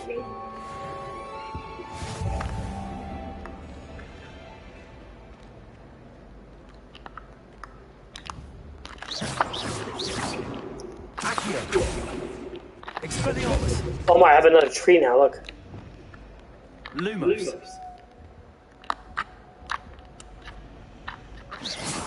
Like I actually Lumos. you know, I don't have to keep switching spells and shit. I have 2 trees. Similar to like an Assassin's Creed thing or something.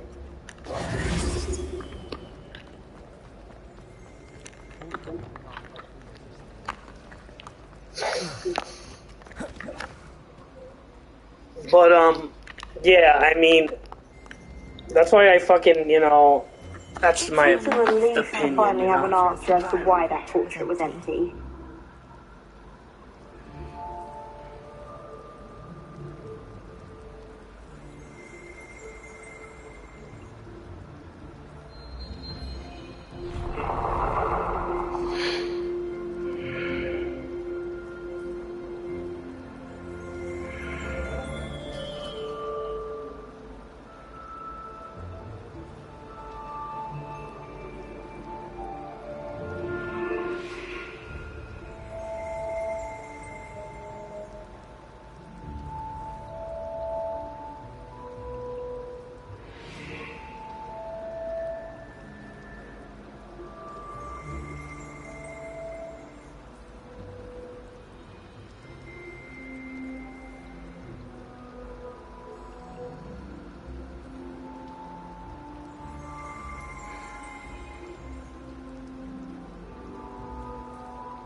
I've been playing this game for hours. I think I'm gonna have to take a break though. See, I don't marathon these games, man. I enjoy them for what they're worth, and then I take a break, I get tired, and then I play the next day or something. That's what I do.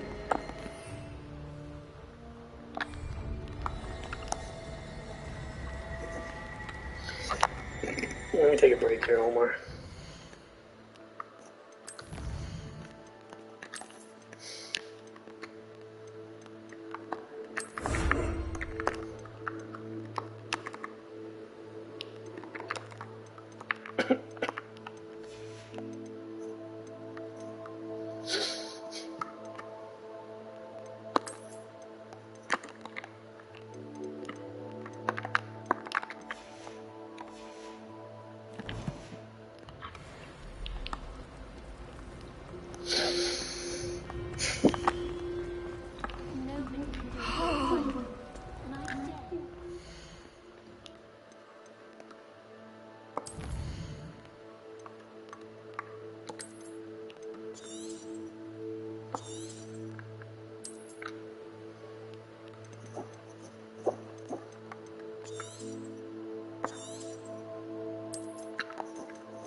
Bam, bum, bum, bum.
Alright, Omar, you can Discord me. I may stream later or something. I don't know what I'm doing. I gotta get something to eat, man. I'm fucking hungry. Alright, I'll talk to you later.